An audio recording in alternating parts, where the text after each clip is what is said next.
Hello everybody and welcome to the Togami Volume 2 summaries. Now this will be a bit more of a relaxed, this isn't more like an audiobook, this is just more like me reading the summaries.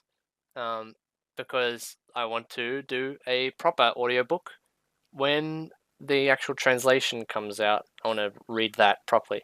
So for now it'll just be me reading the summaries. So anyway, let's get this started. Chapter 1. The first bit is a callback to the simplified fairy tale story outline from the first volume, but with now certain kanji characters redacted. Then in real life, Sonia is welcoming Togami to the Despair High School, saying that his imposter and his beloved sister are on the top floor of the school. He'll have to best his students waiting for him on every floor, but he is doomed to a game over. Sonia graciously offers to take herself out and drops to the floor dramatically, shouting a catchphrase from Saint Seiya as she goes down.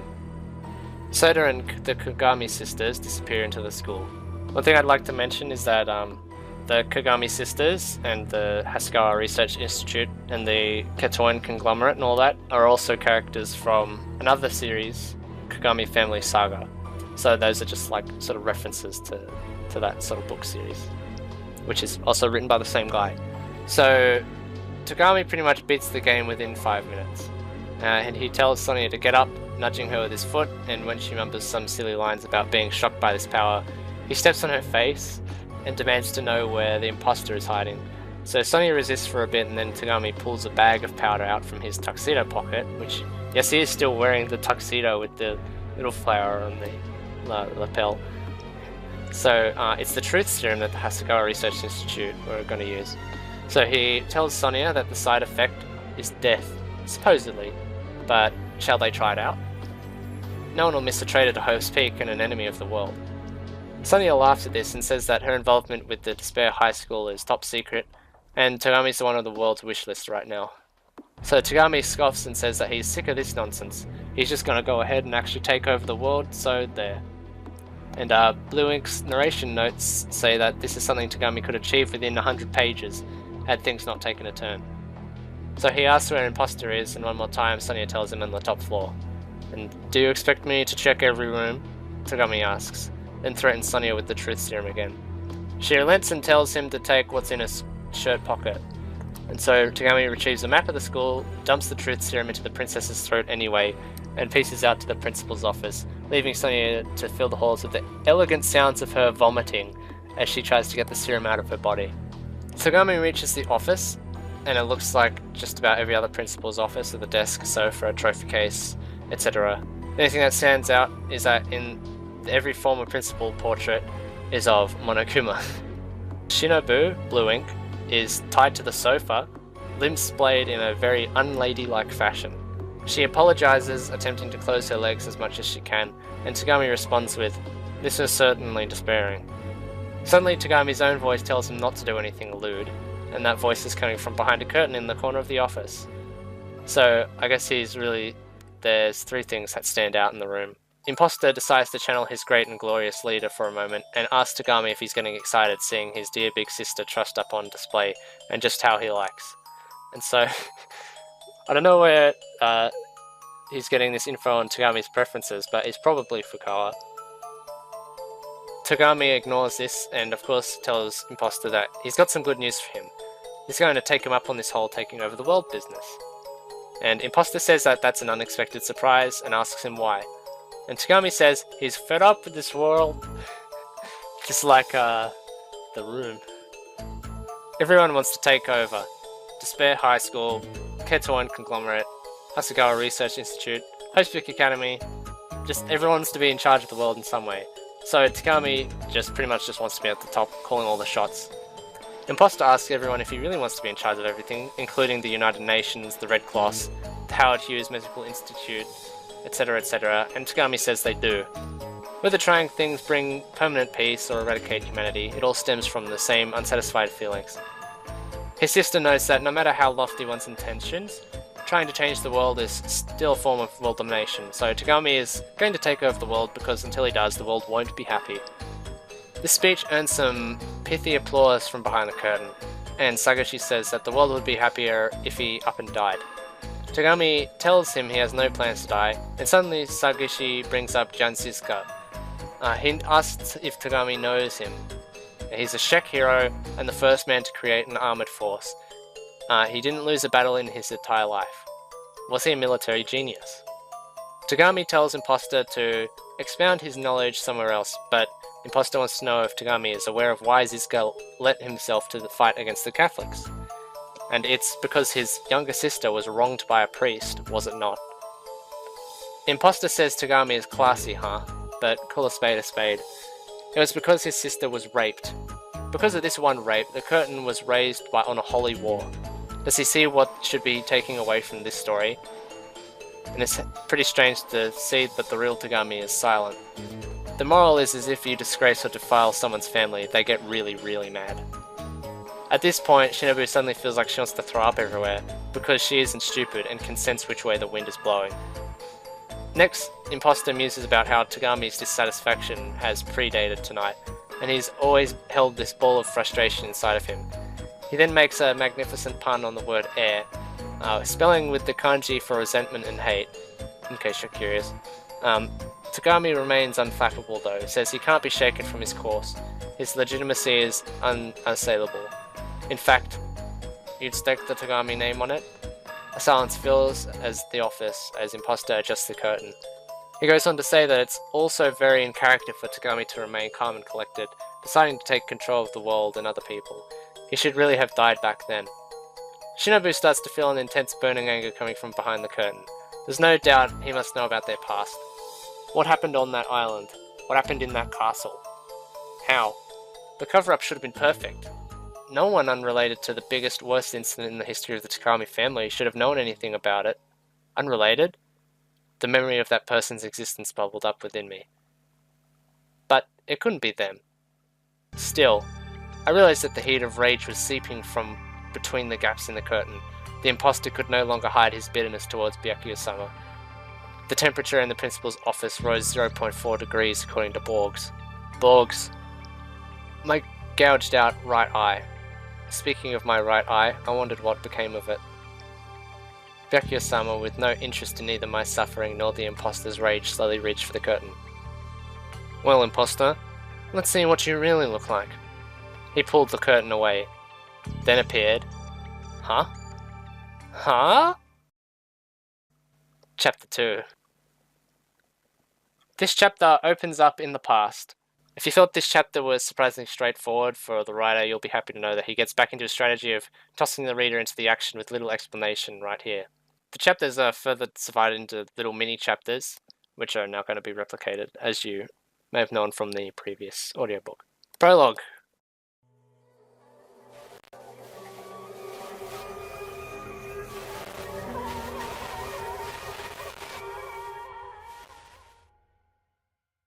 It begins with the narrator and his cohorts finding the dead body of Asagao with her head missing in Yusuke's room. Asagao, who was always smiling at the narrator, now would never smile again. There were no weapons to be found, and Pennyworth, the butler, says that all the knives have sensors installed that keep them from being taken out of the kitchen, deepening the mystery. Ichiro and Shiro were playing chess in the free space outside Yusuke's room all night and didn't see or hear anything. Of course, the rooms are soundproofed, but still they didn't see anyone go in or out of the room. No intruders could have gotten in, and even if they did, the window was still locked from the inside, and the room is on the top floor. Some people speculate that Asagao committed suicide, but why do it in her brother's room?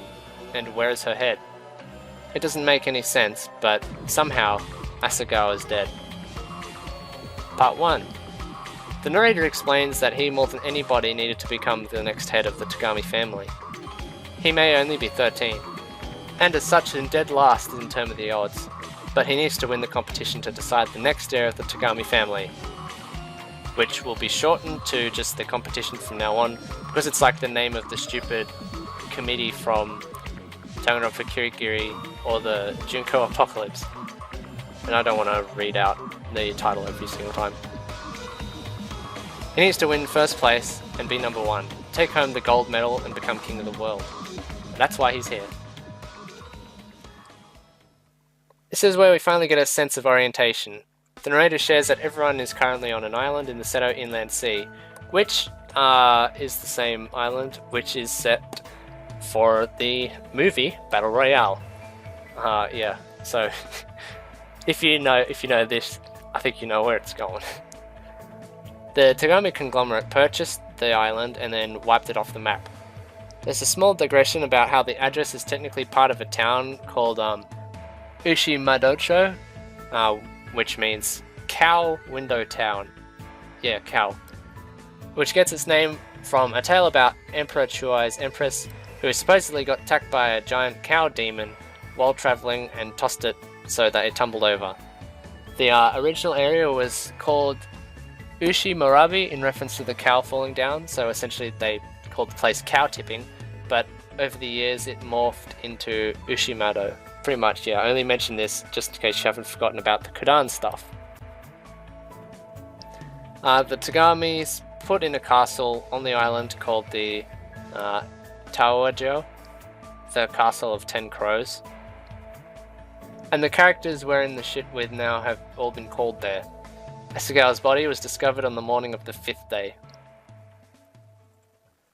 In the next mini chapter, everyone is assembled in the cafeteria like this is Danganronpa Kirigiri Volume 2, discussing Asagawa's death. The narrator is sipping hot cocoa that Pennyworth made for him, trying not to catch the attention of Yusuke, who is kicking up a drunken fuss about his sister's death. Jiro tries to tell him to calm down, but Yusuke is too busy ranting about how Asagawa wasn't like, "You are the schmoes," and she wasn't his full-blood sister. Yusuke demands to know what Jiro was doing that night during the murder, and Jiro says he was taking a walk. What was Yusuke doing? He claims he was drinking with Mitsuo, but it's not like he expects a super high school level to understand how he feels. Seems like Jiro's brains are just more muscle. Things are getting heated, but then someone comes between them. A doll-like young boy with light brown hair and eyes that look like they are made of glass. Takia. He tells the two that they can't fight, and what they should be doing is blowing off steam.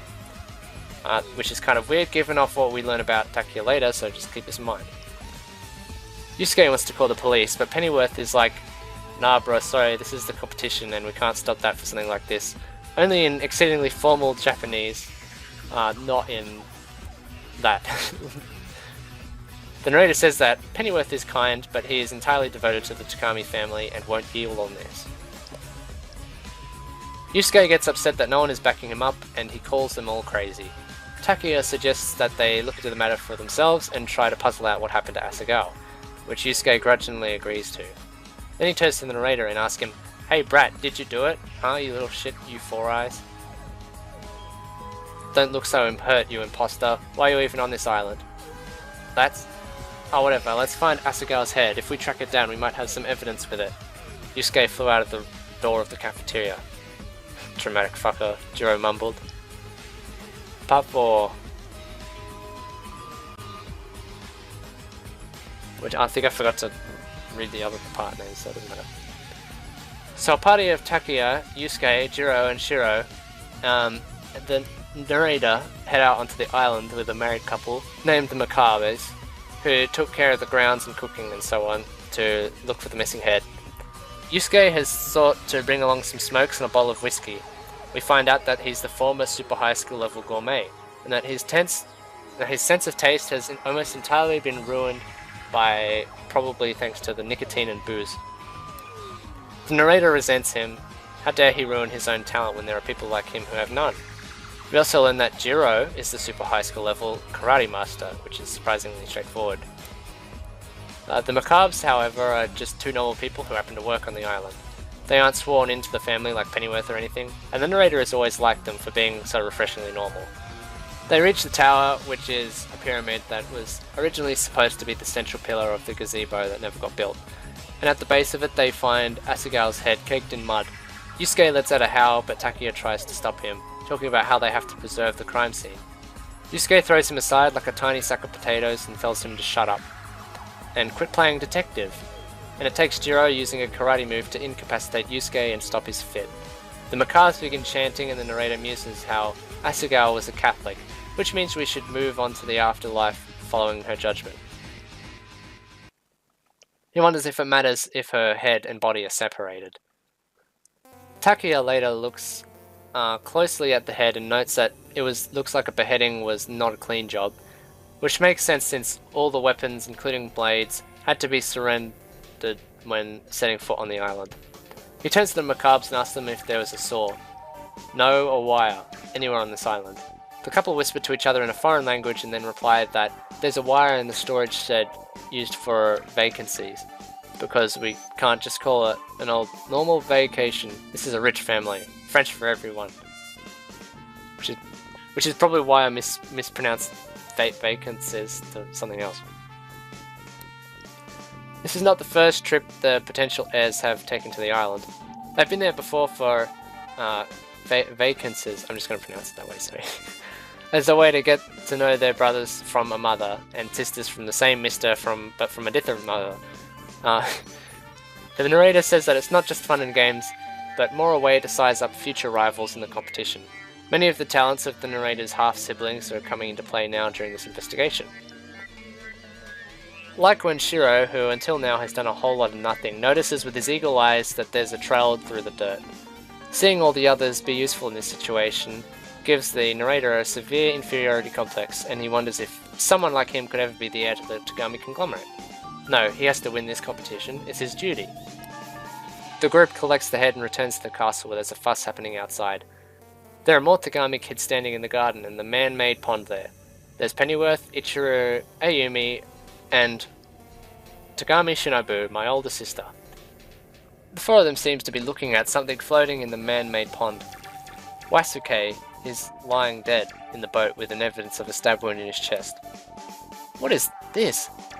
Tell me what's going on, Kazuya, my older sister asked me. That's what I wanted to know. Part 5. So yeah, the narrator's name is Togami Kazuya, which you may notice is not the same as the rich deuce nodule we all know and love from Danganronpa. Although the ya at the end of their names uses the same kanji. So there's a couple of possibilities here. Togami changed his first name after winning the competition, or our Togami is a completely different dude than Kazuya. So could that mean that this Kazuya guy is an imposter? Well, I guess we'll find out later. Anyway, Ichiro determines that the cause of death was death by bleeding out via a stab wound, and that Wasuke was killed in the night of the third day, even before Asagao. So everyone goes to the cafeteria to discuss this. Kazuya, on his second cocoa of the day, it's not that he's in love with it or anything, it's just that sweet foods can help calm his nerves. Shinobu is similar, though she prefers tea, and she's sipping cocoa beside him. Kazuya then makes the totally not at all creepy observation that his sister's pallid face is beautiful. Moments in the book where we all wonder what Fukawa would think at this. 1 and counting. The 15 siblings has dropped to 13. Thanks to that, the empty seats in the cafeteria stand out even more. In attendance are Ichiro and Shiro, Mitsuzo and Takuya, Ayumi, Shinobu, Kazuya, and Pennyworth. They are discussing the murder weapon and how they didn't find any evidence of it, and how such a weapon shouldn't even exist on the island. There are also no way anyone should be able to get onto the island who isn't authorized to be there. Ayumi starts tossing out accusations, suggesting they're Macars, but Pennyworth assures her that it isn't them, and she asks that if he's the culprit, and he politely tells her to stop asking stupid questions. Ichiro tries to cheer everyone up, suggesting that they enjoy the dinner the Macabres are making. If they are the murderers, then they all find out whether their food is poisoned. Part 6. After dinner, Ichiro, Shiro, Takuya, Shinobu, and Kazuya go into Yusuke's room together to investigate the crime scene there. Kazuya says the room reeks of death, and inside the room, Asagao's body has been covered up. They remove the covering to examine the body, exposing her headless torso and the blood that gushed out from her neck, and Shinobu starts sobbing. Kazuya too feels tears welling up. Everyone loved Asagao. Ichiro and Takuya both agree that it was definitely a wire that severed the head and began investigating. Shiro, meanwhile, however, checks the door. Kazuya watches them. 2 silvers and a gold rank. Doing their thing, he compares to himself. He's just a bronze rank. The absolute lowest rank. And the inferior complex begins to bubble up once again. He decides he's going to help investigate too. He's going to really sink his teeth into this so as to not fall behind. He'll stake the Togami name on it. Ichiro has noticed that the lock on the window is an old-fashioned revolving latch, which can't be opened from the outside without some kind of gadget. Takuya muses that there isn't anyone that proficient with machinery among them. It's not like there's someone who could build a lock opening or closing robot or anything. This prompts the question about how exactly Takuya closes his own window when he brushes off. Shiro reports that the door is normal as well. Kazuya tries sucking himself up to do some help with the logical lifting, and he starts looking at the blood splatter on the floor. Since the blood is dried, it's now a dark red colour, reminding him of lava.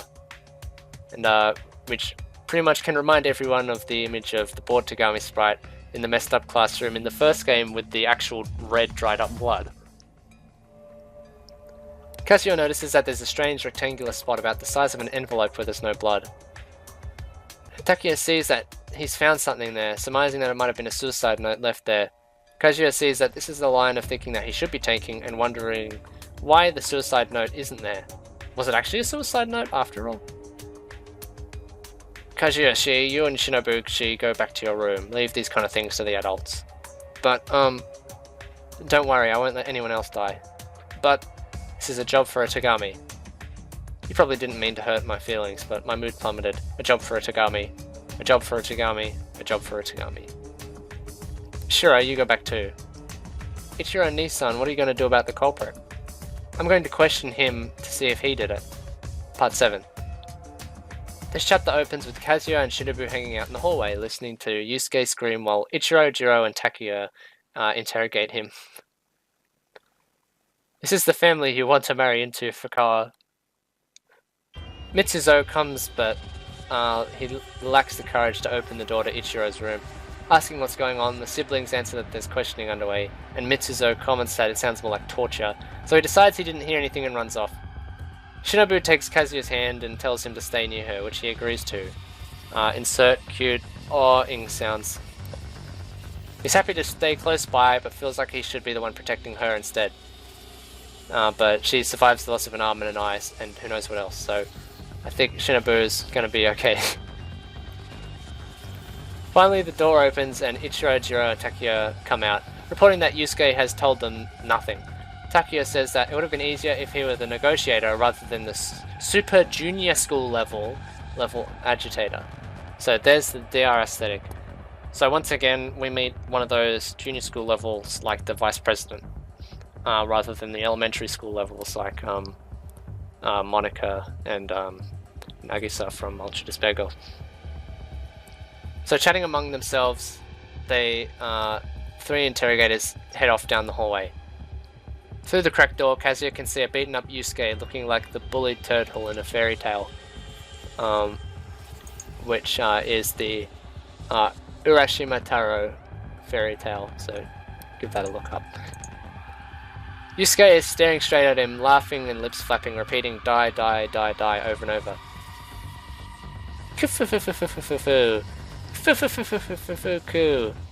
A new laugh. On the landing on the stairs, two dolls stood arm in arm. White faces, white hands and arms, white and black dresses. Uh-oh. Hair so blonde it was almost white. The same voice, the same voice. Uh-oh.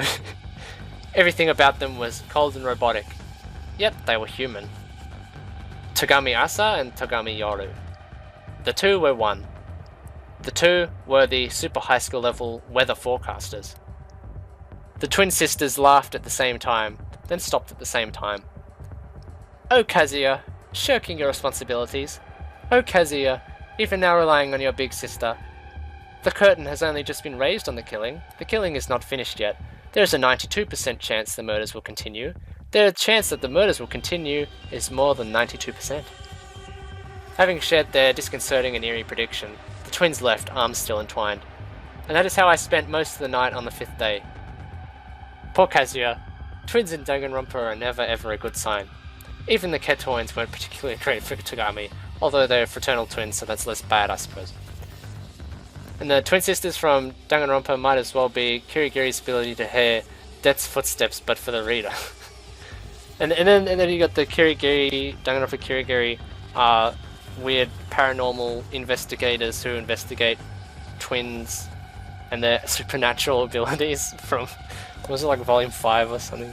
Some like weird. What is it with twins in this series? Never a good thing. Anyway, weather forecasting is kind of along the same vein of analysis, so basically everyone's gonna just like die pretty much, I think. Pretty much all their Togami family names are pretty dumb.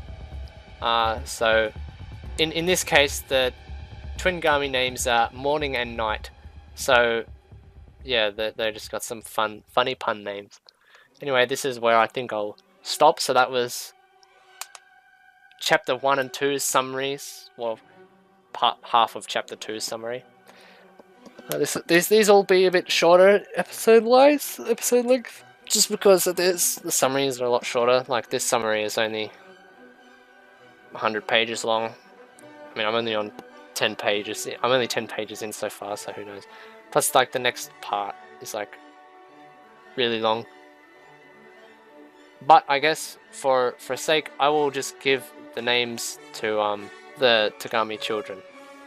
Just in case anyone was wondering. So, Maina Togami's children is number 1, Ichiro, age 23, former super high school level surgeon, silver rank. Number 2, Jiro, age 18, super high school level karate master, silver rank. 3, Saboru, age 15, no talent, bronze.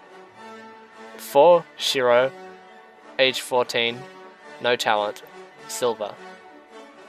Yoshi Togami's children. 5, Mitsuzo, age 27, bronze rank. Number 6, Takuya Togami, age 14, super junior high school level agitator, gold rank. Saya Togami's children.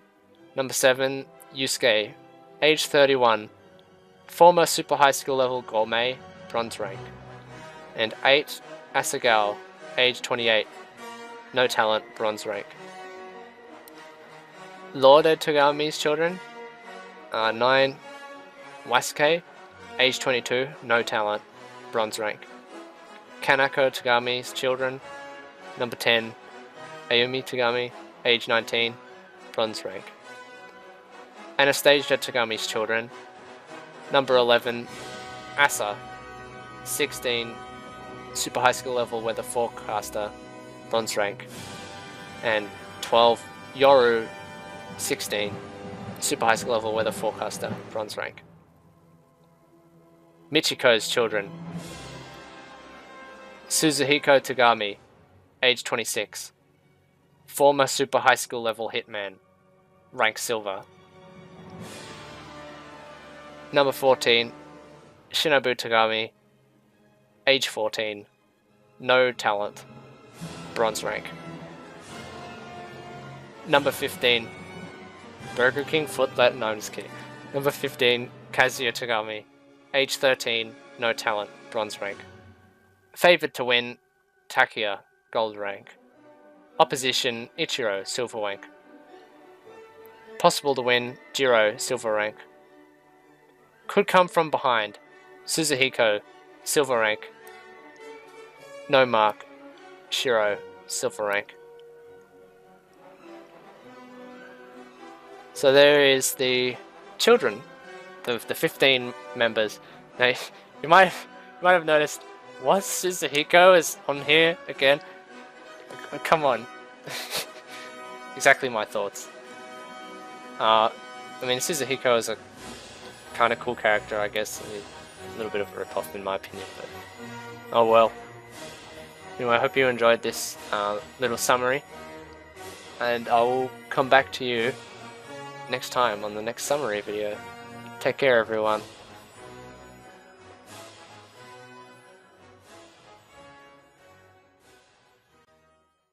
Danganronpa Togami Volume 2 Summaries, Chapter 7, Part 8. This mini-chapter jumps back to the very first day of the competition, which is the day that everyone arrived on the island. Kazuya claims that the first day was happy. They were all informed about the competition and escorted to the island by black suits. Kazuya and Shinobu ride in a boat with a number of their half-siblings, and Kazuya notes the differences between them now and vacancies 2 years prior. Ayumi has grown more mature, while Jiro has gotten more muscular. Yusuke's alcoholism seems to have worsened, and the twins look exactly the same as 2 years ago. According to one of the suits, the rest of the siblings are on a different boat. Once they arrive, they are herded to the cafeteria without even a chance to rest in their rooms.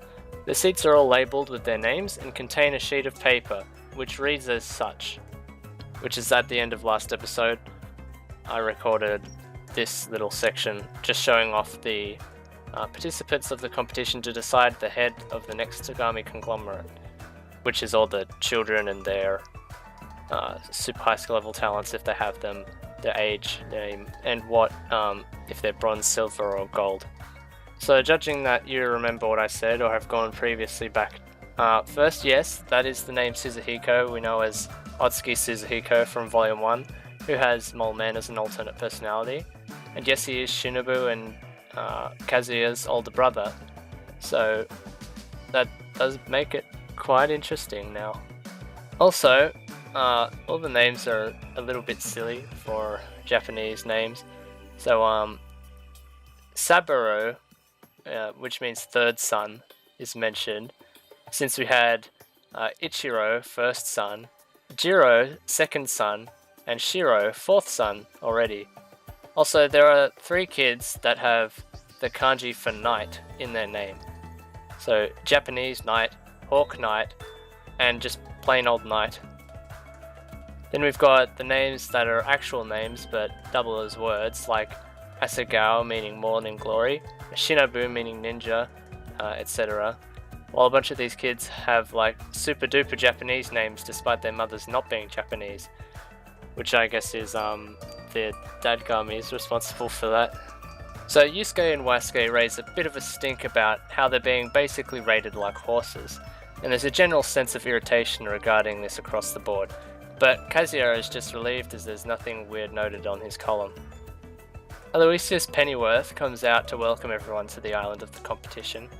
Ichiro has some reservations, hoping that this isn't going to be some messed up death game, which is an understandable concern. Not only is this the Danganronpa universe, but you're also on an island in the Seto Island Sea, which is literally where Battle Royale is set.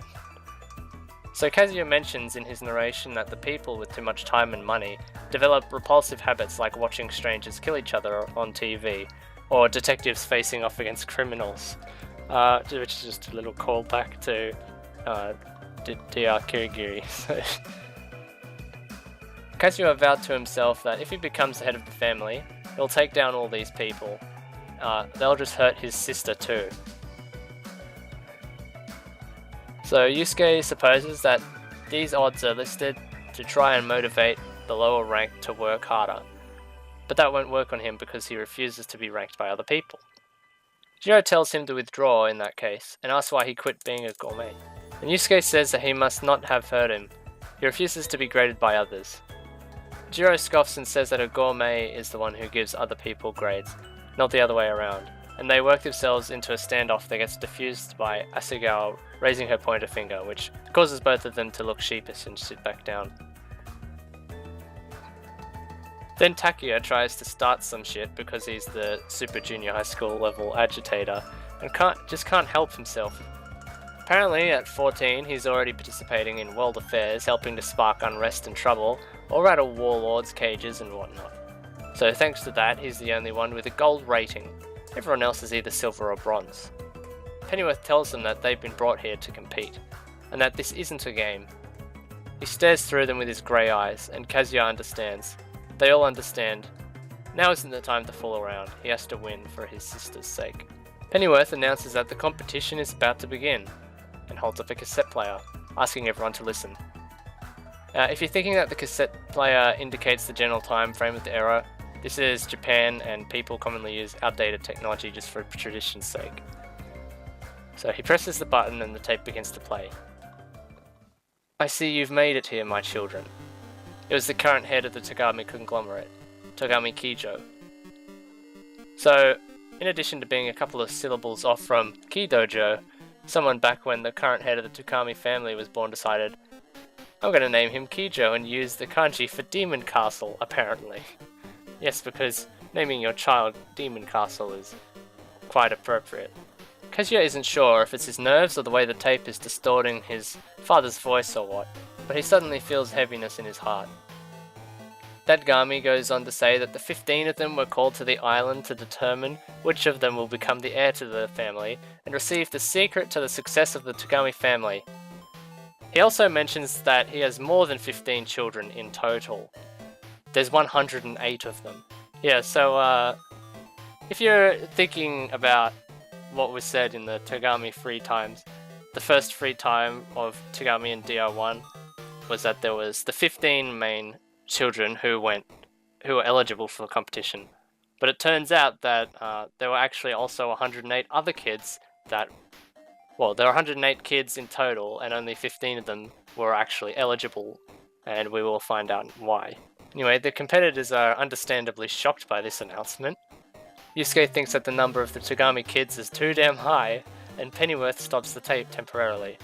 When things settle down, he restarts the tape and Togami continues to talk about how the Togami succession is very competitive and unique. He talks about not having a single dedicated wife, and instead pouring his seed into the world's finest and highest class ladies so that the best of the best can compete. Which kind of raises the question of how succession works when the head of the family is female, but let's not dwell on that. Without the 15 of them even knowing, they've passed the first competition. Kazuya is shocked. This means that there are half-siblings out there even more lowly ranked than him. 93 of them, in fact, even though they have Togami blood in their veins. The tape continues, Kijo talking about how he wants his kids to kick the others over and stand at the top, experience the loneliness that one finds there, etc., etc. He explains that the competition will last for 10 days, and whichever of them can obtain his reliance will be declared the winner and the game will end. If no one manages to obtain his reliance in 10 days, however, they'll all lose and get booted from the family, rather than just the non-winners. Anyone who doesn't become the heir will be stripped of their status as a Togami, as well as the name. They can no longer use it once they lose. Togami Demon Castle wishes them luck and tells them to fight hard, my children, like some kind of arsehole mirror version of Toriel from Undertale. Pennyworth stops the tape, and everyone just kind of stands there in silence for a while. Kazuya has a bad feeling about this. It's like a game where you'd have to kill all the other participants, or the best case scenario, hurt them emotionally. He also muses a bit about the word reliance, and what that means in this context. Togami Kijo is powerful and has known nothing but success in his life, so would he even need to rely on anyone? Surely it has to be a metaphor for something else. The person to break the silence is, as you'd expect, Yusuke. He asks Pennyworth what this reliance is, and the butler tells him that he can't answer. Is it like a concrete physical thing, or a mental thing? No hints. But you know what it is, right? No comment. I can't imagine that our dad, that brute, would actually rely on us. It's some kind of metaphor, right? No hint and no comment. Yusuke gets pissed at this, and Pennyworth calmly explains to him that he's there to be an impartial witness to the competition, and see to it that it remains fair and on the up and up. Yusuke says in that case, then they should throw that guy out of the race, pointing to Kazuya. Anger, sadness, dissatisfaction, worry. No, none of those described what I was feeling. Despair. That's what it was. Just despair. My old friend despair. Despair stung my breast, and I choked for a moment. Tears welled in my eyes, and a mountain of things I wanted to say piled up inside me, but I couldn't speak a word. I was used to it. I was used to it. I was used to it. But even so, it stung. So, you're on an island with 14 other people, and there's a set of twin sisters. This is probably not a good time for despair right now. The twins took advantage of my silence to join in. It's true, Kazuya has no place here. Foo. It's true. Kazuya is not qualified to be here. That's true, he's not qualified. Wasuke cut in. So this kid isn't a real Toga. That's enough. Nei-san stood up. Kazuya is my little brother. He's Togami Kazuya. The fact that he's on this island should be proof enough. He's a faker, no matter what you say, Shinobu-chan. He's an imposter. Hurry up and kick him out. Being saved by your sister again? Your sister is spoiling you rotten again? Kazuya is my little brother, Nei-san repeated. Methinks the lady doth protest too much. Moments where everyone thinks about what Fukawa would think. Number 2 and counting. Wasuke goes on to argue that even if Shinobu wants to protect him, that doesn't justify letting Kazuya to compete. He wants him out of here, and to better the odds he'll win himself, because he's got a dream to fulfill.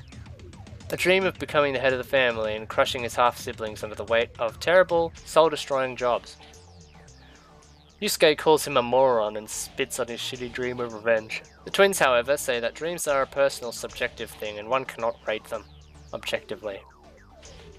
Yusuke then asks them then what their dream is. This is a good chance to share it.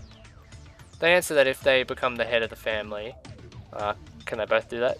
They'll use up all the Togami conglomerate's funds to elevate themselves, without a care for the future of the family legacy, buying up all of the TV stations and broadcasting the Asayoru Sisters Weather Report 24 hours a day to all corners of the globe. If you can hang on for like 5 or so years, ladies, I think a fellow twin would probably make that happen for you. The despair of nothing being on TV but the weather would, yeah. Yusuke calls the twins idiots as well, and they respond that they don't really care much about the family or its business. Ayumi declares that they are worthless. Everything is. The Togami name, herself, it's all worthless.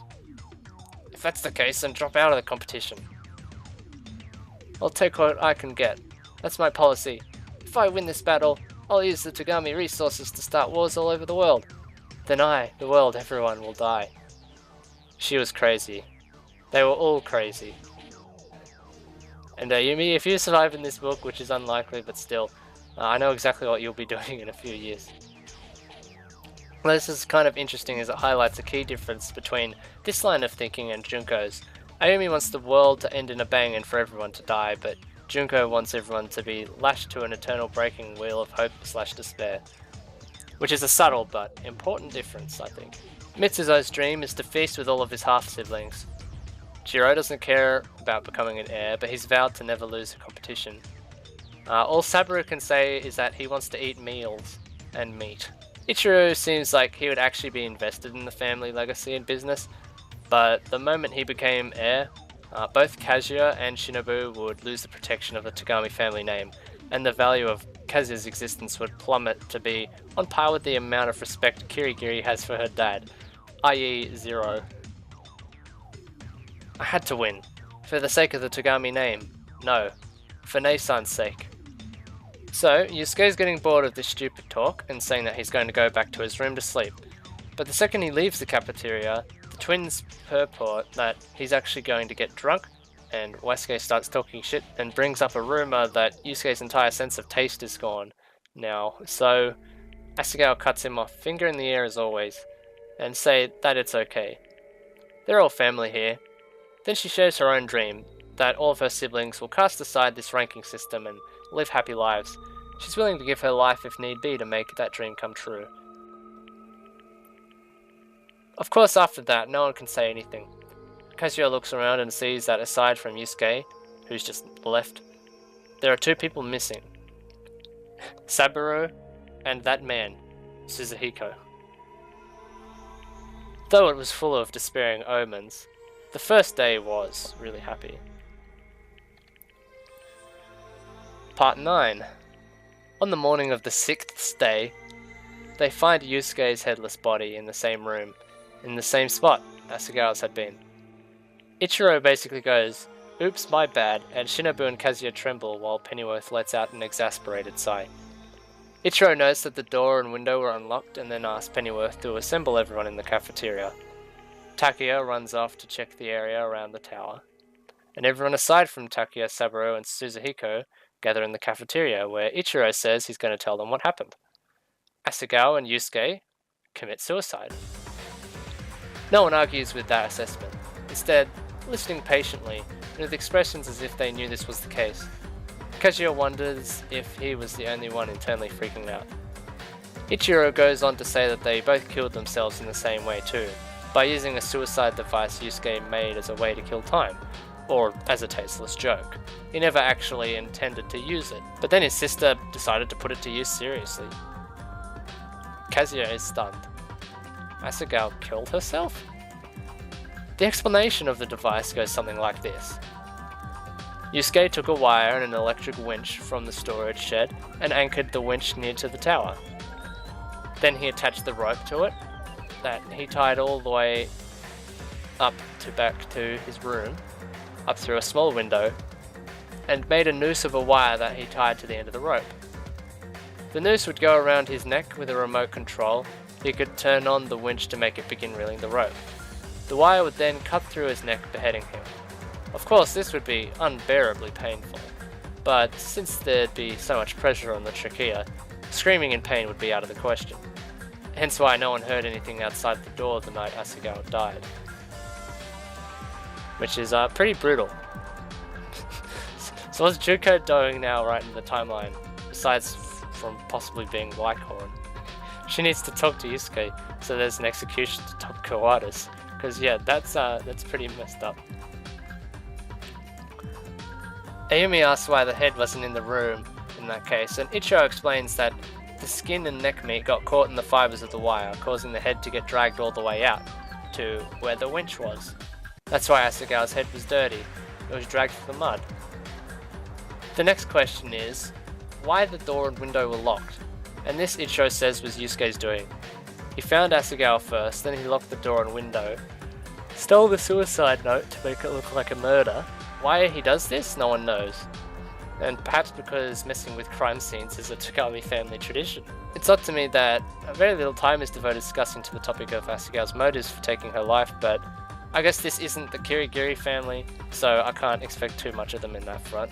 Takuya shows back up and says that he's found the suicide device near the tower, and he's got Yusuke's head if anyone wants to see it, making his older brother Mitsuzo very upset. Mitsuzo asks about Wasuke's murder and who is responsible there, which Ichiro doesn't have an answer for. Someone muses that maybe either Asagao or Yusuke or both killed him and then themselves out of guilt, but there is no evidence of that, so they cannot say for sure. Kazuya thinks about how Ichiro is too kind to ever become a detective. True, you've got to be a stone-cold badass for that. So, for instance, at age 13, taunting a confirmed murderer who has announced he'll kill you from the backseat of his car that's speeding down the freeway. Mitsuzo is still panicking, and Ichiro tells him that now that they've lost Yusuke, he's the oldest and should take charge. Mitsuzo claims that he's just a normal guy, and can only be responsible for himself, so Ichiro steps in and orders everyone to bring the suicide device into the kitchen, where it can't be used again by anyone. Mitsuzo asks if Ichiro can really relax just for that. After all, Wasuke was just killed by a weapon that has no business being on the island. Ichiro tells him to calm down. No matter what happens from now on, I definitely won't let anyone else die. Part 10. 5 hours later,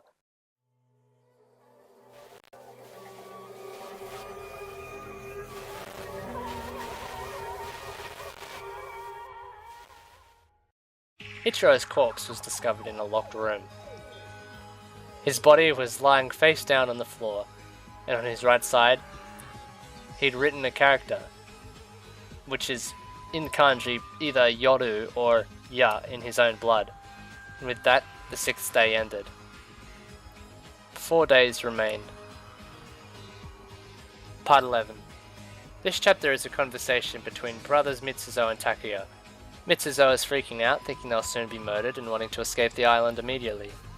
Takuya says that there won't be any boats until someone gains the father's reliance, or the 10 days run out.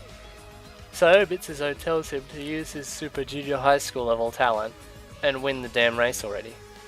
Takuya says he'd love to, but his talent as an agitator isn't really suited to the competition so far. Mitsuzo says he has an idea. that they can send the Macabres to the mainland in their boat to call someone for help. Their father did say they could do whatever they wanted on the island, so there isn't a rule against what he proposes. Takeo congratulates him and says he does have a talent, the talent for using people. Mitsuzo says he has an idea of who he can call for help. It'll be expensive, but that's just what they need. There was one thing I could do, Kazuyo narrates, and that was eavesdrop. Between you and me, I only know someone who is a very expensive person who people call for help, if you get my drift. Part 12. On the morning of the 7th day, something odd happens. Since no one ever thought that anyone would visit the Taojo castle while it was in use, it didn't have an intercom, so the front door just opens. In walks a man, with an expensive-looking pink suit, and a girl with long blonde hair. A man and a girl? This kind of combo in this kind of situation seems like it could be 2,047,000,000 yen, the man said in a voice that carried well. That's the price of the furniture in the entrance area. Huh, as one would expect from the Togami conglomerate. Everything here is an article of beauty. Yep, that's right. Who are you? Pennyworth stood up. I am the detective known as Allegro Agitato. Susei Nanomura. At your service. Okay, so a lot of you might not know who Susei Nanomura is, but basically he is the best Danganronpa character. Please go read Danganronpa Kirigiri, or at least read summaries of the awesome stuff that Nanomura has done. There will be links in the description for you to go have a look, because this is literally one of the best cameos in the entire novel. So basically, with Nanomura's appearance, this also states the biggest worst incident in the history of the Togami family chronologically in relation to the DRK series. So this is either prior to DRK, or possibly literally during DRK 1. Like, I don't know, it's probably just before DRK 1, which this incident takes place. This is my assistant, Polaris P. Polanski. The detective, called Susei Nanomura, turned his haughty eyes in Pennyworth's direction, and the girl named Polaris. She looked like she was about my age. She pinched the edges of her skirt and offered a Western-style curtsy. Pennyworth wants them off the island immediately, but Nanomura says he was hired by Mitsuzo to solve the murders happening on this island, and he goes on how to talk about he's a double-class detective with DSC number of 900. Then Pennyworth says something like, the detective library, that den of criminals, before telling him to get out again.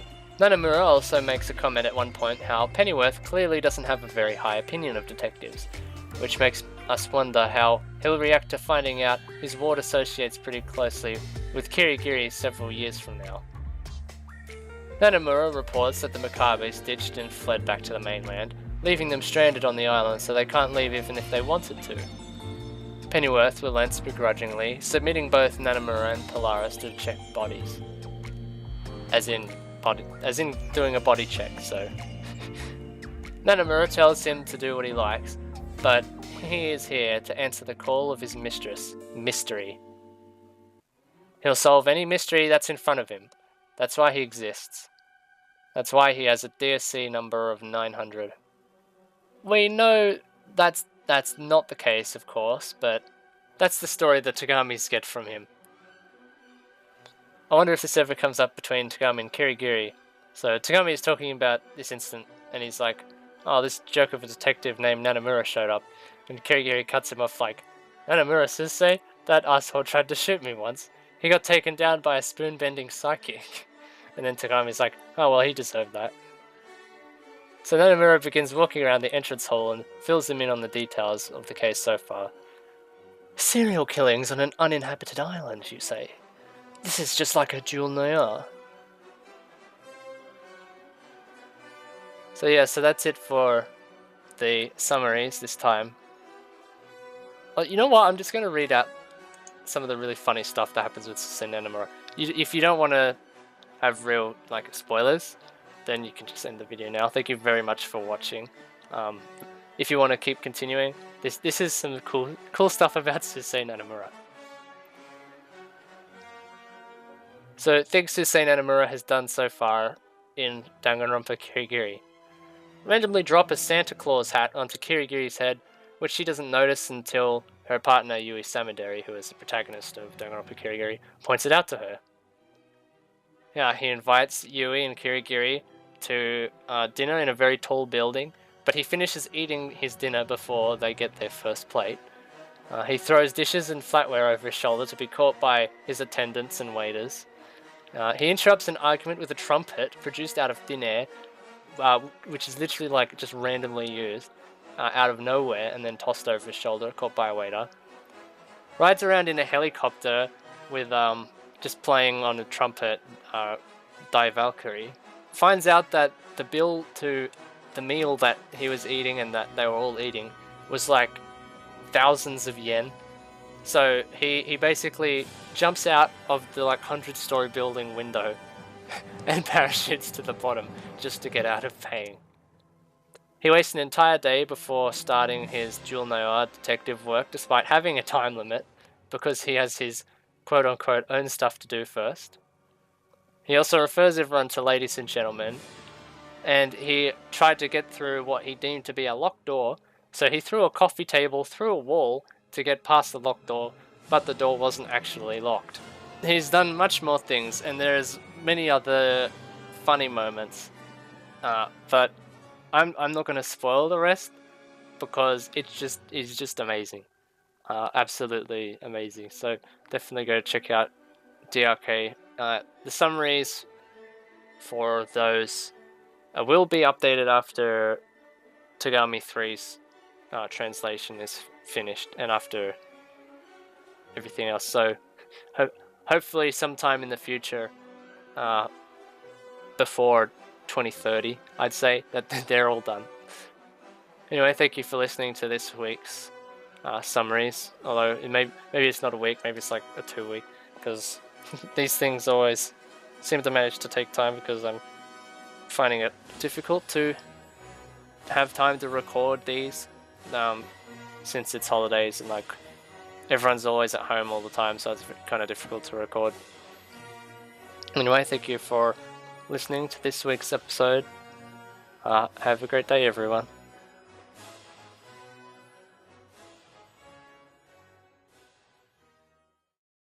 Okay, so let us continue with Danganronpa Togami Volume 2, Chapter 2, Part 13. So there are 11 people still alive. Well then, there is plenty of money in the bank, plenty of surplus funds. If Jiro had heard what he said, he'd have been killed in a moment. Pennyworth had gone and retrieved a bottle of wine from the wine cellar for Nanomura, who is conducting individual questioning in the cafeteria. Accompanying him is Polaris, who doesn't talk and who Kazuya can't see as anything other than a doll, really. She reminds him of Takuya and the twins in a way. Kazuya asks Shinobu how the questioning was, and she replies that it was terrible, so he tries to prepare himself for it. When he steps into the cafeteria, there is no one there but Nanomura and Polaris, no ally for him. Though, the only ally he's ever really had was his sister. Nanomura tells him to make himself at home, and says that time really didn't do him a favour, did it? Kazuya asks what he means by this, and he replies that had the competition taken place a few years later, he might have had time to jump from bronze to silver, or even a gold rank. Kazuya is pretty skeptical of that, considering that he wasn't blessed with any talent. I wonder, have you ever experienced carnal desire for your own sister? Huh? My glasses slipped. Just what was this guy saying? I don't understand. I don't understand the question. Yes, please spare me that line. Let me simplify the conversation that derives from such a question too. It's a waste of time. Sexual attraction? I kind of felt that for her. I mean, she's my sister. Perhaps. If she were your real sister. I shivered at his expression and what it implied. Nanamura wants to ask about Ichiro's murder, and Kazuo recaps that Jiro, Ayumi, and Pennyworth discovered the body in his room following hearing a commotion. Ichiro's blood was all over the room, and by his body they saw... He's interrupted by Nanamura saying that it was a certain kanji letter, specifically a ya.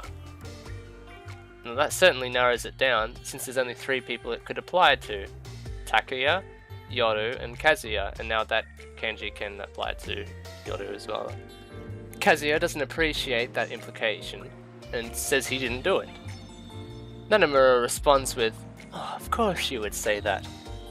Kazuya goes on, saying that it doesn't make sense that it would be him. The ya is the last part of his name, so wouldn't he write the Kazu part first? Again, Nanamura responds with, "Of course you'd say that." However, Nanamura says that he's already figured it out, so it doesn't matter. Kazuo is shocked, but is told to skip his predictable reaction, and Nanamura asks him to be taken to Suzuhiko's room. Didn't I just tell you to keep your reaction to yourself? Part 14. Well, I can't believe that this is the first time someone has thought to approach the guy whose talent is killing people about these serial murders, but what do I know, right? Anyway, Suzuhiko's room is enclosed by 4 concrete walls and is lacking windows, so that even if you're standing there in the middle of the day without electricity, you'd be in total darkness. And so, why is he in this prison-like room? Well, he's reading. Nanamura's flowery self-introduction gets cut off by Suzuhiko's raucous laughter, which Kazuo notes in his full derision. It's as if he doesn't even see anyone else, as if the only person he can believe isn't himself. As if only people who can't believe are others. Suzuhiko has a good guffaw at Nanamura's expense and comments that a detective really did come, huh? Too bad he's making a fool of himself. He looks over at Nanamura and Kazuo with a haughty glare. Ah, you're reading the complete words of Yumino Kusaku, Volume 7, published by Sanichi Shobu. Making fun of detectives while reading Yumino Kusaku is like declaring you hate fish while eating sushi. Ah, I guess you have a point. It's seeing the beautiful pale girl bullied makes me want to befriend her kind of feeling. Ah, Ryuki Uta then. That's right, now that you mention it, it is included in Volume 7, isn't it? Huh. The number 7 is quite itself beautiful. The joke here is that Nana means 7 and Nanamura is his name. Ah, you're cracking me up. Do detectives really enjoy detective stories? Well, you enjoy killing, don't you? Former super high school level hitman? Ah, is it true that detectives can get off just from the word locked room? Ah, the hitman being the murderer in this case would be a boring outcome, I suppose. Normal people don't kill. Kazuo is stunned. Is this conversation really happening right now? Nanamura asks Suzuhiko his opinion on the murders during this case, and Suzuhiko says that instead of answering, he'll give him some advice, but be wary of that brat behind him. Beware of that brat behind him. At this moment, Kazuo realizes that Polaris had been standing behind them the whole time, silently looking on as things unfolded. It's as if her entire existence is for nothing but watching over the proceedings. Nanamura called her his assistant, but it's more likely that she's his secretary. How do you know Suzuhiko wasn't talking to you about Kazuya? They get ready to leave, and Suzuhiko calls out to Kazuya. It's been 2 years since they last saw each other, and he can't even say hello. Is he hiding his tears of joy at being reunited with his big brother to look strong? Kazuya tells him to shut up, but Suzuhiko says that he knows best of all people what a loudmouth he is. Oh, by the way, how's Shinobu doing? Is she well? If you were to disappear, Nei-chan and I would be happy.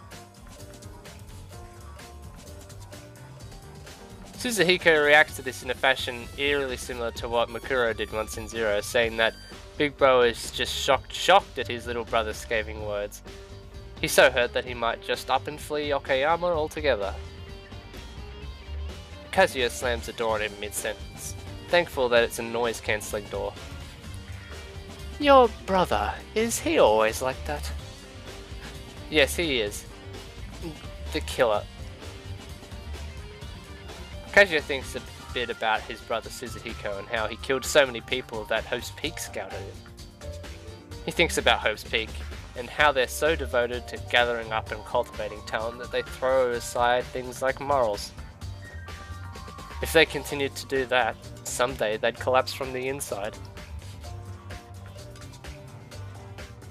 Kazuya, Nanamura and Polaris next head over to Saburo's room, and before Kazuya has a chance to regret it, Nanamura knocks on the door.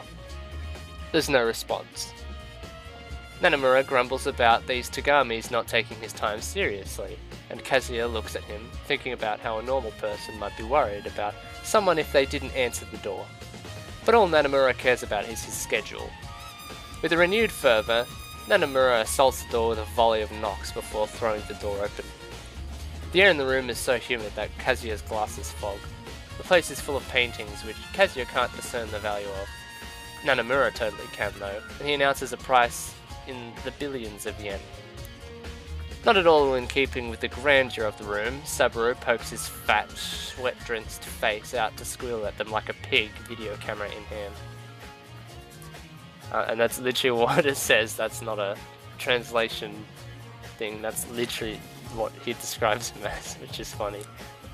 Saburo comments that the knocking was feverish, well literally says he was sweltering, and Nanamura responds, "Not as feverish as your face." This makes Saburo angry enough to say he'd kill him for that rude offense, but Nanamura cuts him off saying that he's a detective who came to solve the case. Saburo says the whole reason he's holed himself up in his room is because he's trying to protect himself. Nanamura asks him who from, and Saburo points up to Kazuya and says that he's hiding from this imposter. Kazuya starts to internally order Saburo to shut up, but he continues on saying that Nanamura must not know that he's not a real Togami. As is usually the case in Danganronpa, when the action starts happening, the twins show up to rub salt in the wound, calling Kazuya 100% fake. He once again mentally orders his siblings to stop this, and Saburo sees the twins and lets out a piggy squeal of joy. They call him a dirty swine in two slightly different ways. He cries that they're so cute he could die, and he asks them if they want to join him to eat some pork. The twins respond that the only pork around here is Saburo himself, and he asks for them not to say such mean things about him. He might get excited. No comment there. Moving on, Saburo raises his camera to film the twins. Then he notices Polaris out in the hallway. His mouth hangs agape, and before he can say or do anything, Nanamura quickly shuts the door. Unfortunately, the assault on Kazuya is not yet over. Oof, imposter Kazuya! Kazuya the imposter. From now on, we will no longer let you intervene in our family affairs. You will no longer disgrace our family. The reason why is, that's because we've realized what our father's reliance is. It was the first time the two of them had said the exact same thing. Having verified that their words had sunk in, Asu and Yoru peace out, leaving Nanamura to turn to Kazuya and ask him to explain in detail. Part 15. Kazuya was about 3 or 4 when Kuchinashi village, or the Mouthless village, was engulfed in flames, though most of the world forgot about it. If one were to search the internet for the case of the Kuchinashi village fire, one could find any number of theories, including a terrorist plot, a government conspiracy, a military strategic experiment, the sudden onset of an infectious disease, etc, etc. In truth, it was just Suzuhiko's doing. It was his first job, and he did it so well that he ended up overdoing it. He sliced everything in the town in half. The buildings, the bridges, the streetlights, the men, the women, the children, the elderly, the mayor who was hiding in his personal vault, the mayor's mistress who tried to flee to the neighbouring town in a car, everything. Everything was sliced in half, and then all set on fire. According to Shinobu, she found Kazuya in driving rain mixed with the flames, shivering between a couple of houses. Very parallel to how Togami and Shinobu were in an alleyway next to the Church of Bones in Volume 1. Suzuhiko, who had been forced to bring his younger sister along with him on the job, was shocked to see Kazuya still alive. He couldn't believe that what he should have been on his peak, his very first job, had been undercut in this way. Just like how in Volume 1 Suzuhiko slices everything on the island in half except Togami in Volume 1. Even worse, he saw his own sister taking tottering steps towards a survivor, linking hands with him. And that's how Kazuya becomes a Togami. Nanamura isn't impressed though. Walking around the room drinking wine Polaris has poured for him. He asks what's with that story, and Kazuya replies that it's true.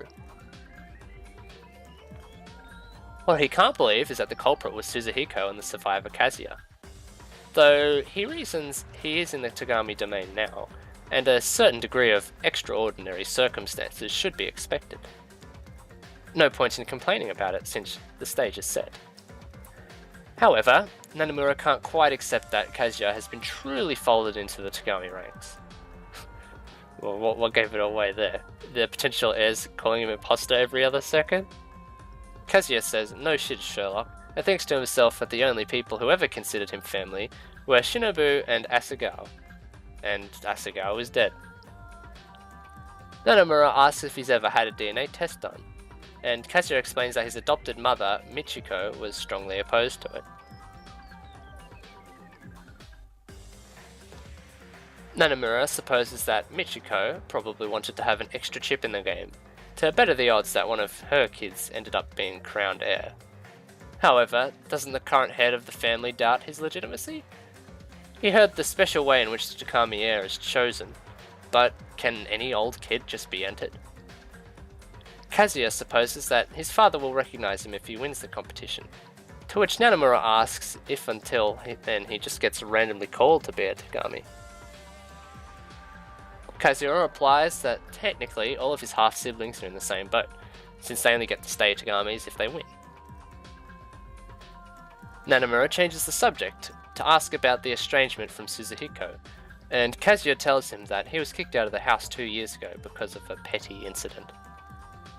Huh. So, you can talk fluently about the truth of the Kuchinashi village fire case, but you can't say a word about this petty incident from 2 years ago? Nanamura's gaze focused on me.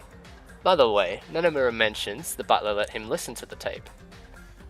Kazuya asks if he means the tape in which regards the rules to the competition, and Nanamura huffs that there is no other. According to the tape, it says there are 15 competitors, but that might well very exclude Kazuya. Perhaps there's a true 15th person hidden somewhere on the island. No, I'm not doing the meme. Okay. Kazuya is just here to be a scapegoat for anything that might go wrong. It's possible that the culprit in this case is the well-hidden true 15th person. This, understandably, bums Kazuya out a bit. He wasn't included from the start. What has all his hard work and perseverance been for all this time? There's nothing he can do for his sister, after all. No, there's no need to be upset. This is nothing but the detective's guess, after all. He thinks back to the odds. He was listed there as a competitor, just like everyone else. If I could gain the family's head reliance, no one could question me. Blood and qualifications wouldn't matter. I would succeed the Togami name.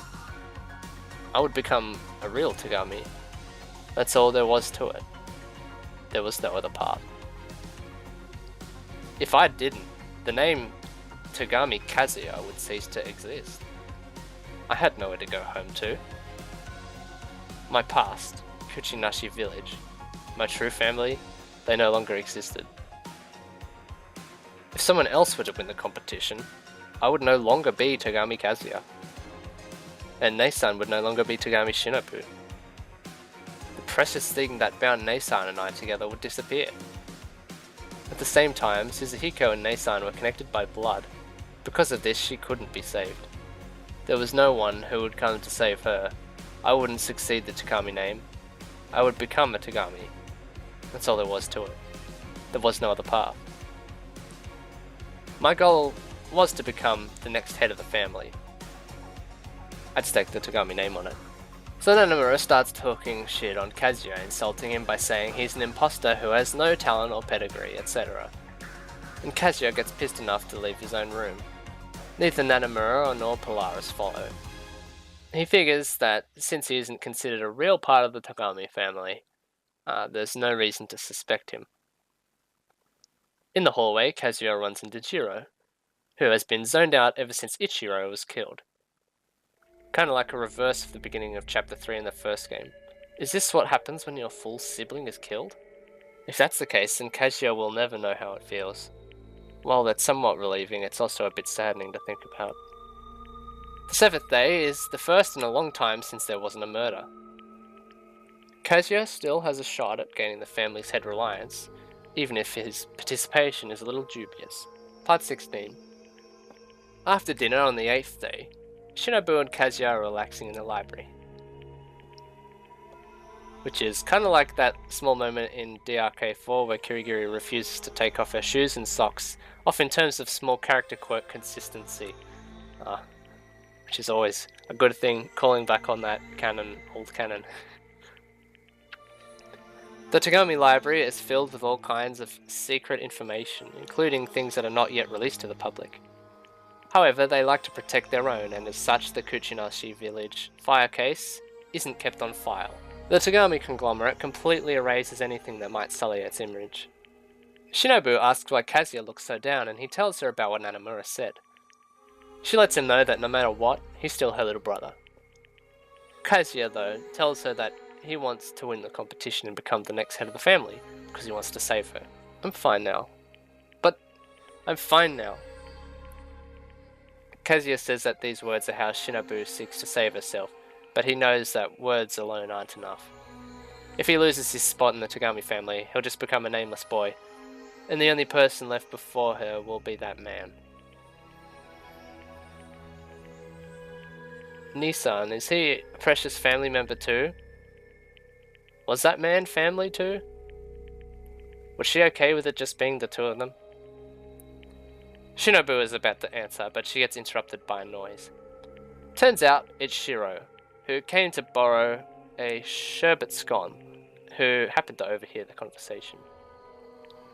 Shinobu mentions that she feels like they should be calling the police over these murders.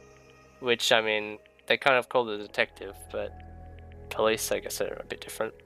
And Shiro offers that maybe the reliance refers to finding the true 15th person. He reports that he's felt a person's presence ever since they arrived at the castle. When asked where the person could be hiding, he suggests that it's probably the Forbidden Space. The Forbidden Space refers to a door in the entrance area that cannot be opened no matter what they do. Everyone started calling it the Forbidden Space as a result. Kazuya is skeptical though.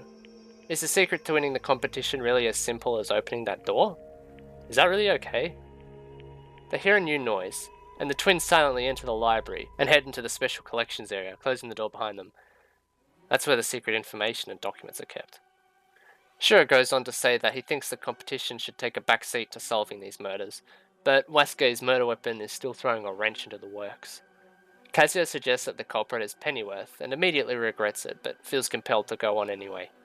After all, as the butler, he has access to all the knives in the kitchen. Shinobu scolds him, saying that Pennyworth is too dedicated to ever pull something like that, and says it's not nice to say things like that. Kazuya is about to argue, but Shinobu cuts him off. Clearly the culprit is among them, so they need to gather information. Shinobu is about to say something to Kazuya regarding herself and the others, when there's a loud noise from the special collections room. The door bangs open and out stumbles Asa. Or is it Yoru? Either way, it's one of the twins. Only one of them. And that's never a good sign. Either Asa or Yoru screams that it's burning, and the others run to the special collections room to see that it's caught on fire. All the important, irreplaceable documents are going up in smoke. The solo twin keeps howling about how it's burning, and soon Nanamura and Polaris arrive on the scene. Nanamura, who often finds himself at the centre of incidents of sudden immolation, yells for a fire extinguisher. They need to put out the flames, or valuable evidence could turn to ash. Kazuya realizes if they don't do anything, the whole castle could burn down. But how did the fire start? And why are the twins, who have never been apart, now separated? Battling coughs from the thick smoke, they start a bucket brigade to put out the fire. Burning, burning, collapsed on the floor of the library.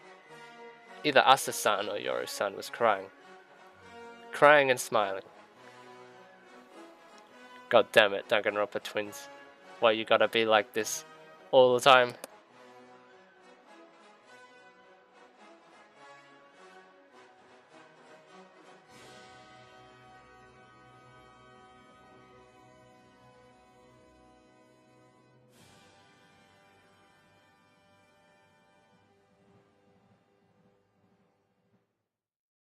Part 17.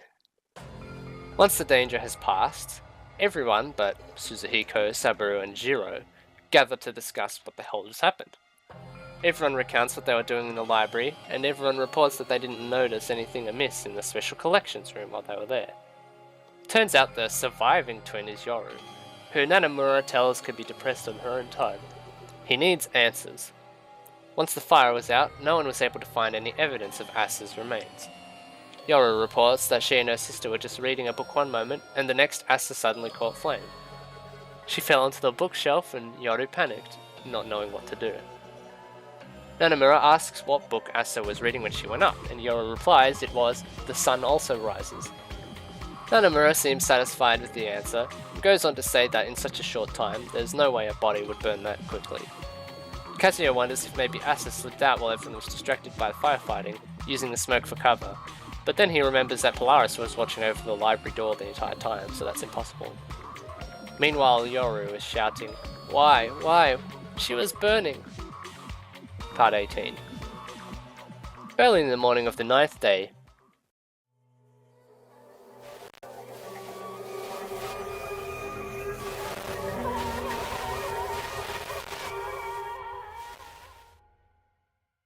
Yoru's body was discovered. She had died in her own room. Her neck was sliced. Her head, nowhere to be found. This time it's no locked room murder mystery. It seems the culprit has used up all their luck, Nanamura mumbled, looking at the headless corpse. Everyone please gather at once. It's time to reveal the solution to this mystery. Part 19. Everyone, minus Suzuhiko and Saburo as usual, gathers in the cafeteria to hear Nanamura explain to them what's going on.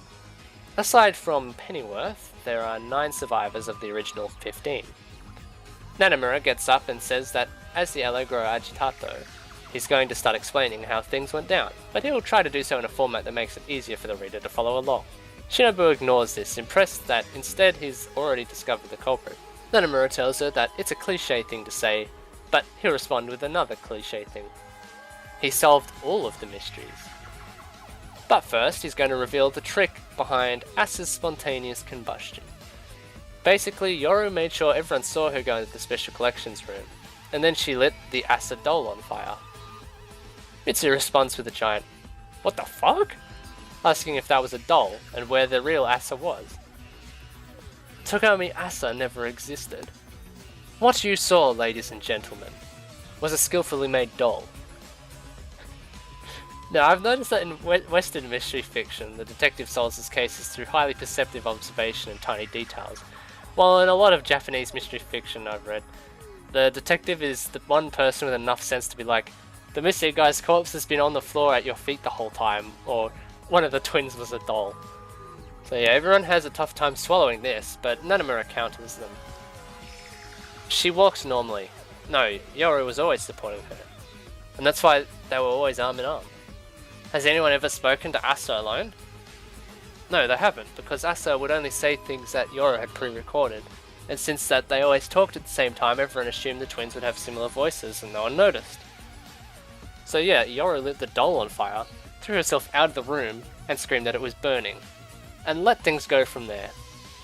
Nanamura confirms with Pennyworth that while blades are strictly prohibited, matches and things like that are not. Ayumi asks why Yoru made Asa to begin with, and why she set her on fire. To answer the first question, Nanamura says that it was to increase the odds of winning. Having 2 horses in a race is better than 1.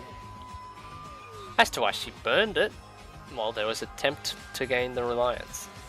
She was demonstrating an excellent idea. Aside from Takia, who remembers. So that's what she thought would get her to win. Everyone seems confused. Nanamura explains that Yoru understood the goal of the competition was to develop a brilliant mystery, so she tried to set up one where the body disappeared after a fire. Kazuya gets it now. Wasuke's mysterious murder weapon and Ichiro's dying message didn't satisfy the family head, and Yusuke's and Asuka's suicides obviously involved the wire and couldn't be called brilliant ideas. So seeing that, Yoru decided to torch the fake sister she'd been concealing up until that point. Nanomura says that, while it was on the right track, the idea itself was third-rate, and therefore the family head remains unimpressed. Mitsuzo asks what the Reliance really is, and Nanomura snaps that his job is to solve the mystery, the Reliance, and what it means is their responsibility. Instead, Mitsuzo asks about who killed Yoru, and Nanomura says that it's the person committing the crime. Now it's time to get into the real meat of the conclusion. Part 20. Nanomura says that several people have died. There's only been 3 murders: Wasuke, Ichiro, and Yoru. I disagree and find that those suicides rather suspicious, but whatever. Since they're assuming that these were all committed by a single killer, the easiest way to find the culprit is to look at who doesn't have an alibi for all 3 instances. After going over each murder, there are 3 suspects. Can you guess who they are? That's right, Suzuhiko, Saburo, and Kazuya. Next, Nanomura asks Shinobu if Suzuhiko can take off someone's head with his bare hands. Shinobu answers that she has no idea. She's only ever seen him use bladed weapons. Kazuya doesn't know either, seeing that he's never seen Suzuhiko do his work. I'll answer that question directly. Suzuhiko is suddenly in the cafeteria, to Kazuya's shock. Nanomura scolds him, telling him that a suspect showing up at the very end is bad form. But, of course, Suzuhiko doesn't care. He answers the question by saying that he can only kill using blades, or that he only will kill using blades. He won't use anything else. What is it with serial killers in this universe and their undying loyalty to a single weapon type? Nanomura asks if Suzuhiko is the culprit, and he responds that the detective doesn't believe he is, does he? Nanomura says that Suzuhiko has no motive, his heart's not really in the competition, and so Suzuhiko counters that someone else might have hired him. Besides, he has no way of knowing if his testimony is truthful or not. Nanomura responds that he already knows who the culprit is, and he has proof in hand. Suzuhiko says in that case he'll head back to his room. He tells the others to enjoy their mystery conclusion and disappears as suddenly as he came. There's a long silence between that, and Nanomura finally breaks, explaining how to solve mysteries using logical thinking. But since he said before that he already knows who'd done it, and has proof, walking everyone through the logical steps would be a waste of time. Ayumi is uncharacteristically interested in the fact that Nanomura has already secured proof, leaning in to listen, and he tells her that it's all in a day's work for a famous detective. The time has come. In a moment, I will point out the culprit. The one responsible is you, Togami Kazuya. Part 21. As you might expect, this does not sit well with Kazuya. He yells at Nanomura, asking why he's naming him as the culprit. He has an alibi. Actually, Nanomura responds that he doesn't. For any of the 3 murders that took place, Kazuya points out that Suzuhiko and Saburo don't have motives for those 3 murders either, but Nanomura sadly shakes his head at him and asks Polaris to do the thing. She produces a video camera, and Nanomura presses play.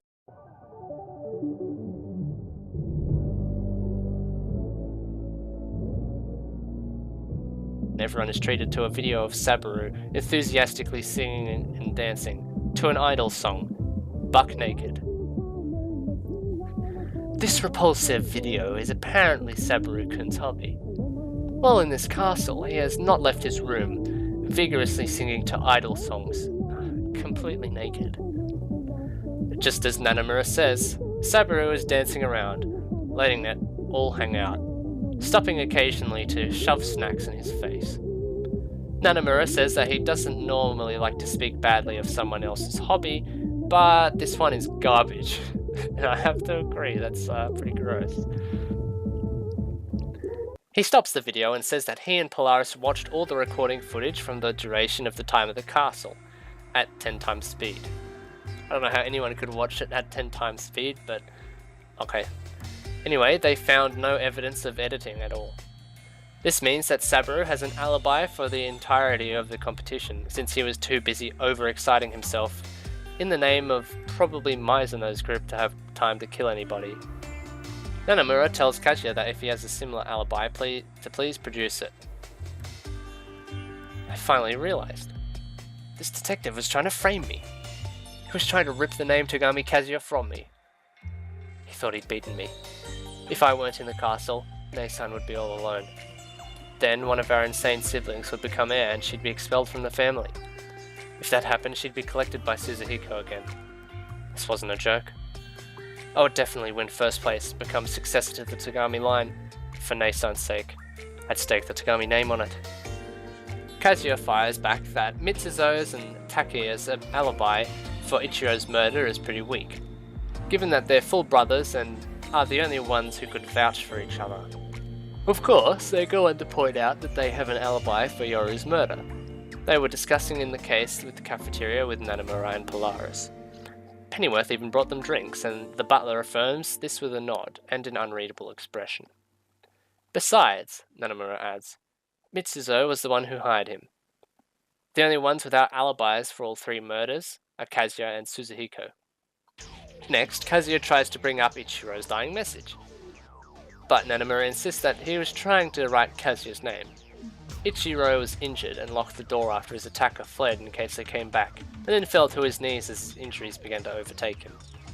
He wrote the name of his attacker in his own blood, but when he died he fell forward and bled over the first character. Kazuya says that Ichiro very well could have been writing Takuya instead. The culprit could be Takuya. Takuya and Mitsuzo could be working together. Nanomura commends the speed at which Kazuya reaches that conclusion, but again he points out that they were the ones who hired him. A high-ranked detective. Why tie their own nooses like that? Because you're also in cahoots, Kazuya says. When Nanomura raises and quirks an eyebrow at this. He says that he works for money, doesn't he? And oh boy, Kazuya, you bet Nanomura will do anything for money. He could have been hired to finger the wrong guy as the culprit. Nanomura says that that's all well and good, but it doesn't make their alibi for Yoru's murder any less solid. Unless Kazuya thinks Pennyworth is in on it too. Kazuya argues that Mitsuzo and Takuya killed Wasuke and Ichiro. While Yoru's murder was someone else, Nanomura rolls his eyes and asks how many killers are in this castle. Besides, neither Mitsuzo nor Takuya have a motive. Kazuya screams that he doesn't have a motive either, but that's when Nanomura just kicks him. But you aren't a Togami, are you?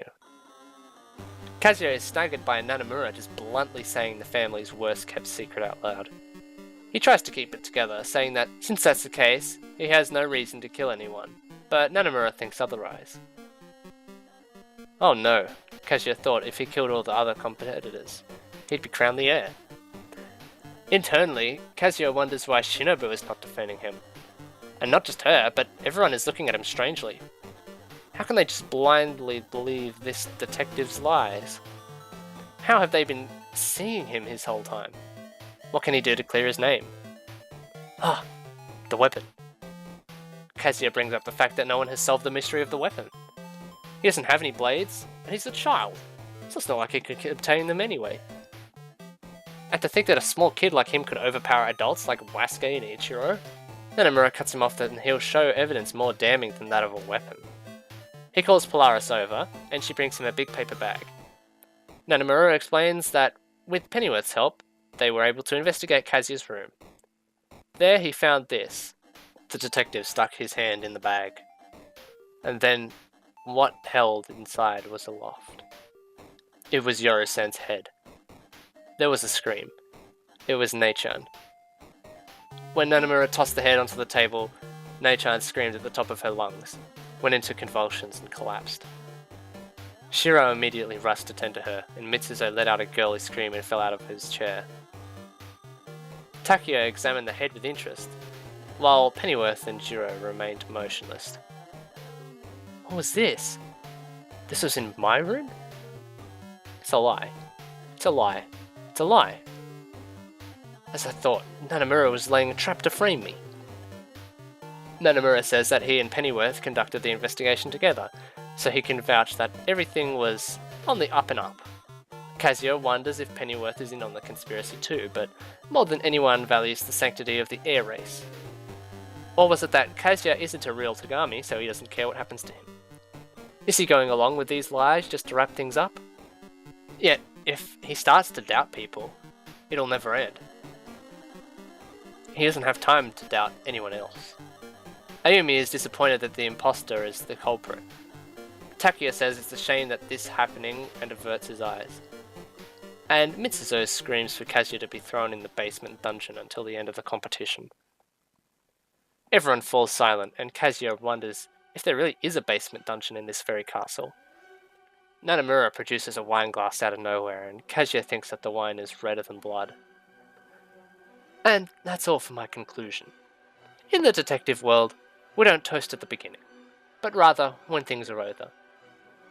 Well then, ladies and gentlemen, to the end of the bloodshed. Nanamura elegantly raised its glass. Skull.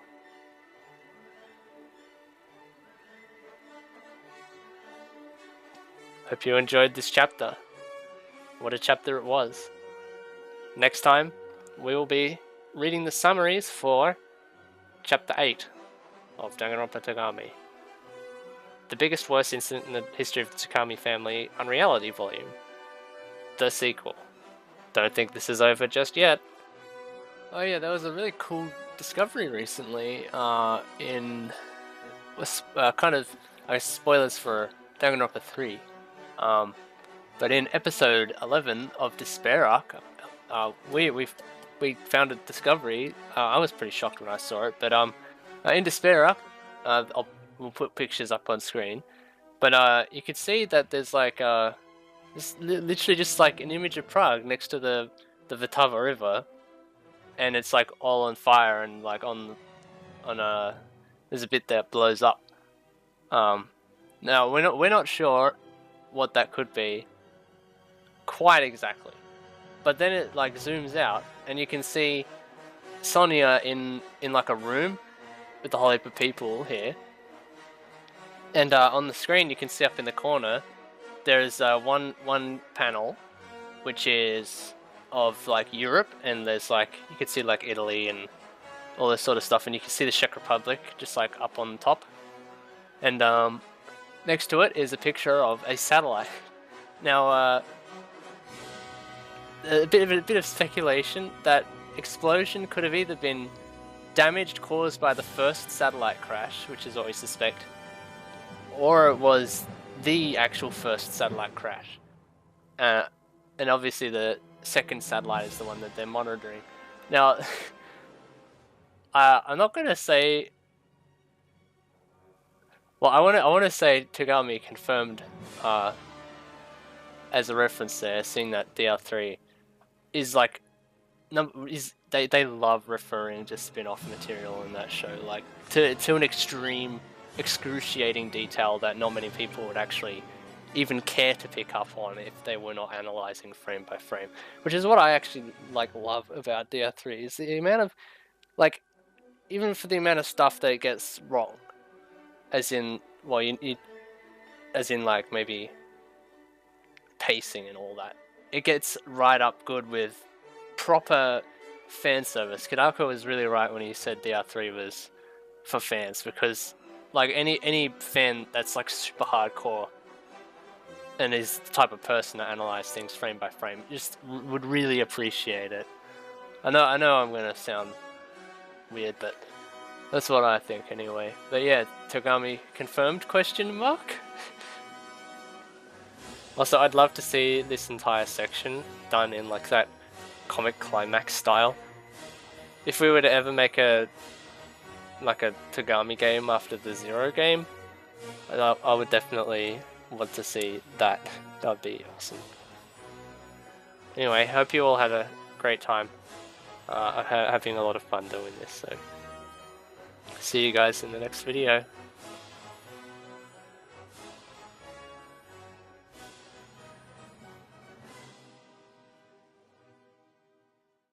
Warning, This episode may contain certain scenes that some viewers may find disturbing, so viewer discretion is advised. Danganronpa Togami, Volume 2, Chapter 8.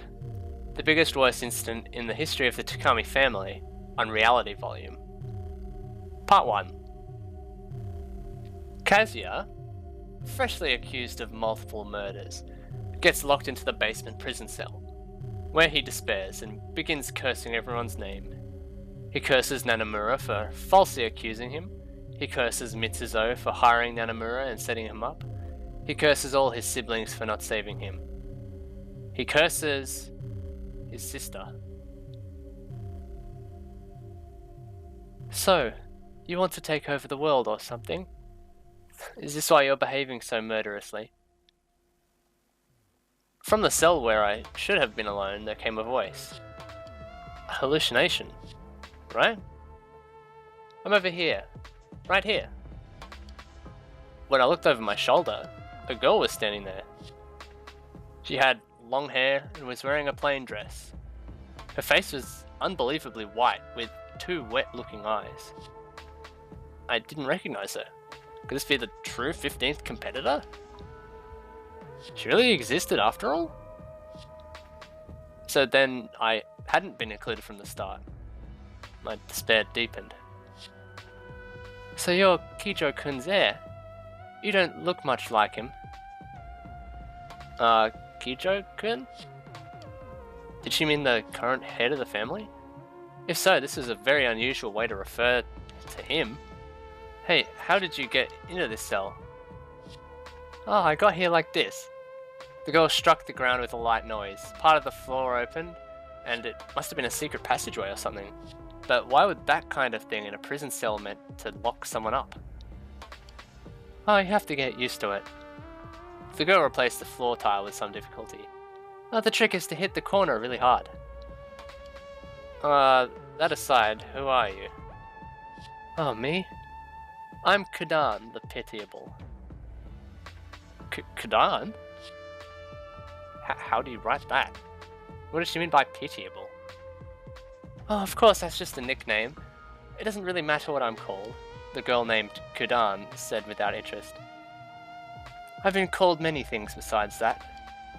Kudabe, the bovine one, Ushioni, Amabi, Amabiko, Satori Demon, Cow Woman, SCP... Redacted. Oh, but I think the only one I can't forgive now is Cow Woman. That one's really rude. So, what's your name? My name is Kazuya. You write it as Calm Night. Oh, wow. That's an appropriate name fitting of Kijo-kun. Why do you use kun to refer to the head of the family? Why do you use head of the family to refer to your father? Nothing to say? You're a pain, huh? Are you nervous? Let me put you at ease. This is top secret, but Kijo-kun was originally named Taro. No offense to the Taros of the world, but when choosing a name, that should probably be the first one you throw out. I guess Kijo-kun's lack of naming sense is hereditary. He changed his name? I didn't know that. Oh, it's less he changed his name and more that I changed it for him. Why is that? Stealing names is just what I do. I mean, the most precious thing in the world is your name. If only you have a name, the virtual becomes real. Fake and genuine. Official and unofficial. All of those things get invalidated. Hey, are you listening? The Kudan tilts her head in Kazuya's direction, but he decides that because he has no clue what's going on here, he's going to stay quiet. He doesn't want to say too much. That's what got him in trouble with Nanamura. Kudan notes that she gets it. He doesn't know these things because he grew up without being loved. Kazuya mentally notes that it's lucky that Kudan's so chatty, as she goes on to say that he really is a pathetic. People raised without love go on to try and conquer the world. Kazuya argues that he was raised with love after all, but Kudan smirks at him and asks if that's why he ended up here in the dungeon.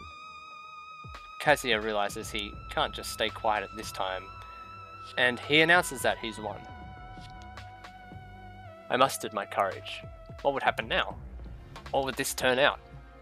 Kudan gazed at me, her eyes like deep holes, her black, wet eyes. I recognized those eyes. They were the same as a herbivore, a cow. Yep, congratulations, the cowwoman said. With this, you may learn the secret to the Togami family's prosperity. Now then, your most precious possession, please. My most precious possession? Isn't it obvious? Your name. The name Togami Kazuya. Of course, there was nothing more important to me than my name Togami Kazuya. It was the only proof of my connection to Nei-san, after all. It was the gold medal that linked me to the Togami family. It was a record of my own existence.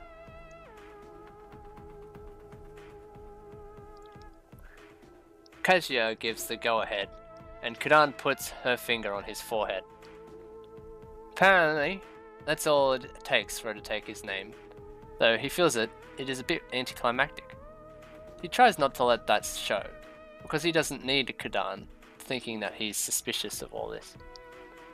Kudan announces that the deed is now done, and that he is no longer Kazuya. Now nameless, he is her possession, and cannot flee from her. He can no longer call himself Kazuya, and the second he does, their deal will be void. Which this line is a bit ambiguous, because it also could mean that no one is allowed to call him Kazuya, but I don't know if that would be easy to pull off. He is her Kazuya only. He cannot take even one step away from her. Despite how alarmingly ominous this all is, he's quite taken with the phrase, my Kazuya only. That said, he still does have a question.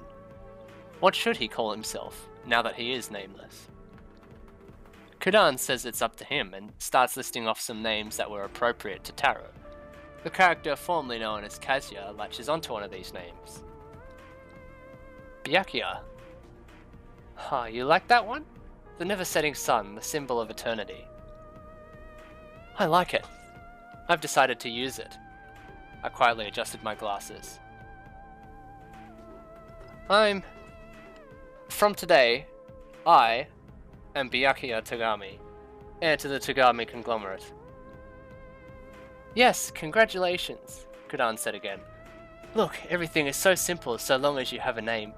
Reality and unreality are the same. Your world is like that. You all live without realizing that it one day is destroyed, ends, and begins anew. Well then, in a lieu of salutations, why don't I offer you some predictions? Predictions? Did she say predictions? The urge to ask more questions bubbled up, but I suppressed it. Kudan turned her cow-like eyes on me and uttered this in a strange voice. Release is coming. Examine the wall. Be wary of repetition. Shall turn to dust. Because of this, Byakuya shall be victorious. What was that? Didn't you know? Predicting the future is my job. Carrying these predictions out is your job, isn't it, Byakuya? My job. You want to take over the world, don't you? Huh? No matter how you try to hide it or conceal it, it's written all over your face. If you've gotten my predictions, of course it's possible. The Kudan opened the secret passageway, and with a "see you," she disappeared. It was such a plain exit that I couldn't even follow her. Footsteps were drawing closer. I slapped my own cheeks, fixed my glasses, and did my best to look like the timid boy who had been imprisoned. Takuya appeared in front of the cell. He looked absolutely exhausted. Kazuya-kun, I'm here to let you out. Let me out? I should apologize. Do you want to see? Well, probably you should see for yourself. What happened? Well, the true criminal confessed, or rather, killed himself. Part 2. Takuya takes the newly christened Byakuya to Mitsuzo's room, where he's hung himself from the chandelier and left a note saying that he has committed the murders and hired Nanamura to pin it on someone else. However, the weight of his own sins was too much for him, so he took his own life. He notes that his brother Takia was unaware of all this, and apologizes. Takia shakily says that he found Mitsuzo like this about an hour ago. The door wasn't locked, and if only he'd arrived sooner.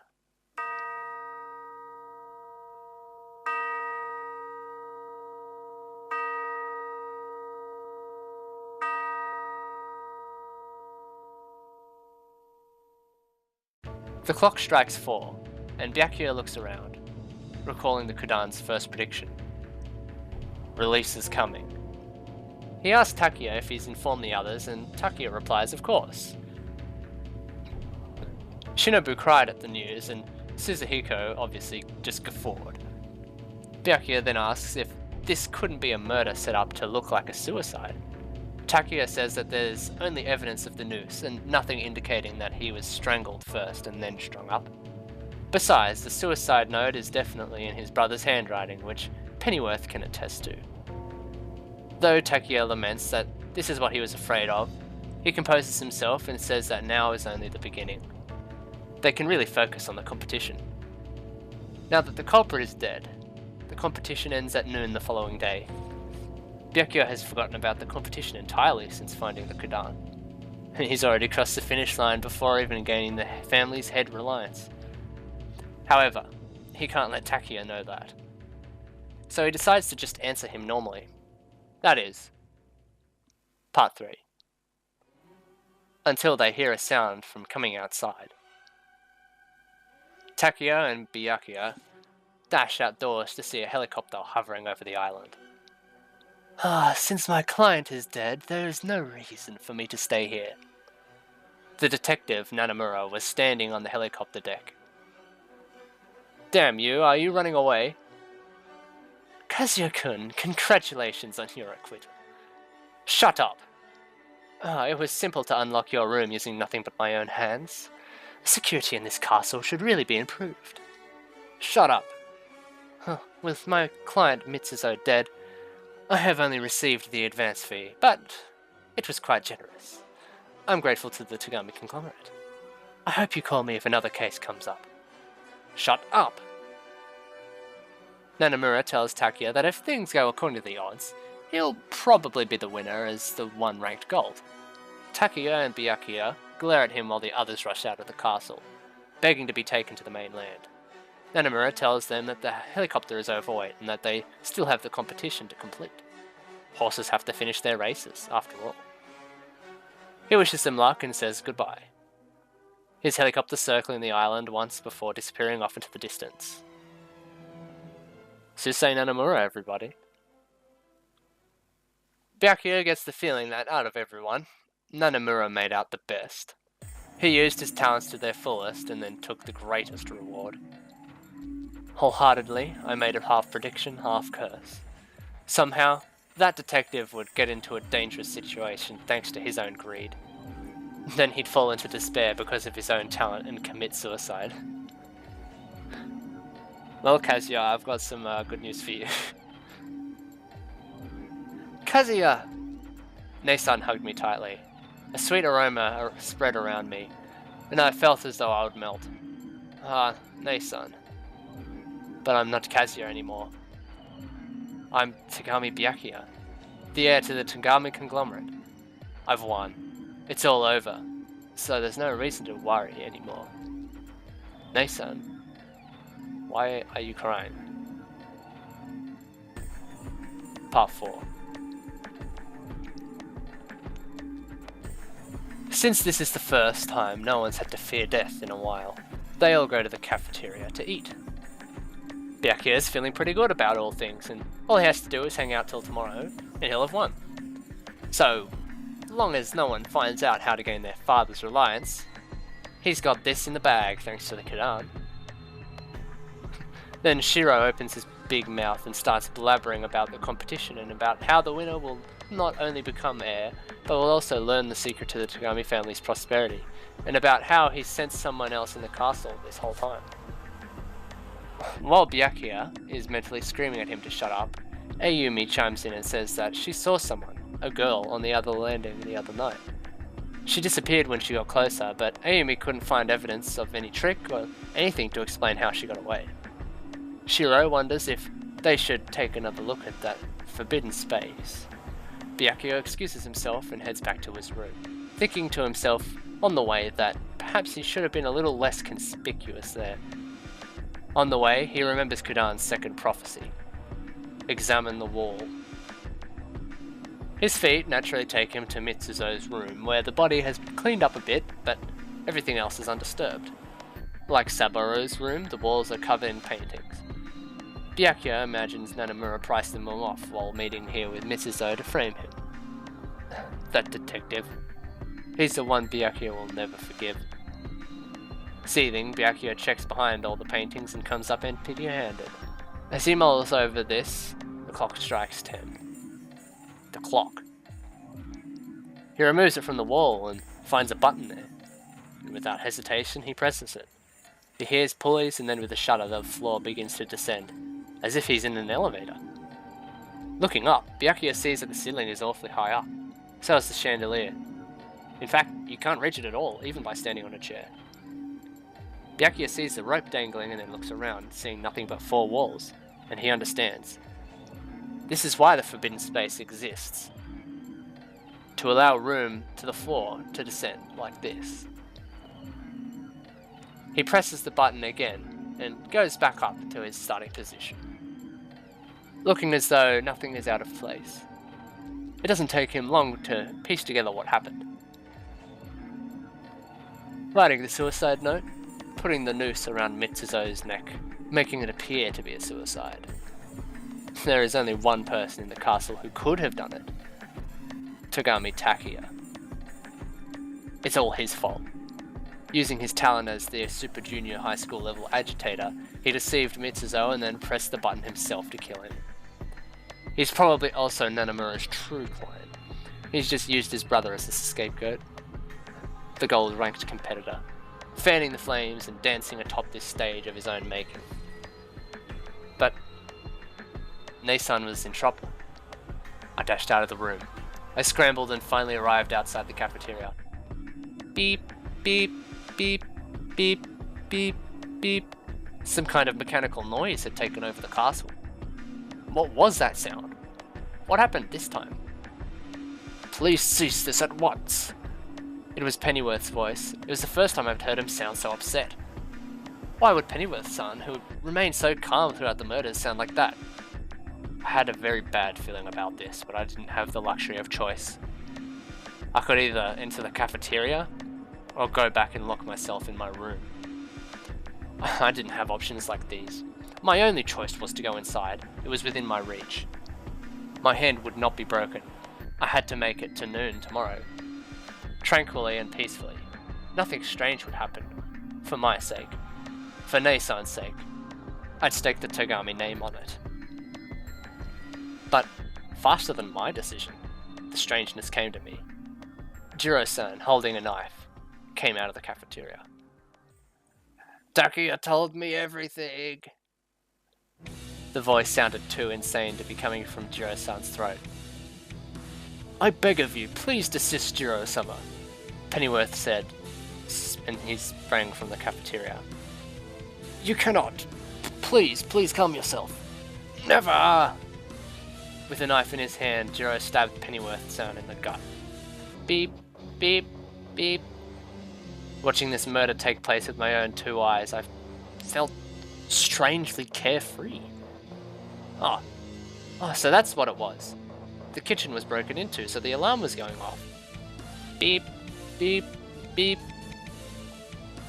When Jiro-san removed the knife, Pennyworth-san collapsed to the floor. Blood spread from him at an alarming rate. Jiro-san turned his sight to the motionless Pennyworth-san to me. In his eyes was bloodlust, and nothing else. Next is you! He raised the bloody knife. Something crashed into me, and I suddenly realized that I had fallen to the floor.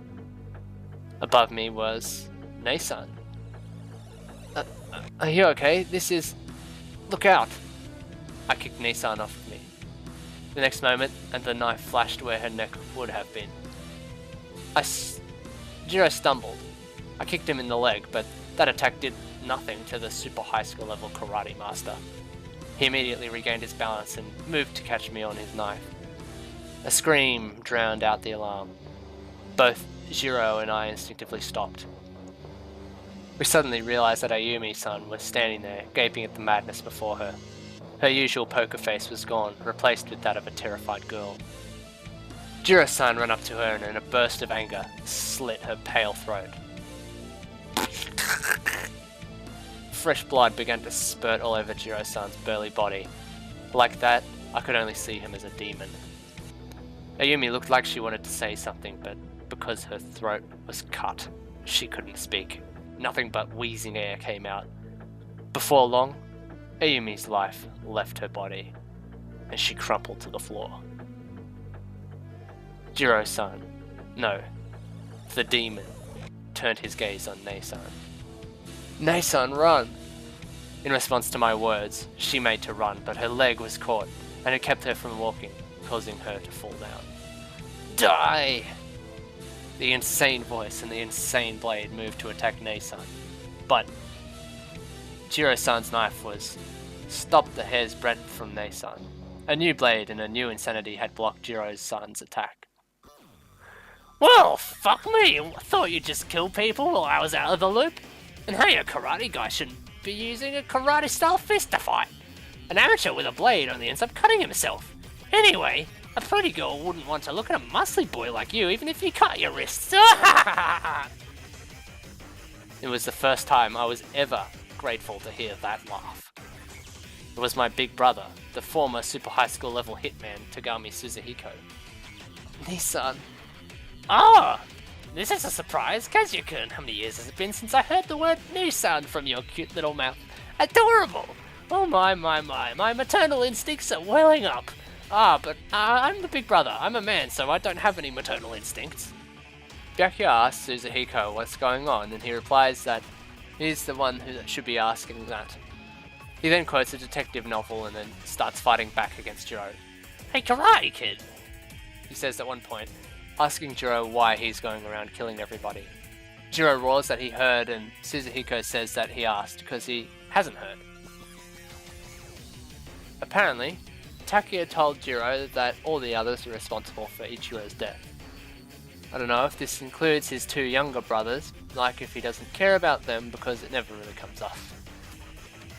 Suzuhiko has to take a moment to remember who Ichiro is, complaining that he can't be expected to remember some small fry who died back at the beginning of the story, which infuriates Jiro. They fight, and it seemingly are evenly matched. Suzuhiko does more musing on blades, talking about how the kitchen knives just don't do it for him, and he prefers his own knives with a hole in them. In case we didn't pick up from the last book that he really loves knives. During this, Shinobu has managed to hobble away, dragging herself up the stairs by the handrail. Byakuya wants to follow her, but there's kind of a knife fight going on in the way, so he instead takes off down the hallway. There he runs into Shiro, and the two of them decide to talk while running. Byakuya fills them in on what's happened so far. The secret of Mitsuzo's room, the faked suicide, Jiro going crazy, Pennyworth and Ayumi being stabbed, Suzuhiko coming to the rescue, how Shinobu strayed off. Shiro, ever perceptive, notes that it was awfully clever to think to look for the button. Was that all his own idea? Byakuya redirects the conversation to about how Takuya is the mastermind, and the two agree to find him. Shiro wonders why he's trying to kill them all. Byakuya assumes that's because he feels like it, and Shiro responds that he must have given up on getting the Reliance and aims to be the only one left standing at the end of the competition. He suggests that they ask him directly what he's up to, though Byakuya doubts he'll give up this info so easily. However, Shiro believes that Suzuhiko will get the better of Jiro, and once he's out of the picture, Takuya will become more vulnerable. Byakuya takes stock of who is still left after Jiro's defeat. Himself, Shinobu, Suzuhiko, Shiro, the culprit Takuya, and Saburo. As it was from the start, the only person Byakuya can trust is Shinobu. The two boys run around the castle, checking the rooms. The alarm at some point stopping. They can't find Takuya, which is to be expected. Once he set Jiro on his murderous rampage, he'd likely holed up somewhere until everyone else was dead. Byakuya curses this, and Shiro looks at him, asking if he doubts him. Byakuya sputters, asking why the heck Shiro would ask that right at this moment, and the other boy tells him that he's just realized what the reliance refers to. Byakuya goes as white as a sheet from this. Shiro goes on to say that it's just his intuition, but he's pretty sure he isn't wrong. If he were to tell Byakuya what it is, would he believe him? Shiro-kun? Answer me. But you're the one who realized it. I have no interest in being a Togami successor. Huh? I want to become a musician. Shiro-kun had said something incomprehensible. A musician? You're saying you want to be a musician more than the heir to the Togami conglomerate? Yeah. An immediate answer. So I want to share my plan with you. I want to trust me on this. Shiro-kun, you're not making any sense to me. Something more important than being a Togami? There isn't anything? Huh. Well, but there is. This time will come when you understand that too. No way, you're joking, right? No thanks. Please don't destroy my whole worldview. There's only the Togami name. Being a Togami is all that matters. Because that's all you have? Because that's all I have. It's an illusion. You probably don't have any Togami blood in you, and well, you can't take it by force.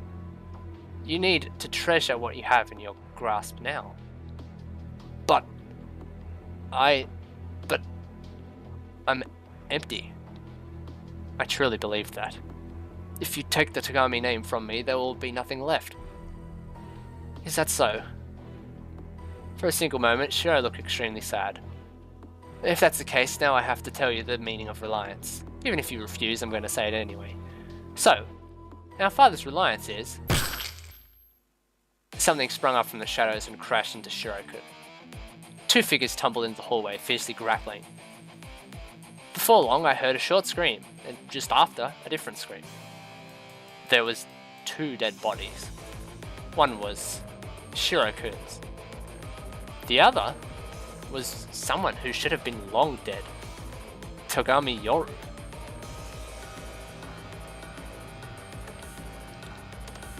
Part 6. Byakuya is standing there, thinking about how he's suddenly transcending abnormal daily life into a plane of unreality, wondering such things as why Yoru was alive just a few moments ago, or why her head and torso are still attached. Was it because the doll was a ruse? Byakuya is trembling and scrambling to grab hold of any drop of reality he can find. He reaches out to touch Yoru's body. It's got a knife sticking out of the chest and is still warm, just as if she died. No matter how he looks at her, it's definitely Yoru. Her artificial looking face, her dress-like clothes, her lips that even now look like they're about to say something. It's definitely Togami Yoru. This isn't a doll, this isn't CG, or a robot, or any other similar trick. If it's a ghost, the worst possible outcome must still be waiting. Beside Yoru is Shiro with his neck slit. He's a perfect corpse, as if they were just having a conversation a few minutes ago. Byakuya thinks about Shiro a bit, feeling bad he couldn't do anything, feeling badly that he never got to become a musician. Despite what he thinks, the bodies do not respond. Byakuya decides that he, as the one still living, needs to keep going. However, he isn't sure how to proceed in this bizarre new plane of unreality. Will logic work here? Can he really reach some kind of conclusion? He doesn't have any clue. Wait. The predictions. The next one to come true should be the third one in the sequence. These predictions are his only recourse in this unreal world. Be wary of repetition. This stumps Byakuya. Oh, come on, what the hell does repetition mean? He must be overlooking something big. Oh, come on, what's the big thing? Well, There's the small matter of how Yoru, who was supposed to be beheaded, is now in one piece again. So, how'd that happen? Resurrection? Eternal youth? No. He has to use logic as a weapon, and not accept the unreality. But he can't think of anything. Time is ticking away. Byakuya wonders what happened with Jiro and Suzuhiko. This isn't really the time to stand around calmly and think about things.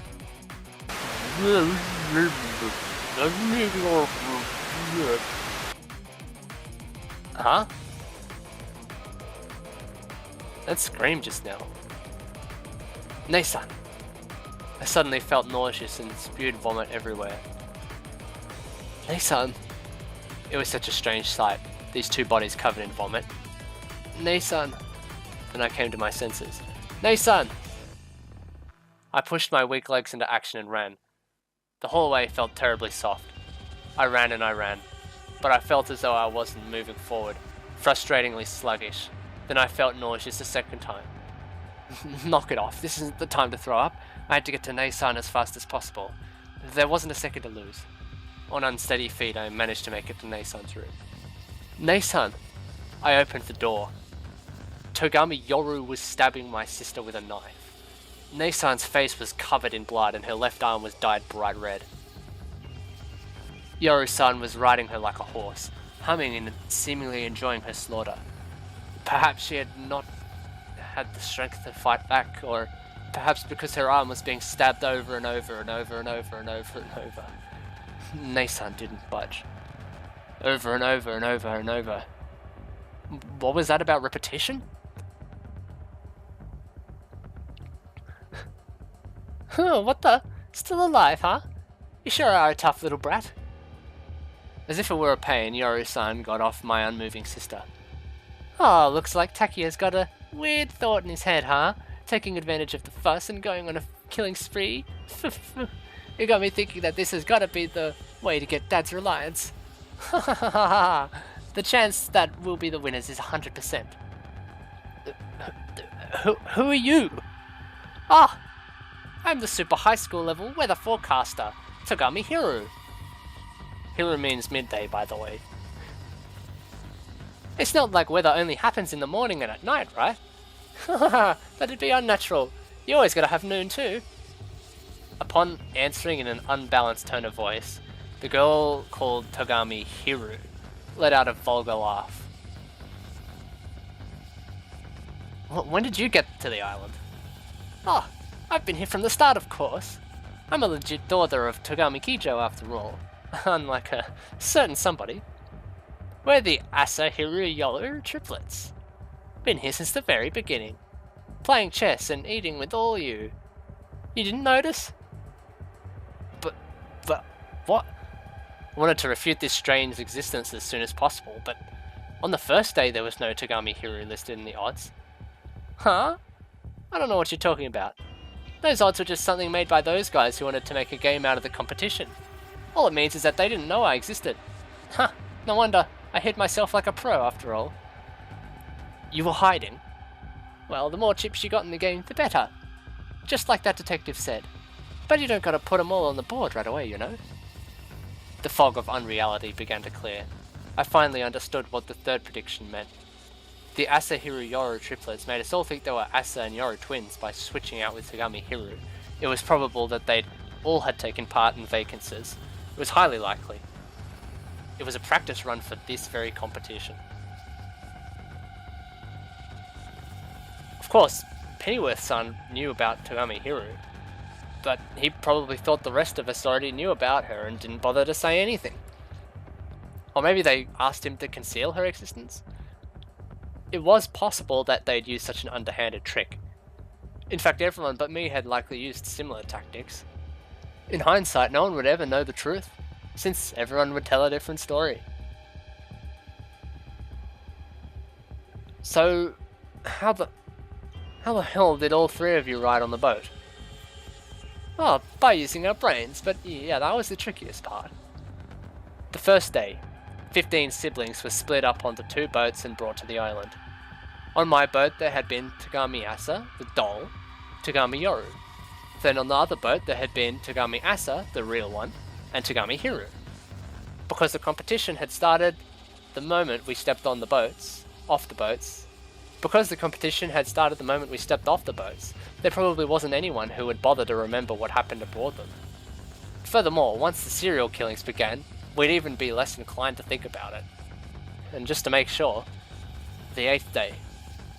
Thanks to Yoru-san's excellent idea, the doll was exposed and everyone had thought that Yoru-san was an only child. But in truth, leaving out myself and the doll version of Asa, and adding in the real Asa in Hiru, the competitors is 1. Ichiru, 2. Jiro, 3. Sabaru, 4. Shiro, 5. Mitsuzo, 6. Takuya, 7. Yusuke, 8. Asagao, 9. Wasuke, 10. Ayumi, 11. Asa, 12. Hiru, 13. Yoru, 14. Suzuhiko, 15. Shinobu. Exactly 15 people. It turned out that I hadn't been standing at the start line of the air race after all. I couldn't smile. I was going to cry. I'm going to cry, I said, because it was true. This is despair. Who knew that there was this kind of despair? Who knows? But you're in despair. From here you'll fall to the bottom of despair, be in a state of despair, and in the end die miserably. Speaking of dying miserable deaths, Togami Asa's the one who died miserably. I was shocked to hear those words leave my own mouth. Ah, so I could say these kind of things too? What did you say? Togami Hiro narrowed her eyes. Did you kill Asa Nei-chan? You bastard! Her demeanor had just completely changed, and not for the better either. It truly was a Volca death. She stumbled over and over like a dung beetle, and in the end her death meant nothing. Absolutely nothing. Hey, knock it off! I'll kill anyone who makes fun of Asa Nei-chan, I'll kill you right now. While screeching this, Togami Hiro readied her blade and lunged at me. But before she could stab me, a hole opened in her chest. I'm surprised. This is the first time that this has worked so well. What the... This... is... Without understanding a single thing, Togami Hiro breathed her last breath. Paying no attention to her corpse, I ran to Nei-chan's side. She was full of holes. Blood was spurting from her face, and she was bleeding profusely from her arm. But she was not breathing. She was alive. Nei-san, I'm so glad. I'm here now, so it's okay. Hey, look. I'm not Kazuya anymore. I'm not that weakling Kazuya. I'm Togami Byakuya. I've got the Kudan on my side. I have her predictions. I've got this power. I'll protect you, so you don't have to worry. I'll protect you from all of them. The Togamis, the world, Suzuhiko, I have the power to do that now. No one can defeat me now. To prevent another attack, I locked the door. I looked over my shoulder. My bloodied sister. She was beautiful. Looking at my unmoving sister, I shuddered. Nei-san. No. My adopted sister. We weren't linked by blood. So... we could love... So... we could love one another. Right? We could make love. I wasn't like that other man. We could share legitimate love. Part 7. I wonder if you can hear me. I'm the culprit, I said, while loving Nei-san. Well, that's enough for today. Okay? Yeah, that happened. Big oof. Fuck Kazuya, basically. Like, no excuses. Kazuya is literally the worst character in the entire series. Absolutely no excuses, hands down. This is like one of the worst things he's done, and worse is still yet to come from this absolute bastard of a character. Hashtag fuck Kazuya. Yeah, so I hope you enjoyed whatever the hell that was. Uh, don't worry if you're confused about anything, because a lot of this shit gets explained, and especially the stuff in the later part of the chapter. Um, a lot of it is just completely just what the hell inducing. You'll notice a common theme if you're familiar with Danganronpa, and you hear the theme unreality, you'll kind of guess what's going on. But let's go over some translators notes, which is basically just it's the return of the translators notes, everyone. How cool!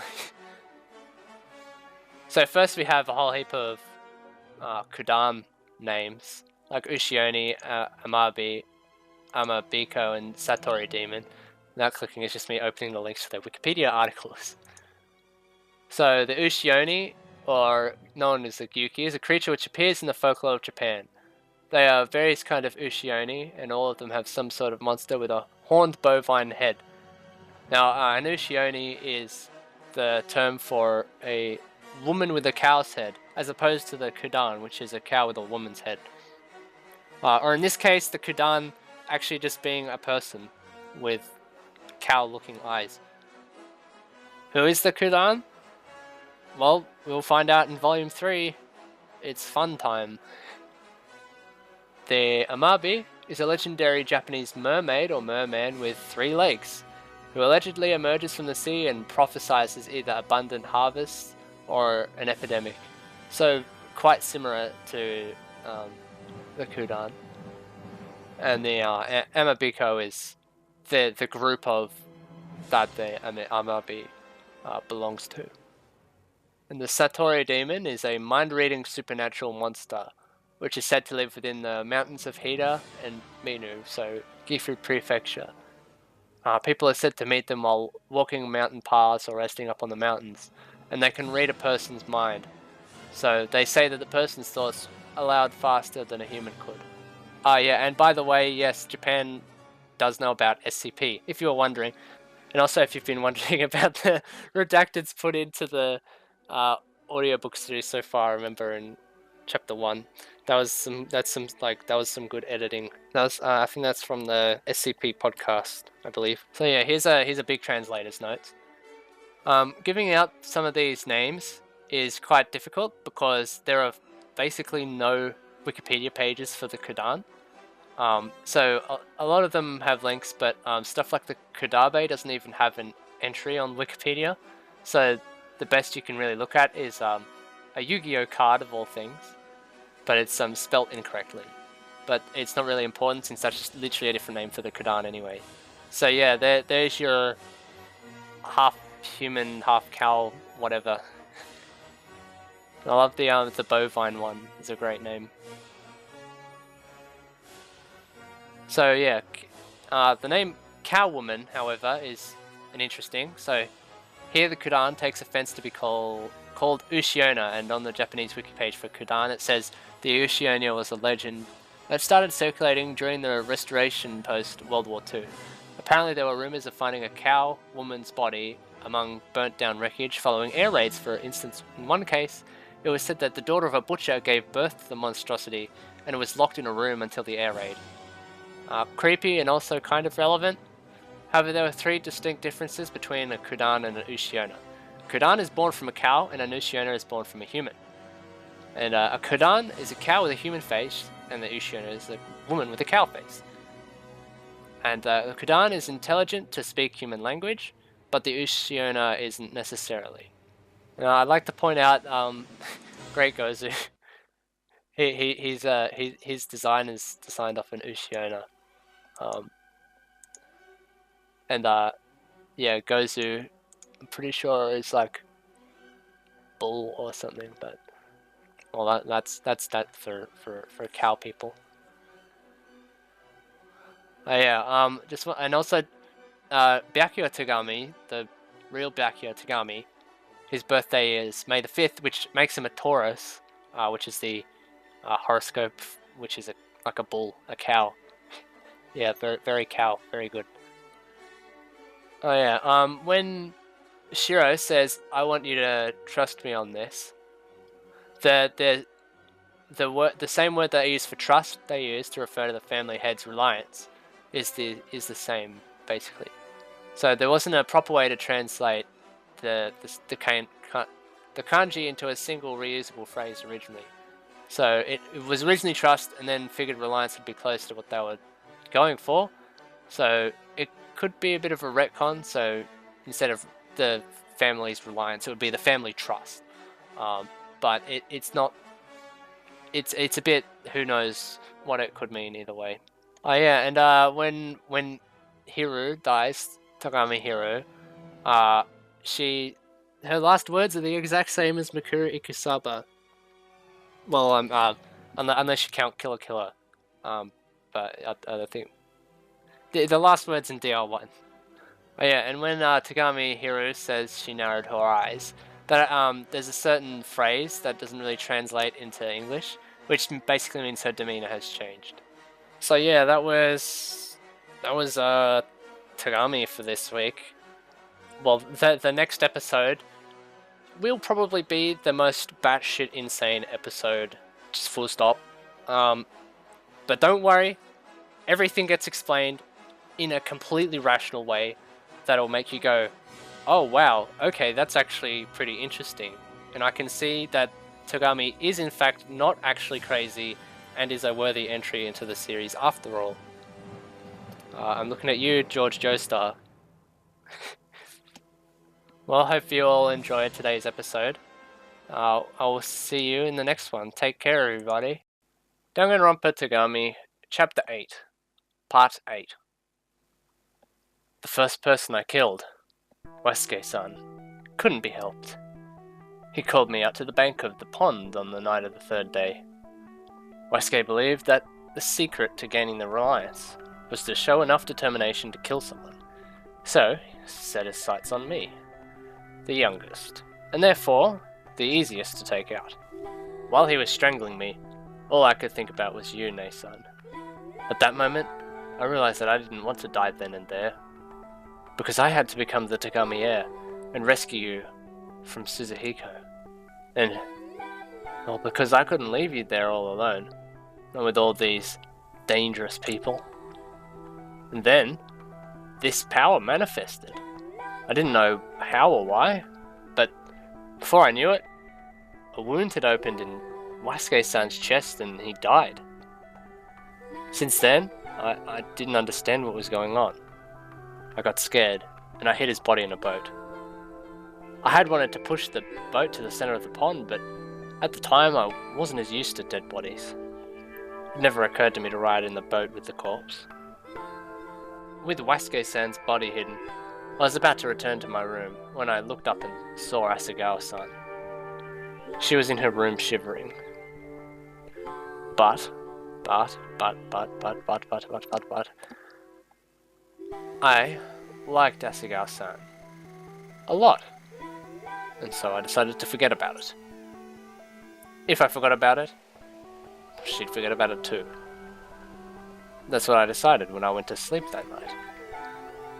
But the next day, the fourth day, I couldn't forget it after all. Yet, I couldn't bring myself to kill Asagawa-san. And besides, she was holed up in her room with people outside the door. Then, we found Asagawa-san's headless body, didn't we? I realized right after that she'd committed suicide.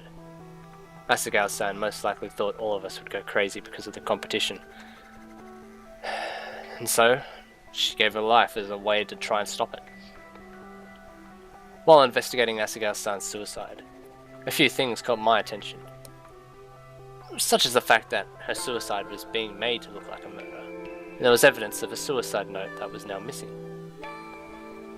I figured it out right away. It wasn't a suicide note, but a confession. And apparently the suicide note, or rather the confession, had been stolen by Yusuke-san. I thought that he'd likely come after me, and he in fact did. I'm only a 13-year-old kid. He called me to his room and he blackmailed me. He wanted money. Well, since I was a member of the Togami conglomerate, I should have had more money than the average kid, right? Of course, if I could have paid him off and ended things, I would have, but I knew that this wouldn't be the only time that he tried to extort me. I got angry. Then this power surfaced again. While Yusuke-san was talking to me, I put the wire to his neck. Why was the suicide device in place again? Well, I guess if I hadn't given in, he planned to use it to threaten me further. As for the confession, I ripped it up and ate it. When Ichiro-san called me to his room, I was filled with resignation. It was the middle of the day and I hadn't had full control of my power from the start. I don't know how he figured it out, but he told me that he knew I had killed Wesuke-san. Really? I wonder how he knew. Maybe he didn't believe Yusuke-san had committed suicide, since he didn't have a motive to. Maybe he guessed that Yusuke-san had been murdered, then followed the logical path to me. Or maybe as the former super high school level surgeon, his eye caught something. Anyway, he told me to tell the truth, but there was no way I could do that. No way, Nei-san. Then, my power returned. It was over in an instant. Just a single small stab was all it took. Ichiro-san looked so shocked. I myself was shocked, because my power had suddenly come out, and Ichiro was still alive. I got upset and fled the room. If Ichiro-san's blood message had still read Kazuya, things would have ended right there. When I killed Yoro-san on the 8th day, it was her own fault. I couldn't sleep, and was about to head to the kitchen for a drink when I ran into her. Yoro-san was probably in a bad mood because her excellent idea hadn't worked out. She was even meaner than usual to me. Well, I was used to it, and could handle that. But then she said something offensive. She knew about Yor and Suzuhiko's relationship. Yoro-san said such things like, "Huh, your brother and sister are beasts," and "I heard they did it just yesterday," and "brother and sister together? Disgusting." Nei-san, is that true? Is this Suzuhiko still doing weird things to you? That's awful. Truly awful. I'm sorry. I am so sorry. But you don't have to worry anymore. I've become the heir to the Togami conglomerate. I won't let anyone just do what they like to you. Before she realized it, Yoro-san had lost her head. All because she'd said nasty things to me. But from now on, no one will talk badly about me. I have Kudan on my side. I won't lose to anyone. No one will make fun of me. I'm the heir to the Togami conglomerate. I'll make you happy. Nei-san. I swear it.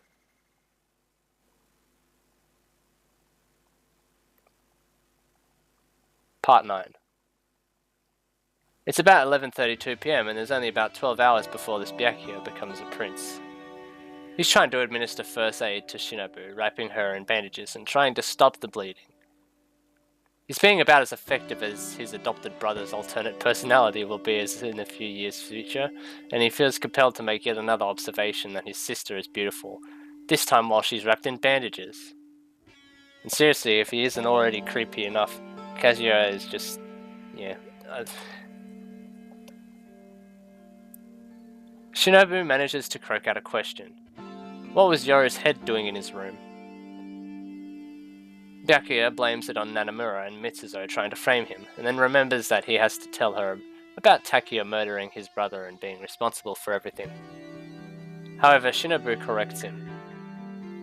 You're the culprit, Kazuya. Byakuya argues, saying that Takuya is the real mastermind and they're looking for him. You killed people. Please stop. I only killed 4 people, and well, 2 of those were in self-defense. Shinobu tells him that he's crazy, which upsets Byakuya. He argues that he did it all for her sake, and she tells him not to do things like that for her. Then she starts to cry, and Byakuya wonders if it's because her wounds hurt, because, well, he's obviously really bad at understanding people, because this Kazuya is stupid.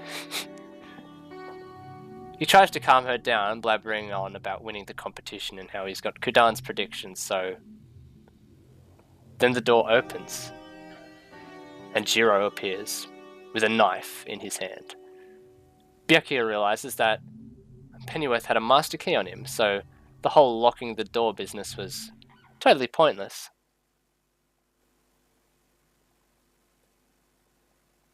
In order to use the power dwelling inside of me, I concentrated my mind on my right hand. I felt the scorching heat of a high-energy explosion, and the next moment, a faintly glimmering sword-shaped object appeared in my hand. Yet Jiro-san never tasted my blade. Falling upright with a loud noise, stuck in his back was a kitchen knife with a hole in it.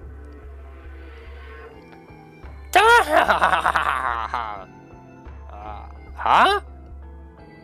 Laughing, Suzuhiko stepped into the room, and upon seeing my right hand, his eyes widened. Oh! What's this?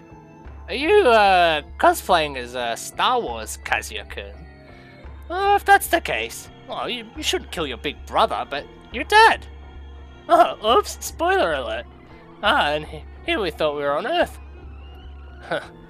You're not my brother. You're a stranger, I said, cutting him off. Well, an adopted brother's still a brother, no? Well, legally anyway. But your blood is that of someone else. Huh, you're really cold, aren't you? You're like ice candies. Ice candies aren't really cold. What? Really? I'll kill you. I'll kill you and protect Ne-san. That's funny. My ears just heard I'll kill you and steal Ne-san. Suzuhiko shrugged. I know you're excited over getting your newfound special power, Kazuya-kun, but let's not forget the important goal. Weren't you looking for someone? I'm right here. So, Takeo appears in the doorway looking overwhelmingly confident. You know, if you're wondering about Kazuya's weird sword power, trust me, it gets explained, and you'll be like, oh, okay, that actually makes sense. Like, it's not in the way you think it does. Like, oh, he can do this, but like it's an explanation in a really metaphysical, well, not metaphysical, but meta way that makes sense in the end. Just we'll get to it. So yeah, Takeo appears in the doorway, and he says that there are only 4 of their siblings still alive, so they should get along. Oh, well, and he forgot Saburo. He's always doing that. Anyway, the 4 of them should play mahjong or something. Oh, well, he forgot about Saburo again. Suzuhiko, however, says he isn't falling for that. No one here is gullible enough to have their chain yanked by Takeo. Instead, Takeo asks him if he'd like to join forces and take over the Togami conglomerate with him. Turns out he was never really much into the competition, and he'd rather do away with the children's game and seize control using his own power. However, he's going to need help to do that, and that's where Suzuhiko comes in. Together they can topple the Togami family and build a new one. They can wash blood with blood. Start and end things in war. Then begin new wars. What does he say? Nah, Suzuhiko said. I don't want to work with someone who kills his own family just for his own personal gain. Takeo points out that Suzuhiko has done some pretty terrible stuff to his own sister, but Suzuhiko claims that that was love. Takeo repeats this incredulous, and Suzuhiko says sure it was love. If he doubts it, he can ask Shinobu herself. Byakuya is the one reeling even more from this. Love between blood siblings? What kind of disgusting nonsense is this? But Shinobu is not denying it. He can see from her face, even though it's half swaddled in bandages, that there's an affirmation there. And as we always know, observations made in a state of emotional distress are always correct and never wrong. Byakuya takes this about as well as you'd think, calling everyone messed up and insisting it's a lie. There's no way a brother and sister in real life could be in love. Sweet home Alabama. Suzuhiko, however, argues that in this world there's all kinds of similar instances. Mothers and sons, older and younger brothers, grandfathers and granddaughters. Somewhere a mysterious wave of nausea just hit Jin Kurigiri. This stuns Byakuya though. All this time, he thought that Shinobu was an unwilling participant in all of this. This whole time, he never doubted that she was a victim, and suddenly he's calling his idea of justice into question. Between you and me, I'm pretty sure that Kazuya is reading way too far into nothing, because he's stupid. Because I hate him. I'm sorry, everyone. If you like Kazuya, there's no... What? Why? Please, tell me why you like Kazuya. Like, I can't think of a single more unlikable character in this entire franchise.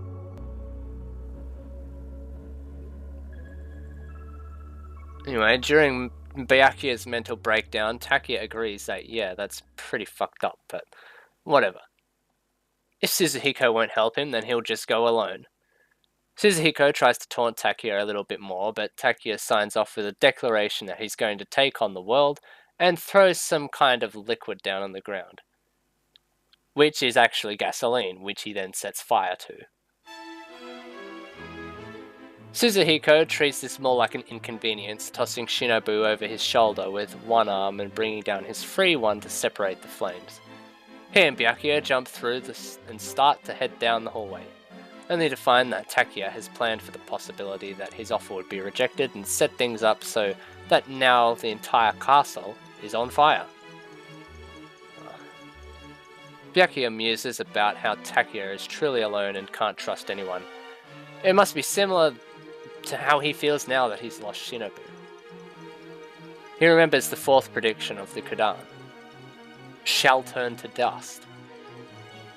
Suzuhiko picks a direction where there's the least amount of fire and tells Byakuya that they need to run away, since he can't kill flames. The castle continues to burn, choking Byakuya with smoke and catching his air alight. He muses that this is the same as the time Kuchinashi village is burned down, and assumes that this just must be his fate. He asks Suzuhiko if he can split the flames again, but he answers no. He can only do that for a second. Can't Byakuya use his inborn power? He tries to, but the fire prevents it from manifesting. Like how he'd like. He tries to, but the fire prevents it from manifesting how he'd like. Meanwhile, Shinobu has passed out, looking for all intents and purposes dead. Regret starts to fill Byakuya, though he isn't sure what exactly he's regretting. They hear Saburo struggling to keep up his idol song and dance routine while roasting alive. No one makes fun of him since they're all in a similar predicament. They can run, but before long, the flames will catch up to them. That's when Byakuya remembers that the last of the Kudan's predictions. Because of this, Byakuya shall be victorious. These are not mere words. They are a promise for the future bestowed from heaven. He will not die here. These flames will not burn him. It has been decreed that Togami Byakuya will be the victor. Just as he thinks that, a piece of the ceiling collapses, separating Byakuya from Suzuhiko and Shinobu. Suzuhiko calls out to ask if he's okay and tells him not to worry. And tells him not to run and worry about he and Shinobu. He should look after himself, just as he's been doing this whole time. Nissan. Please take care of Nissan. Leave it to me. See ya, Kazuya-kun. Sweet dreams. Byakuya hears the sound of footsteps taking off. and with that, he's alone. He sets off, walking through fire and smoke, suffering from the pain, but confident in Kudan's prophecy. At one point, he hears a recording of Takia gloating about his win, and about how they won't all die in vain. He'll wash their skulls and present them on pikes to the Togami conglomerate. Takia has no interest in childish things like the competition or winning their father's reliance. The rest of them can all die singing a children's song. No, Byakuya thinks. The fifth prediction sings of his victory. He's not a child singing a silly children's song. He's a successor to the Togami conglomerate. The supreme ruler who will have rewritten the world map once he takes over. Takia announces that he'll be challenging the world, and he's very sorry that they won't be there to see it. Then his tape starts to melt, distorting his words in a fashion similar to that of a sputtering radio after the second satellite drop in Volume 1. With the tape gone, Byakuya starts to feel truly alone. Suzuhiko and Shinobu are gone, and now he doesn't even have an enemy to hate.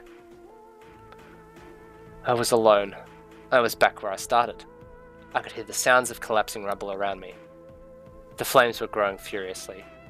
Before and behind me, there was nothing but fire. Everywhere I looked, fire. Even when I closed my eyes, fire. The redness approached to engulf me. There was nowhere to run. It was hot. But I didn't want to die. Because of this, Byakuya shall be victorious. I repeated Kudan's prophecy in my head over and over to gather my courage. Victory. Victory. Victory. Byakuya Togami's victory. Byakuya Togami's victory. Byakuya Togami's victory. Byakuya Togami's victory. Byakuya Togami's victory. Byakuya Togami's victory.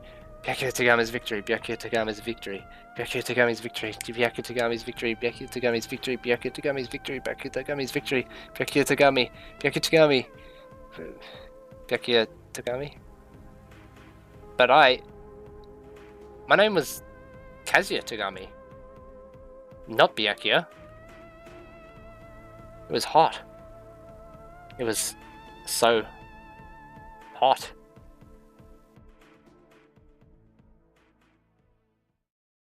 Part 11. When I woke up, I was lying on the bench. The moment I tried to move, intense pain shot through my body. It hurt so badly I couldn't even scream, so I just continued to lie there, absorbed in staring ahead of me. The sound of waves. The feeling of sand. The sun shone in the blue sky as if it were escaping, so bright it hurt my eyes. How long had it been since I'd seen such healthy scenery? Lately I'd been shut up in that castle. Castle? I managed to turn my head in the direction of where the castle should be. Tower Joe Castle had been completely burned down. Chaos and despair had likely served the trigger to the explosion. As I thought that, my head was suddenly flooded with tragic images. Death. So much death. The flashing blade stabbing me numerous times. The child that had gone crazy. That person. The same as always. And fire. Within a moment, my brain reached its limit and I was assaulted by a headache. I wanted aspirin. I heard a far-off clattering sound, but slowly it got closer. I couldn't move, and I didn't even have the energy to be moved. Before I realized I was crying. I wondered why. I could only feel tears in my left eye. I forced my arm to move and felt where my right eye should have been. Though my face was half covered in bandages, I could still somehow tell that what should have been there was missing. Clatter, clatter, clatter. I saw small wheels and realized that they belonged to a wheelchair. Beside them were women's shoes. On the edge of my vision, I saw the detective's assistant, Polaris-chan. Come to think of it, I didn't remember seeing Polaris on the helicopter. With surprising strength, Polaris lifted me and put me into the wheelchair. Then she checked her watch. It was 11:50. The sun was about to hit its peak. The 10th day. Today was the final day of the competition. There are only 10 minutes left. After 10 more minutes. When I went to speak, discomfort rose in my throat and I coughed. Polaris-san, seemingly without care to my condition, began pushing the wheelchair. Though most of Taojo Castle had been destroyed by the fire, there was one section that was still standing, like a brave solitary tree. On the way, we found a corpse. It was burned so black that I couldn't tell the gender, and for some reason the arms were held up in a celebratory banzai pose. Knives with holes in them were stuck down the body's back as if representing a parent's sins. Despite seeing the body, I felt no emotion. I just wanted to hurry up and go home, go to school, take a midterm exam. We arrived at the cafeteria. Having been spared by the flames, it was unchanged since we ate dinner there in the previous night. The long table covered in white cloth. The stove where we used to play hide and seek, where we were scolded by Pennyworth's sound for it. All of it was untouched. I felt tears on my cheek once more. I was alive, but everyone else, they were already... Polaris-san left me and walked inside the cafeteria. She seemed to be fiddling with the tape, but at that distance I couldn't tell. Click! The sound of a button being pressed. Polaris-san held the tape recorder to her face and began speaking. Was she recording something? Beep, beep, beep, beep. There was an electronic sound and the tragic images exploded again, causing my head to ache. The memories of flowing blood and multiple deaths threatened to shatter my skull. Yet if I listened closely, this sound had a different tone from the alarm that I'd heard in the kitchen. It was more official, like microwave beeping. Once the electronic noise ceased, a decidedly business-like sound reached my ears. Voice, language, recognition complete. Your answer has been deemed correct. You have been given permission to become the next head of the Togami conglomerate. Congratulations. The competition to determine the next head of the family is complete. Anyone left over as of this moment, you are stripped of the Togami name and the authority of the Togami conglomerate. That is all. Shortly, this tape will self-destruct. Compared to the catastrophes faced so far, this tape recorder broke with an extremely modest crack and some minor smoke. Polaris-san, having lost interest in the tape recorder, turned heel to leave the kitchen. Her long blonde hair shone and fluttered dreamily. Excuse me. I strained my vocal cords to get out of my voice. That tape, what? But Polaris interrupted me, saying that a ship would come to meet us soon. That was the first time she'd spoke since I met her. I asked her about the tape, but all that she replied with was that the competition is over. After referring to her by name, Polaris revealed that her name, in fact, Polaris P. Polanski, was just an alias all along. Who are you? That's been decided from the start. I'm the Togami conglomerate's heir. Polaris-san produced scissors and roughly cut her golden hair. My name is Byakuya Togami. Part 12. Byakuya Togami, having revealed himself, has been in disguise the whole time as Polaris begins taking out his contacts and replaces them with his glasses, complaining about how putting something directly in your eye is the proof of humanity's idiocy. Shinobu asks why he didn't just wear his glasses if contacts bother him so much, and Togami huffs, claiming that glasses don't complement female clothing. And that's a big oof for Toko. He proceeds to change into some men's clothes, completely altering his appearance from the taciturn girl to a haughty boy. Shinobu asks him if he's a Togami, and he answers yes, he's one of the 108, ranked lowest at bronze. He asks Shinobu if he knows how the 15 of them were chosen to participate in the competition, and after allowing her half a second to about it, answers that it's because their mothers were considered the best. They had the best breeding, the most money, the best political connections. That's all. The children's own abilities had nothing to do with who got picked for the head candidacy. Yeah, Kijo is such a sleazeball, isn't he? Shinobu manages to get out of half an argument, saying that if they won, their father would, but Togami cuts her off again and tells her not to be so naive. Everyone went all out in this competition and probably truly believed that they'd win, but really they were nothing but victims. There's no reason for a bronze rank competitors to take part in the race. He understands that it affords peace of mind to rank and sort by pedigree rather than individual ability, but he resents that the underlying theme is that the Togami heir cannot possibly be someone of unknown origin. So in other words, please don't take offense to this. You don't come from a good family? Togami doesn't answer this, instead saying that he'd change the rules. If the world wouldn't let him shine as it was, he'd get involved in the competition himself. He used several different aliases to get there. Once he was a day trader, another time a detective's assistant. So the real Togami used a bunch of disguises to con his way into the competition. My head hurts. Shinobu wants to know about how being Nanamura's assistant would have helped, and Togami answers that he knew Nanamura only took cases with high price tags, which meant that he was more than likely involved with the Togami family. Shinobu is pretty impressed by this, but Togami shrugs it off, saying that it's because he is a Togami, that it's only natural. He always wins. He'll win next time, and the time after that. That's the path he walks. He pushes up his glasses and stares at Shinobu.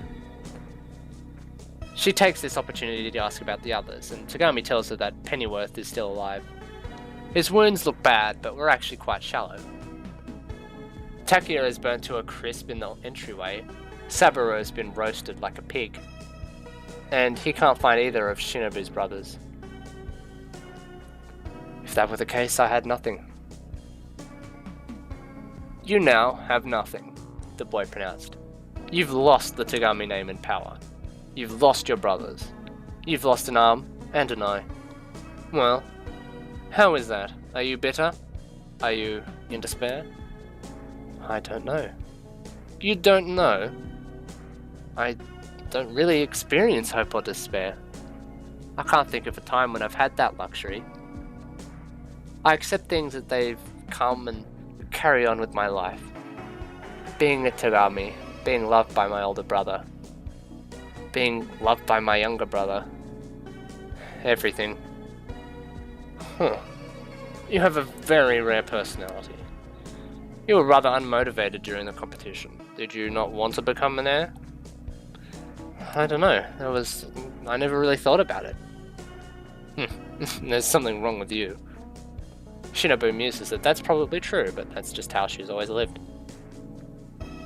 No matter what her older brother did to her, or what her younger brother thought about her, since the day she decided that she'd not let anything affect her, she's lived in a place kind of devoid of hope and despair.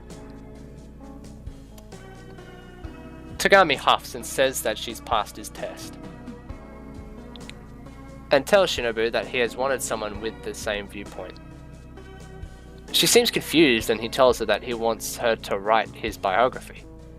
That's her job now, to tell the tale of his life with emotion and grandiosity, but without persistence, vulgarity, or sentiment, to coolly relate the times he's won and the enemies he's smote. He also tells her that she's permitted to live as his older sister. Normally, anyone dropped from the air race cannot continue to live as a Togami, but he'll make one exception for her, and will not hear any protests regarding it. Shinobu thinks to herself that this must be a god.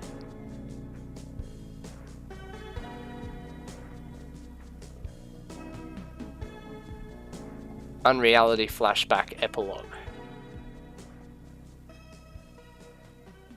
The boat arrives to pick up the two survivors of the biggest, worst incident in the history of the Togami family, and Pennyworth presumably. And Shinobu thinks about how eager she is to get back to the world. At the same time, it's a painful thought that she'll never come back to this island, and now it's nothing more than a gravestone. She asks Togami what their father's reliance really was after all, and he says it's not something which can be explained in words. She observes that he recorded something on the tape, but Togami says that she's not quite right. He doesn't explain though, and says that sooner or later she'll figure it out for herself. And if she doesn't, she'll never know, and he'll be alone on the land, without hope or despair forever. This doesn't exactly sit well with Shinobu. She wants to see what Togami sees, to experience hope and despair, to have her heart be moved, even if it's full of suffering to the likes of which she'd never tasted before. Dangerous words to live by. Shinobu looks up into the sun. It's at its peak, so bright it's painful. But she won't look away. She doesn't want to. Huh.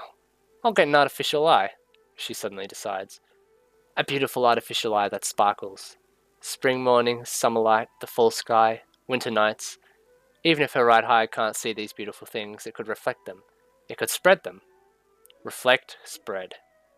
These are her new duties as a biographer. Togami, meanwhile, comments that they can't let anyone on the outside know about the prediction. They can't destroy the balance of the world, so he'll seal up that information.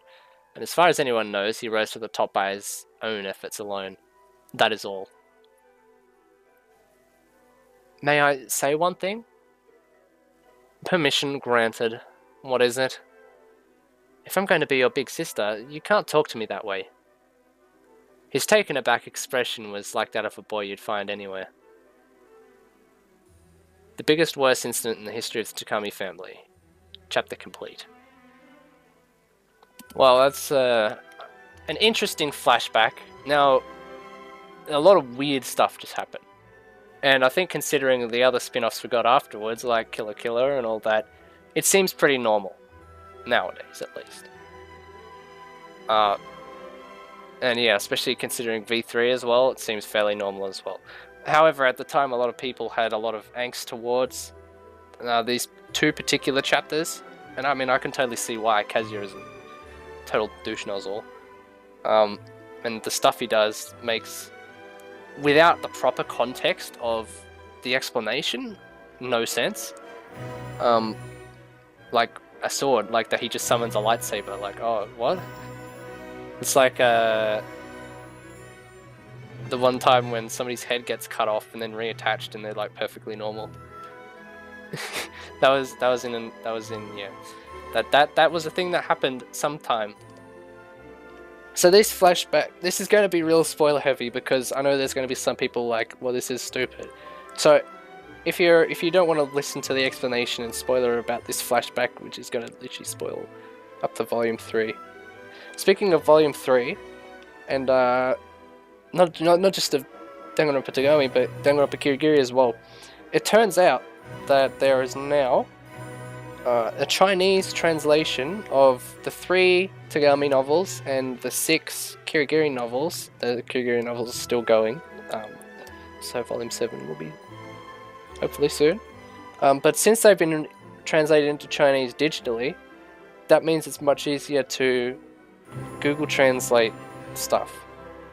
And because Google Translate works much better with Chinese than it does Japanese, like it's like almost completely readable apart from certain nuances and names and that sort of stuff, right? It's like literally like if you've heard of JoJo's Bizarre Adventure and you've heard of the Duang translations, it's literally just that. It's a Japanese translation translated into Chinese, translated into English. Like that's referred to as the Duang translation. So maybe we can get some better summaries than the ones we already had. Brute forcing the DRT3 summaries last time, which will be released exclusively with this audiobook. So that'll force people to listen to it. But yeah, so this chapter, this is going to get into spoiler territory. So first of all, these 2 chapters of the flashback of the Togami family tragedy is complete bullshit. That didn't happen. It's fake. Like, these 2 chapters are only there to throw the reader for a loop. That's it. It's if you, with the amount of times that you hear the word unreality, you know something's up, right? It's not real. It's a implanted flashback, let's say. I won't go too into detail because I mean I still want people to listen to this audiobook. We at the Game Surgery do a lot of work on it, so it's like, you know. But it's a flashback implanted in Shinobu. Because this is currently from kind of her perspective, even though we get Kazuya's perspective on it as well, which I mean is kind of weirder, maybe from a meta-narrative perspective, and I think that's the point considering how it's implanted flashback. But in terms of that, it's not meant to be taken seriously, I guess, because it's not real. So there is no lightsaber power. There is no there's no assault of Shinobu by her two brothers Suzuhiko and Kazuya, fortunately. Which, I mean, I guess brings into the question, why write it in if it's not even a real factor, which I'm apart from shock value, I guess. And just to make it certain, Kazuya is written as terribly as possible on purpose. You're supposed to hate him. He's not meant to be likable. You're not meant to like him. He's meant to be a terrible character. He's kind of he's a scapegoat, really, for the third volume, and you'll see how he plays into that. And it's even foreshadowed in this book itself that it's all fake, like because we also get in volume 3 and even a tiny glimpse in volume 2 about how this actually really turned out. It's only a little bit, but we do get a little bit of a glimpse into how it turned out. And yeah, so spoiler alert if you don't want to hear about it. No, actually, I'll wait till it's brought up, because we have the new translation now, so I'll wait till then. This is just for if you're like, you don't really want to wait, and it's been how long since Volume 2 released? 2016, I'm pretty sure.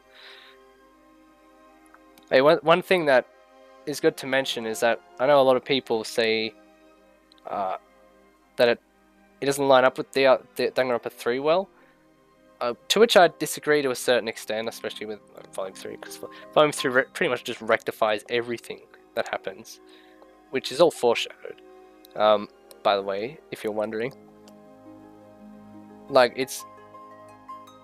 I'd put it on par with, you get a lot of weird stuff out of context, but in context it makes sense. It's kind of like reading George Joestar without not only understanding JoJo, but also having read the Japanese Detectives Club novels. I think that's what I was told. There's like I won't get too into it, but there's like it turns out George Joestar is like not even a JoJo novel. It's like a Japan Detectives Club novel with a JoJo theme to it, which, I mean, yeah, okay, so sure. I mean, that makes sense. Maybe I'll make a video about it once I know more information. Because yeah, I was thinking about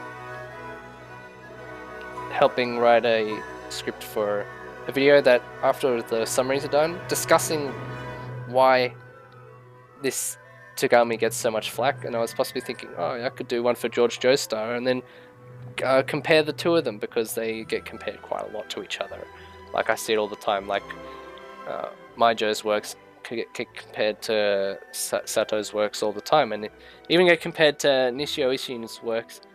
Those three get lumped in the same pure literature genre connection a lot. I'm pretty sure Sato and Maijo really would just want to write like Nishio Ishin, but some people say they're good, some people say they're bad. I'm personally on the more good side. So yeah, back to discussing this. So basically, we learn later that Pyakuya was actually part of the competition. He wasn't cross-dressing it. Even though that's adorable, thinking of Pyakuya cross-dressing just to get in the competition. No, he was there the entire time, and he did win by his own volition. And so that's not a retcon or anything. And it's even foreshadowed in this book later, you'll see in the later chapters too. On top of that, it turns out, looking through the Twitter feeds of Kodaka and Sato, that they were colluding way before DR3 came out, and Sato actually knew the plot of DR3 before writing Togami, which is like, oh, okay, well, I guess that makes kind of sense. It's like you don't want to write something and then get immediately contradicted, right? So it's like, oh, but the despair novel, Despair Disease, contradicts the despair video. Well, no, it doesn't, and you'll find out why, and I'll tell you why later when you find out. And you can probably already also guess at the same time. It's quite easy to guess.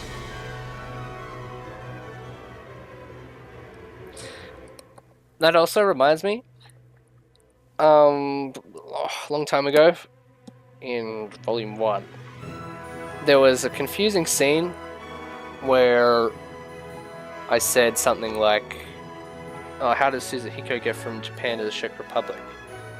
And I said that was possibly a plot hole. It turns out I was incorrect. It is not a plot hole, because in actual fact, he was in the Czech Republic the whole time. We just thought he was in Japan because everyone that he met was Japanese there, coincidentally. So he had the Mystery Research Club, Satomi Alba, and he was there. But if you look at the reference image, not images, if you look at the text references, you'll notice that there's pretty much no reference of Japan, and all the discussion about the housing and scenery matches much more like with a sort of shanty town in Prague in the Czech Republic than it does in Hokkaido, which is where he mentions once where he came from at the very beginning, and even that the chief of the Hasegawa Research Institute mentions Hokkaido as well. So that clears that up a lot. Thank you, TV Tropes, for reminding me. Maybe I should make a video debunking everything on TV Tropes. That would make for a fun video, because TV Tropes is absolute garbage when it comes to misinformation. They know absolutely nothing. Like, seriously. Okay, I'm ranting at this point, so I'm just going to stop, and hopefully hopefully you enjoyed this chapter. It was definitely interesting, kind of inconsequential in the long run. I mean, for certain spoilery reasons. But yeah, I hope you have a good day. See you, everyone.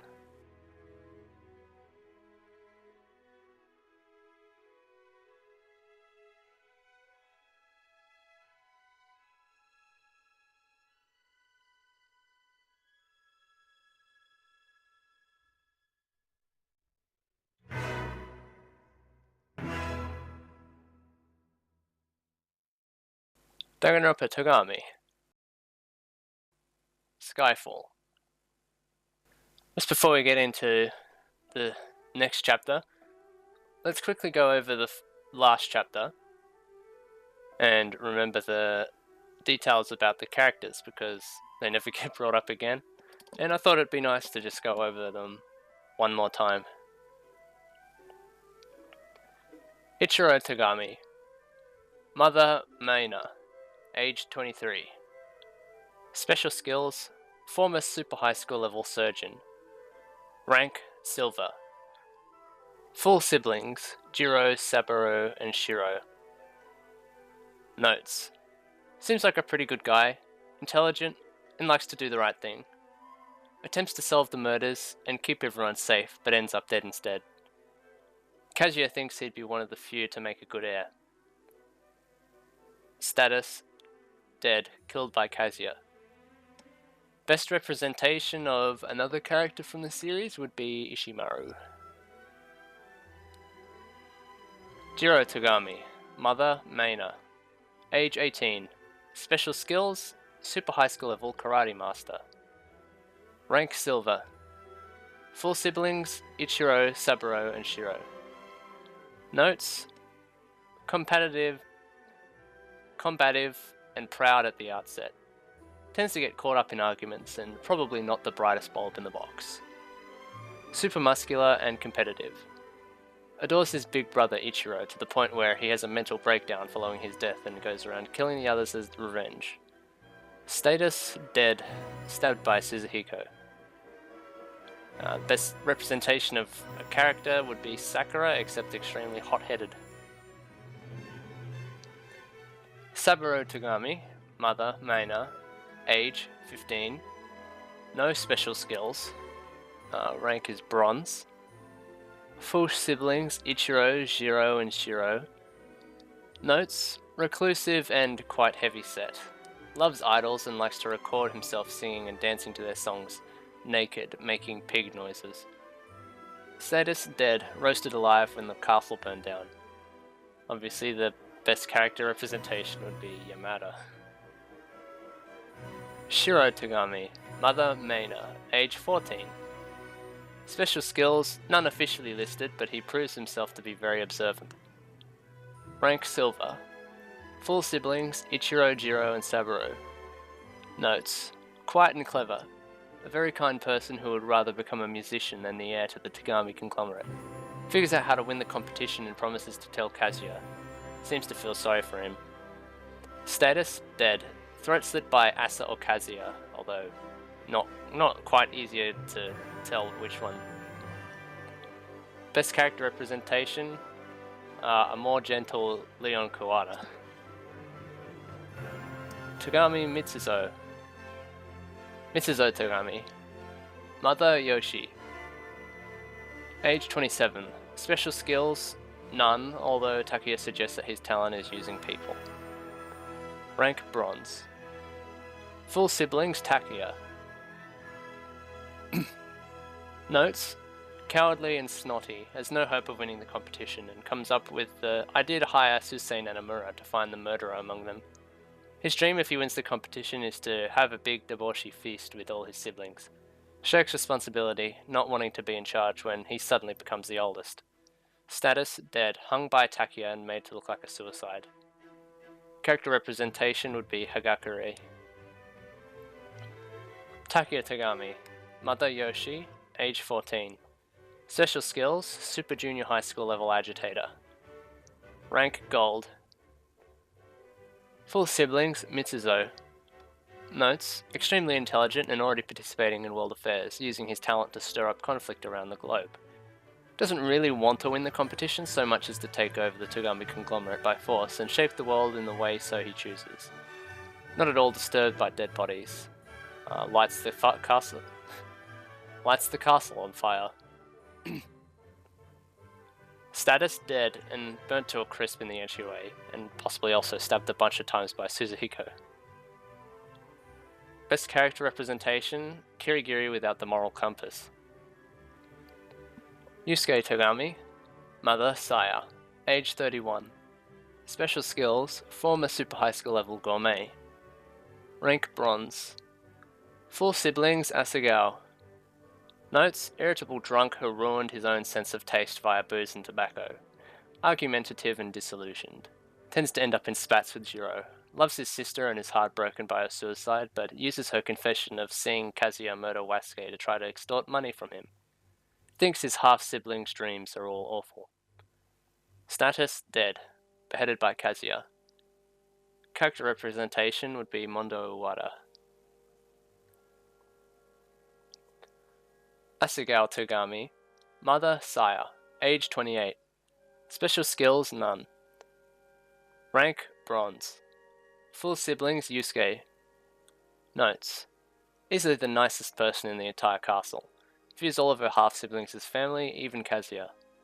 Her dream is that they'll all get along and love one another as family should, and vows to give her life to make that happen. Always smiling at everyone and also beloved by all the others. Status: dead. Committed suicide in a convoluted and painful way to try and stop more murders from happening after the Wasuke fiasco. Character representation: Makoto Naegi. Wasuke Togami. Mother Lord. Age 22. Special skills: none. Rank bronze. Full siblings: none. Notes: sniveling gossip who never fails to jump on someone who is being bullied. His dream is to crush all of his half-siblings through menial, soul-destroying work. got it into his head that to win the competition he had to exhibit enough determination to kill someone and tried to off Kazuya in vain. Tends to stutter in his speech. First to be offed. Status dead, stabbed by Kazuya. Character representation. Sayaka Mizuno, but more bitchy. Ayumi Togami. Mother Kaneko. Age 19. Special skills, none. Rank bronze. Full siblings, none. Notes. Gloomy girl whose dream is to use the Togami family's power to destroy the world through wars. Somewhat perceptive, though in the end she doesn't do much during the story. Drops her vaunted poker face when Jiro loses it. Status, dead, throat slit by Jiro. Character representation is Celestia. Togami Asa. Mother Anastasia. Age 16.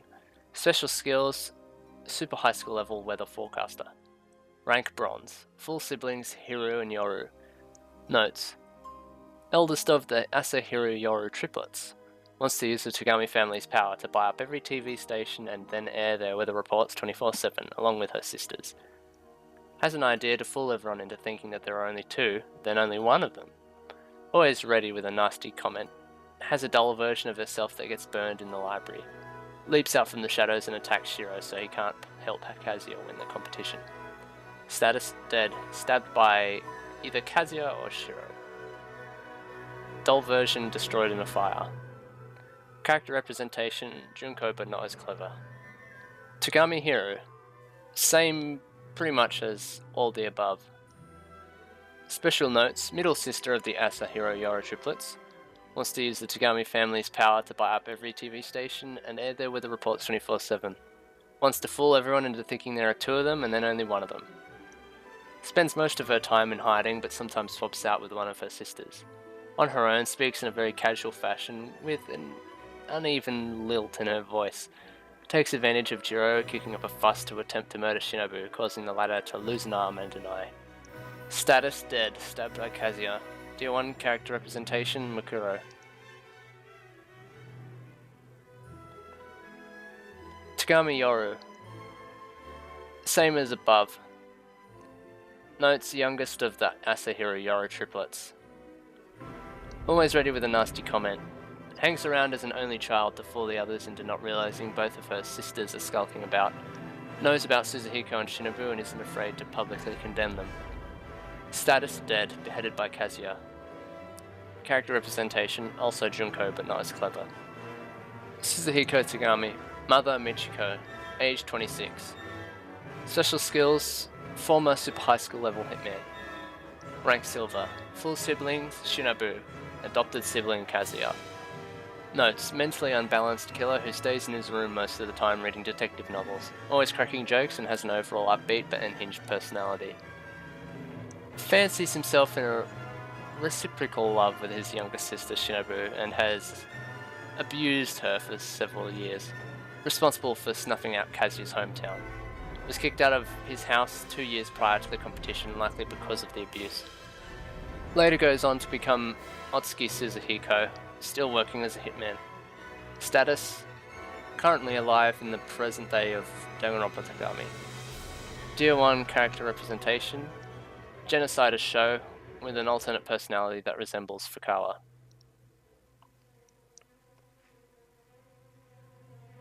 Shinobu Togami, Mother Michiko, age 14. Special skills, none. Possibly the future super high school level secretary. Rank bronze. Full siblings Suzuhiko, adopted sibling Kazuya. Notes. A girl doing her best just trying to keep it together during the insanity that is her life. She neither hopes nor despairs, instead accepting whatever gets to her. Gets upset whenever someone dies. Tries to protect Kazuya at every turn, insisting that he is her real little brother, up until he tells her that he killed a bunch of people. Both her older and younger brothers lust after her. After meeting Togami Byakuya, she decides that he wants to learn... After meeting Byakuya Togami, she decides that she wants to learn how to feel again, however painful it may be. Status, alive in the present day of DRT. Character representation, Asahina, but emotionally disengaged and probably suffering from post-traumatic stress disorder. Togami Kazuya, or this fake Byakuya. Mother, Michiko, adopted. 13. Special skills, none. But somehow can summon a lightsaber-like weapon on command? Question mark? Or is it something that we're not seeing? Something different? Maybe we'll get to that. Rank, bronze. Full siblings, none. Adopted siblings, Suzuhiko and Shinobu. Notes. Sole survivor of the Kuchinashi village fire where Suzuhiko wiped out an entire town. Was found and brought in to be adopted by Shinobu, whom he swears to protect. Hates his brother Suzuhiko for abusing Shinobu, has an inferiority complex and desperately wants to become the heir so that he doesn't stay powerless forever and can protect her sister, whom he's also in love with. Obsessed with being a Togami, has some kind of weird special power that allows him to summon a blade of light, and tends to manifest when in mortal danger. Killed several people during the competition and kept it hidden. Manages stress by eating sugary foods. Made a deal with this Kadan, giving up his name in exchange for her predictions and possible powers. Or is it?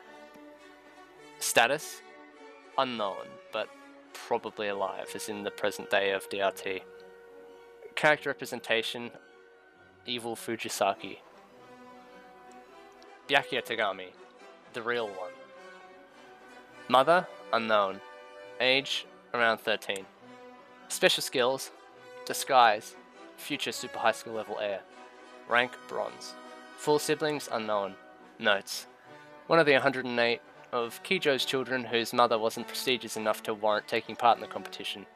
Assumes several roles, such as a day trader or Polaris P. Polanski, assistant to the famous detective Susei Nanamura, in order to gain entry to the air race.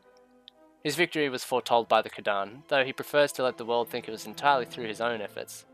Haughty and self-confident, he discovered the secret to his father's reliance, and completed the challenge in about 10 minutes before the time limit expired.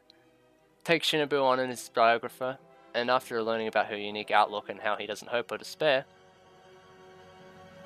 takes Shinobu on as his biographer after learning about her unique outlook and how she doesn't hope or despair. Status: alive in the present Danganronpa canon.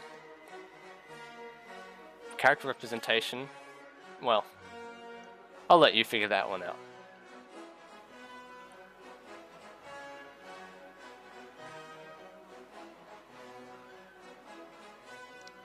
Chapter 9, Skyfall.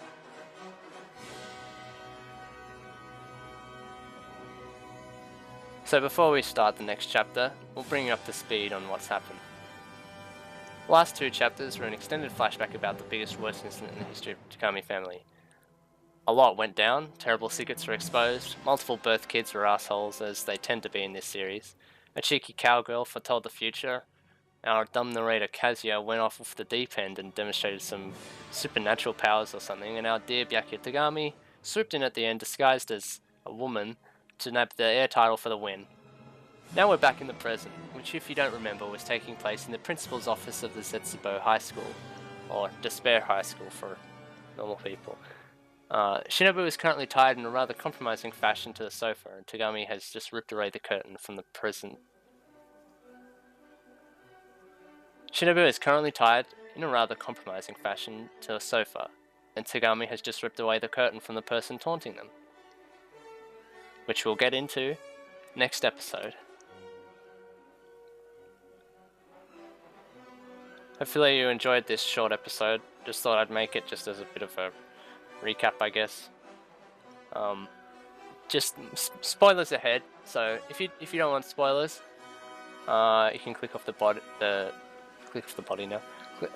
If you don't want spoilers, you can click off the video now. Thank you for watching. But if you do, just keep listening to me talking. So currently, it's unknown if those characters actually existed in the real world or were purely fabrication. I want to say there's nothing saying that they're not real or based off real characters that possibly exist, but considering that this whole flashback is not real, I'm hesitant to say that they are, but who knows. Anyway, next chapter is chapter 9, Skyfall. See you then.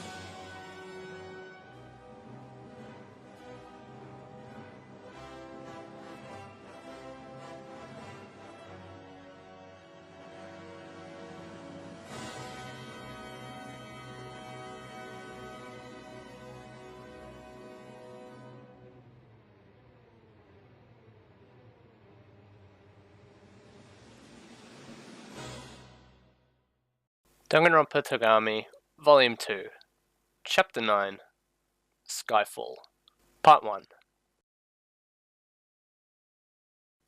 What appeared was a ball of meat. It was as if someone had slapped a blonde wig, glasses, and a jacket onto some extremely fat pig. When I measured the hefty figure, wearing Byakuya-sama's hairstyle and favourite white jacket, it gave me a series of outrageous numbers. Height, 185 centimeters. Weight, 130 kilograms. Bust, 128 centimeters. Body fat, 66%.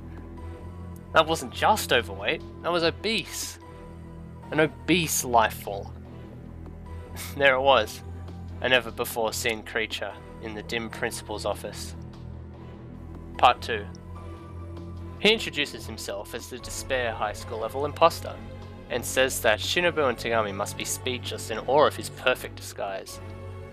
Shinobu is trying to process how Togami's voice is coming out of her rotund friend, and it's giving her a headache. For the third time so far in this book, she wishes she could take some aspirin. Shinobu is right as rain compared to Togami though. He looks like he's about to say something, but instead clenches his teeth, his eyes going bloodshot and trembling with rage so that without even touching them his glasses are rattling. Togami stammers out for Sagashi to quit making a fool of him, of the Togami name, of him, of the Togami name, of him, of the Togami name, of him, of the Togami name, of him, of the Togami name. Sagashi, however, asks what his damage is, wanting to know why he's losing his cool like this. It's not very in character. Togami asks what the deal is with this visage. It barely resembles him. Is it really a sincere attempt at impersonation? Well, you sweaty Daruma doll. Insulted, Sagashi asks if Togami knows how much time and effort he put into obtaining this physique, to which Togami answers he doesn't know, nor does he care to ever know. He feels as though he's about to throw up. Sagashi responds that Togami sure is a narcissist, rubbing his stomach and musing that this is the real Togami, huh? Becoming him is pretty difficult. Anyway, he knows what Togami wants to say. It's the body type, right? Well, that's imposter's pride. Togami has no clue what the hell he's talking about, but imposter says it's just as he stated. Pride. After all, Togami himself is stuffed full of pride, like some sort of arrogant piñata. Sure, it'd probably be way easier to impersonate if he slimmed down, but thanks to his pride, he prefers to fool people with the body he's got. If you can.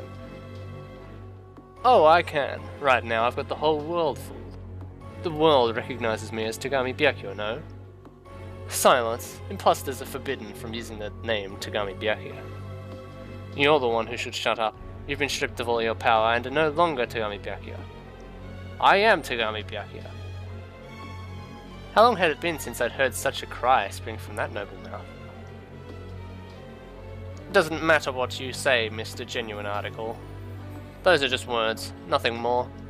You can assert things with them, and other people can reject things with them. But at the end of the day, they can't do anything more for you.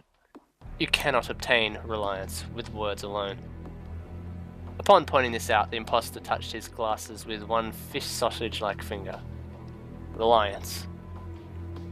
At that word, my thoughts once again drifted back to the past. I don't know why he'd need to wear a disguise, and his body type was entirely different from 4 years ago, but the imposter's true form, as I thought, was it that boy? Was this imposter Togami Kazuya? Togami says he doesn't need to be lectured by a fake, but imposter's right. They are just words and nothing more. He takes a deep breath and collects himself to appear polite and composed, pushing his glasses up. He states that his legitimacy is guaranteed by his own self, which elicits a chuckle from Imposter, who asks what can he do in his current state. Imposter has taken hold of all of Togami's power, and a wanted man can't do anything. They won't even let him eat a hamburger to satisfy his hunger. I would never have consumed such a thing in the first place. The day is coming when you too will pay respects to fast food, Mr. Genuine Article. Togami fires back that the only thing he'll ever pay respects to is himself. He will affirm himself and show the world just as he's been doing until now. Sagashi calls him long-winded and scoffs, saying that no one will ever see him as Togami Byakuya anymore. Togami isn't having it though, telling Imposter that he'll soon be transformed back into his worthless form, a pig. Imposter counters that Togami is the worthless one. His existence, finances, scarcity, and his market value are now all zero. Swines shouldn't attempt to speak on economic matters. They should toddle along back to their pens. Hurry along now, and return my pearls. Imposter calls Togami a loser four eyes, while Togami calls Imposter a bespeckled pork. And they approach each other until their glasses are almost touching, glaring at one another with hate in their eyes. Shinobu notes that the air in the room feels explosive. Before this can go full-on boys love though, something plops into the room, tossed from the cracked doorway. There's a brilliant flash and Shinobu is blinded. An explosive noise deafens her. Borgs misfires and conducts a search all on his own about stun grenades. It's an indoor attack. Shinobu can hear the sound of many feet entering the office and sense several different people's presences, but that's all about she can ascertain. The ropes restraining her are cut and she's lifted into somebody's arms. It has been quite a while, Shinobu-sama. Fading into my recovering vision was a nostalgic face. Aloysius Pennyworth. You're late, butler, I heard Byakuya-sama's voice somewhere in the room. You're neglecting your duties. This is grounds for dismissal, you know.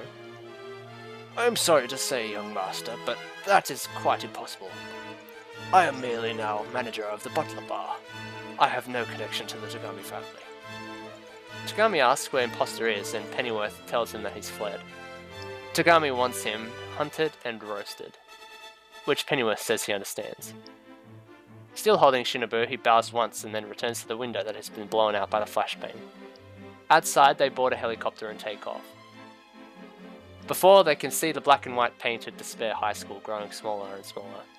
Pennyworth makes a quip about how if Togami wants the Imposter roasted, he'll give him a barbecue, and signals two other helicopters to fire missiles at the school.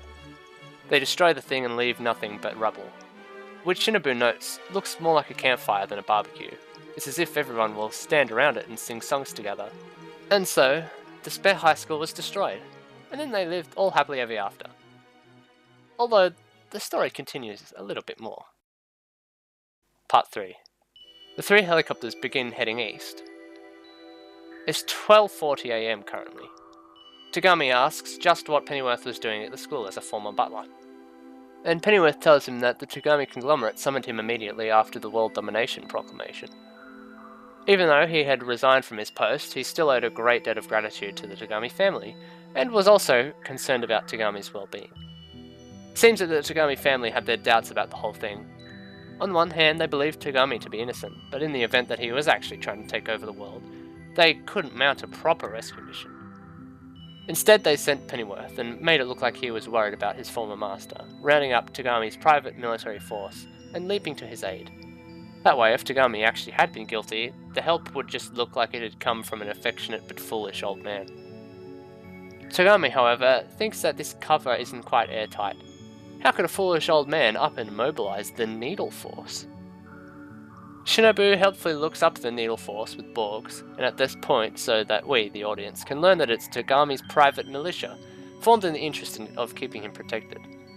It's composed of about 144 members, armed with guns and aircraft. The name Needle Force, Hari no Tai, is a reference to Saki Morinota from Manushu, and Mishima Yukio's Shield Society, Tate no Kai, One of the other helicopters gets shot and radios in that they've lost control and they're about to crash. Then they probably do so, only for another helicopter to show up, next to Togami and friends at a frightening speed. The redhead on the deck hails them and yells about the survival of the fittest. It's Taiko Kanai. Togami just kind of rolls his eyes at the Hasegawa Institute, while Taiko says that she's finally found him and that there is no point in running. Togami tells her that she and her people can go ahead and die, but Taiko ignores her and says that no one escapes cow killer Kanai Taiko. Togami asks if she intends to capture him alive. And if that's the plan, how does she expect to do so while engaged in a helicopter dogfight? Taiko responds that she'll show him via the Hasegawa Institute's science, and begins to play Espana Kani on her guitar. Shinobu says that it's a bit different to Ride of the Valkyries as one would normally expect, but it'll do all the same. At this moment, Yuuka appears. The same Yuuka who was carried off by the Hasegawa Institute last volume. She's clad in a red and black dress, wearing an octopus on her head. An octopus that seems to be in a bad mood. Shinobu has no idea what to make of it. Olay! Taiko-chan seemed to be the one enjoying herself. Everyone, please stop looking at me like I'm a failed entertainer. This is brainwashing. That's what the octopus on her head is for. Right now, Yuuka-san is Octopussy Yuuka. Haha, brainwashing. Taiko-chan is dripping wet at this dreamlike development. Yeah, so that happened. Taiko pokes the octopus on Yuuka's head with her guitar for a moment, and Yuuka's sleepy eyes widen, her mouth slowly opening to speak, only to deliver a squid pun that doesn't translate into English. Silence. Above the Czech Republic, a cold wind blew. Pennyworth breaks the silence to ask if Togami and Shinobu had been fighting these people the whole time. Togami affirms that yes they have, and Pennyworth cautions him about letting them have an adverse effect on his brain. Yuuka is still trying to make her pun work, raising her arms like a marionette to release several tentacles out of the sleeves of her dress. They reach out to the other friendly helicopter and, like a stupid child putting their fingers into a fan, try to grab the rotors. Naturally, this causes the helicopter to crash, leaving behind only the one Togami, Shinobu, and Pennyworth are riding in. They realize that they plan to grab him with the tentacles, and he orders the gunner to take Yuuka out. Before he can fire the Gatling gun though, Yuuka reaches over and grabs the gunner, tossing him out of the copter toward the ground. Ah, Yuuka-san's tentacles are the best in the world! I want to be wrapped up in them. Taiko-chan's octopusy is drenching in her pants. Jeez, okay. Yuuka wraps herself up in the tentacles, and Pennyworth notes that she's camouflaging herself. What is this, like metal? This Metal Gear Solid 4?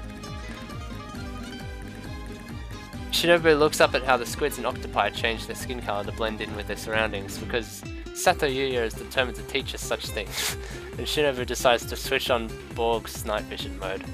However, she can't see anything.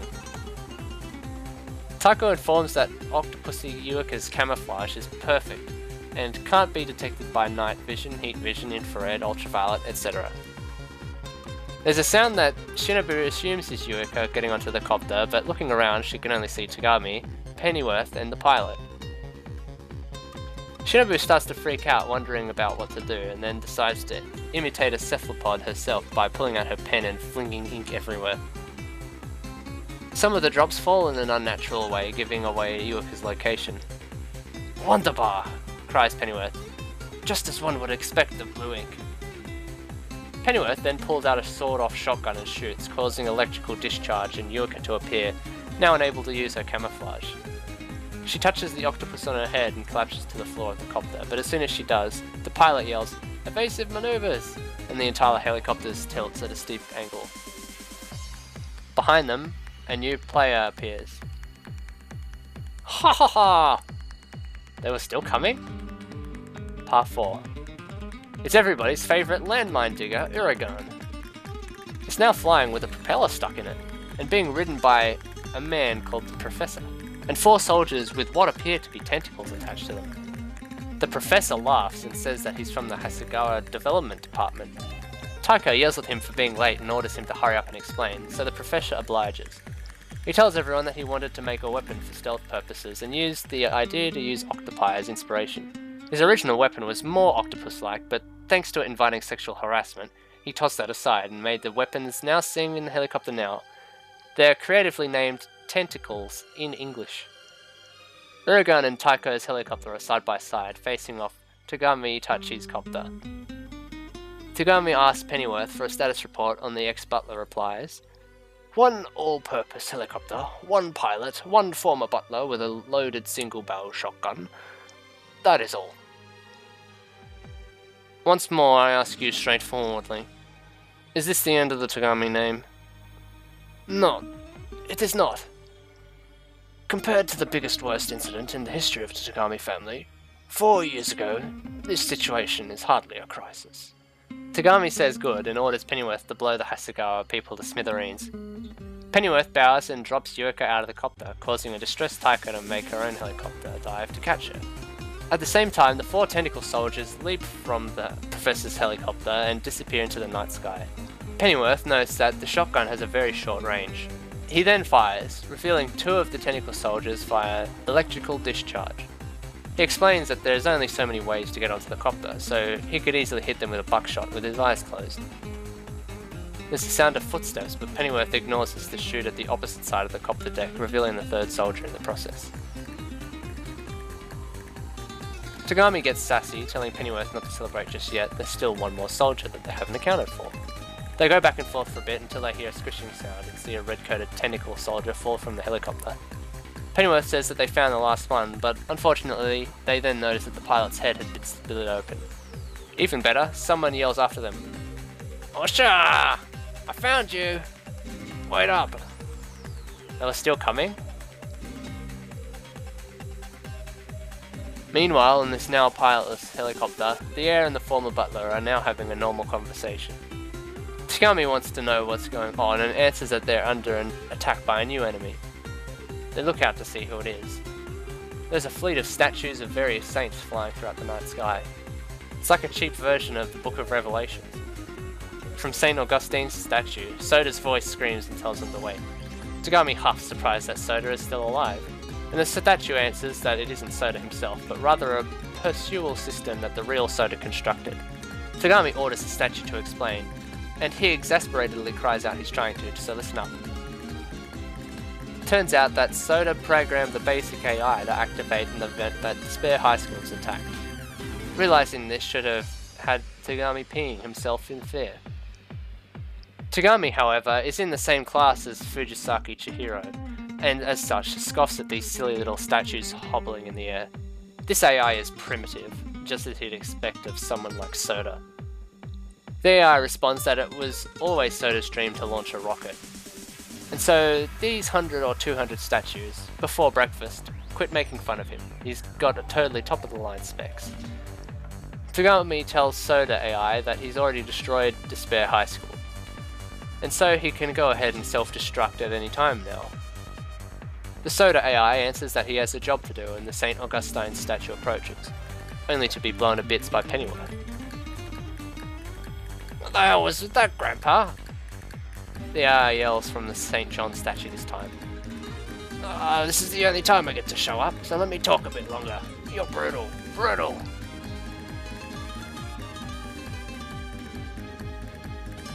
Pennyworth then proceeds to explode that statue too. At this moment, Taiko's helicopter suddenly zooms up from below, an unconscious Yuika on the deck. "Don't butt in!" Taiko leaps out and begins jumping from statue to statue, smashing them as she goes. While this attack is going on, the helicopter, with our protagonist in it, continues to steadily lose altitude. "Yakuya-sama, this might be an awkward question, but can you fly a helicopter?" "Of course. I spent a time period attending Blue Thunder, after all." Then why are you standing there calmly with your arms crossed?" "Because the cockpit is destroyed and there's nothing to be done with it." Sure enough, when Shinobu checks, the needles are going crazy on the dashboard. At this moment, the helicopter begins to lose control and starts spinning around and around. The Soda AI taunts them, saying that it looks like they're having fun on their merry-go-round. Pennyworth times his shots with the spinning copter, but he can't break the statue the AI is currently in, St. John of Nepomuk. Pennyworth realizes that this statue is bronze, and that's why his buckshot does nothing. And the Soda AI further needles him, saying that the old man doesn't know much about history. John of Nepomuk's statue is the only bronze one of the bunch. Don't go making a fuss about whether you agree or disagree with war. I always agree with war, Pennyworth says like a total boss. Because I am an old man. Oh, Grandpa, you scared me. I'll take that as a compliment. Pennyworth reloaded the sawed-off shotgun and he held it at the ready. AI Soda goes to talk more shit, but then a flash from the ground grazes the statue before going off like a firework. He starts to fret about surface-to-air missiles, and Shinobu suddenly remembers that Togami is on the world's shit list right now. In addition to many bounty hunters and assassins, various military forces has probably gotten involved. The missiles fire indiscriminately, hitting the back of our Protec's helicopters, sending them into a freefall. Pennyworth orders Togami and Shinobu to bail out and parachute down to rendezvous with the Needle Force, members within the Czech Republic. As Togami and Shinobu get ready to jump, AI Soda reappears in his John of Nepomuk statue, declaring that he'll just kamikaze the helicopter. Pennyworth proceeds to stand up, fire, and blow the statue into pieces. The AI goes out with a cry of, "You can't use buckshot!" And Pennyworth calmly explains that he swapped the shells out for slugs. It's pretty hard to romper a slug. "Behind you!" Shinobu cries, and suddenly the last surviving tentacle soldier is holding Pennyworth out of the helicopter. Pennyworth yells at the two kids to go already, and Shinobu asks if he wants them to leave them behind. Of course, she understands that this is their only chance to get away, but Togami naturally just bails out of the helicopter because he's a Togami, but Shinobu still has doubts. She's not the same as Byakuya. She isn't that perfect. Instead, she turns and says, "Pennyworth-san, don't die. Shinobu-sama, see you again soon." Then, Pennyworth offers her this smile that suggests this is it, and then drops off into the sky. Part 6. Togami and Shinobu land east of Prague in Pilsen, where the Ketoin's secret hideout was. The factory and the largest underground complex in Europe are. Right now, the entire town is blanketed in a thick fog, and it's 2 AM. Even with Borg, Shinobu can't see anything, and she wanders around being cautious. Who knows when they'd stumble into an enemy. Eventually, they run into someone who approaches them. When he sees Shinobu shielding Togami, he almost bursts into laughter. A young man with hair that's a beautiful colour. He salutes and asks how their midnight skydiving was, and Togami cuts him off to demand to know who he is. The young man says that he was just inducted to the Needle Force the day before, and his code name is A54. Togami doesn't know him, and asks where the other members of his unit are. A54 replies that they're around on backup duty. Their secret mission is to protect Togami and Shinobu, and doing so altogether would be nonsense. Togami notes that to give a rookie a job like this really speaks to how understaffed the Needle Force is, but A54 assures him that he's very good at hide and seek, so there's no need to worry. Well then, A54. That codename is rather conspicuous, so please feel free to call me whatever you'd like. Of course, if that's embarrassing for you, I can make some suggestions. Ando Naoki, Fortissimo, Sailor V, 12, Imone, OSS 117. Imone then. Please give me a break on that one. You suggested it, did you not? That happens often, doesn't it? Right after ordering a burger at a family restaurant, you feel like eating pasta. Togami's had it with all this bullshit and just settles on using A54. He asked if A54 has received Pennyworth's message, but A54 says that he didn't get a chance to get acquainted with the former butler since he was just inducted yesterday. Togami glances at Shinobu, who apologizes for dwelling on this incident, and then he asks what their plan is now. A54 replies that they're in Pilsen, so that they'll retreat underground like moles. That is, if Togami's pride will allow it. Togami scoffs that saying whether they're in the sky or below ground, he's a Togami all the same. Part 7. A54 guides him through the fog to the entrance to underground. While Shinobu is hopped up on adrenaline, She knows that she has to think about what's happening to go forward, but she can't shake the sky battle from her mind. She asks if they can do a bit of catching up now, since she and Togami have been doing nothing but fleeing, moving. Togami corrects. Since things have started. They don't have much of an idea about what's going on, but maybe A54 can fill them in. A54 sighs about this being part of his job too, and lets them know about the locked room murders popping up all over right after the declaration. There have been some happening in Japan, but there have also been reports in the Czech Republic too. They're not sure yet if the declaration and the murders are linked, but it's difficult to think that they aren't. Shinobu muses on locked room murders for a moment, feeling sentimental. One locked room murder was enough to throw things into confusion 4 years ago. She can't even imagine what a large number of them would be like. It's called Kirigiri's Daily Life. Audiobook for DRK when? A54 goes on to talk about the satellite being dropped and how the Czech Republic is at the centre of this incident. So there's been a state of emergency declared and no one is allowed in or out of the country. Unless, of course, they slip in or out illegally. That raises the question of what Fukara is going to do, but no one voices that, of course. A54 explains that the Czech government is pretty pissed at Togami for bringing this nonsense to their doorstep. He then muses about how the imposter could have dropped one of the satellites without having the power of a Togami. Huh? Shinobu asks, and A54 tells her that, of course, right after the declaration, all of Togami's assets were locked. It makes sense.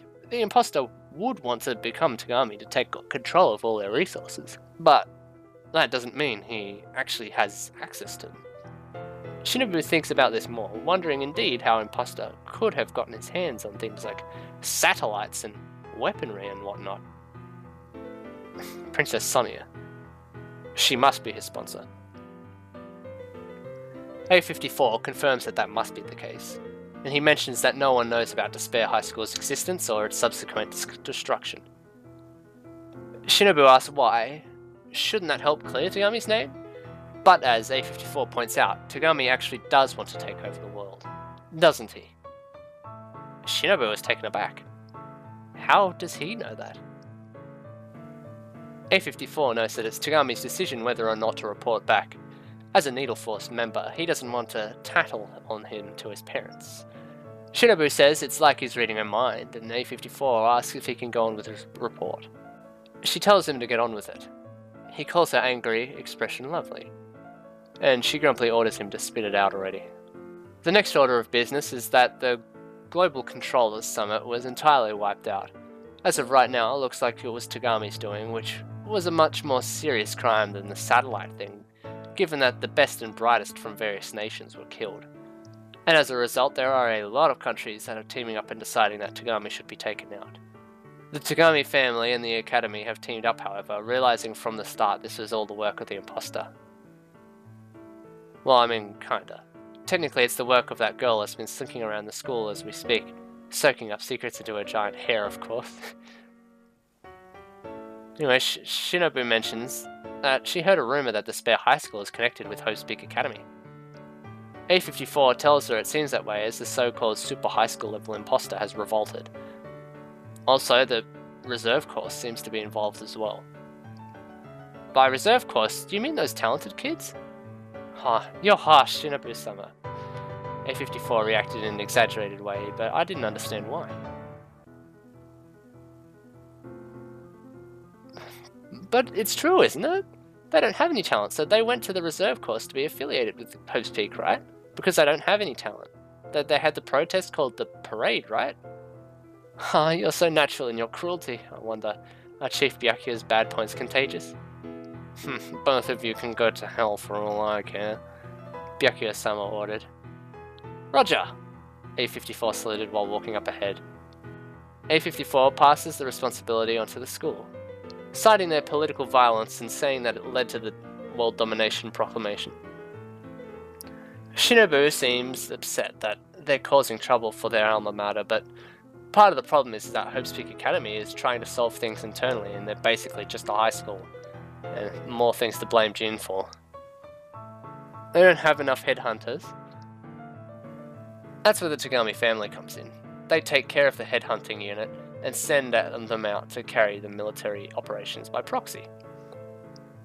And I mean, you know, Hope's Peak Academy does have a soldier. She's a terrible choice for these particular missions, but, you know. Shinobu thinks that it's because Imposter is a Hope's Peak student that the school should handle it themselves without dragging the Togami conglomerate into it. But A54 just chuckles and says that if that were the case, it'd be the most satisfactory, but things wouldn't probably play out that way. You see, Imposter has gotten his hands on a rare item. Having everyone think he's the real Togami conglomerate heir, Togami Byakuya, who plunged the world into chaos. There's no telling how he is going to use his power. Even if they insist that this Togami is the real one, and even if the confusion is cleared up later, for now there's still value in the imposter's position. After all, Byakuya is a god, is he not? Shinobu tells A54 to stop sneaking into her heart, and A54 details the sticky situation a bit more, pointing out how Togami is being used. Shinobu, meanwhile, muses that Hope's Peak Academy is the one being used and thinks about Sagashi, that boy hidden with all the bulging fat. The Togami conglomerate must know about this. The boy was announced to be dead to the public, but Shinobu hasn't had contact with him since escaping the competition. But the world couldn't be satisfied with that, and now he's more dangerous than ever. They must really want to erase him from existence. He knows about the Kudan and cannot be allowed to roam freely. Under the guise of helping Hope's Peak, the Togami conglomerate was able to make things up unfold to their liking. Shinobu can't consider any other possibility. But of course, that doesn't mean there aren't any other possibilities. A54 wraps up his report by saying that the Togami family sent out Pennyworth and part of the Needle Force to get Togami back. If their mission was successful, it would be to merit of the Togami conglomerate. If it was a failure, then it would be regarded as the rash actions of a former butler. The perfect setup. Shinobu then takes this opportunity to ask about what's going on with the Despair novel. She heard from her brother. Well, no, he's a stranger going by the name Otsuki now. She has the feeling that Otsuki told her that Hope's Peak Academy were the ones that made the Despair novel to begin with, but she had no idea what that meant to begin with. A54 reports that there is no information regarding the Despair novel, and when Shinobu asks about the pitiful cow part of the World Domination Proclamation, he says they're currently looking into it, but unsure if it even means anything as well. He asks why she wants to know, and Shinobu shrugs it off as nothing and tells him not to worry about it. Speaking of trifles, I do have one more piece of information to report. Enoshima Junko. Oh, right, I forgot about her. How's Enoshima doing? She wants to get in touch with Chief Togami. Enoshima-san, toiling away on our behalf in Hope's Peak Academy Gym's storage room, wanted to get in contact? I wondered if there'd been a new development in Japan. Come to think of it, what had become of Fukawa? She just disappeared and was apparently headed for the airport. Personally, I didn't want her to come to the Czech Republic, but... You must be rather confident to have a picnic in this underground tunnel, Mr. Togami. A voice came from further inside the tunnel. There stood a girl dressed like a gothic doll, face so white it was nearly transparent, bearing a smile.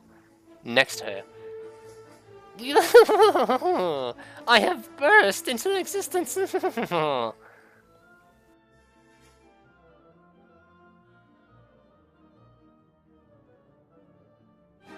Well, that was Chapter 9, Skyfall. And man, that was a... one hell of a read. Yeah, just like the last two chapters, this chapter, seemingly a lot of weird stuff happens. And I will explain that right at the end if you want spoilers. But if you don't want spoilers, let's just go into translator's notes for just this tiny little bit. So a Daruma doll is a hollow, round, traditional Japanese doll modeled after the Bodhidharma, the founder of the Zen tradition of Buddhism. These dolls are typically red and depicting a bearded man, vary greatly in colour and design depending on the region and artist. Though considered to be a toy by some, Daruma has a design that is rich in symbolism and regarded more as a talisman of good luck to the Japanese. Now basically, it's like a little good luck charm. when they mention the Tate no Kai, which it's normally written with this kanji, which you can see, but here it's written with this kanji, which seems like insignificant difference until you realize that this kanji is the Jun in Junko's name. But basically, yeah, the Tate no Kai, the Shield Society, were the Emperor's sort of own private militia, similar to the Needle Force. There are a few other references that A54 brings up, such as all the names. I couldn't really find much for a lot of them, apart from some of them being fictional spies. But what is interesting is that A54, also known as Agent 54, is a man named Paul Thummel, I think that's how you pronounce it, who was a German double agent who spied for Czechoslovakia, now known as the Czech Republic, during World War II. He was a high-ranking member of the German military intelligence organization, who was also a highly decorated Nazi party member. So from 1937 onwards, Paul passed intelligence first to Czechoslovakia and later to the Czechoslovak government in exile in London via the Czech underground resistance. He was killed by the SS at a concentration camp in April 1945. I think it's just kind of interesting that that's where the name comes from.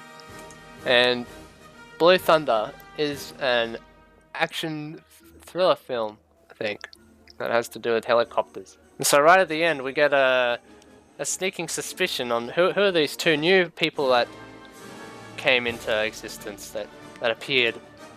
A gothic girl and a really fat girl that laughs weirdly with W's. There can only be two people I can think of, but I guess we'll have to find out next time. So this will be it for the non-spoiler section. Thank you so much for watching. If you want to hear spoilers for the book, then you can keep listening. Okay, so obviously if you're still listening to the spoiler part, you know that a lot of the stuff is completely bonkers, doesn't actually exist. So no. Okay, here's one thing. The octopus bit is real, but to only a certain extent. They literally just kind of wear an octopus. But all the crazy stuff is not part of it. Which begs the question, why octopus? So who knows that? When Shinobu says something about liking a campfire, she's actually talking about a certain song. Which, well, we'll play a segment right now. And the other thing I want to mention, Shinobu reckons that imposter is Kazuya. Let me just say it right now. Please don't do this to my boy Sagishi.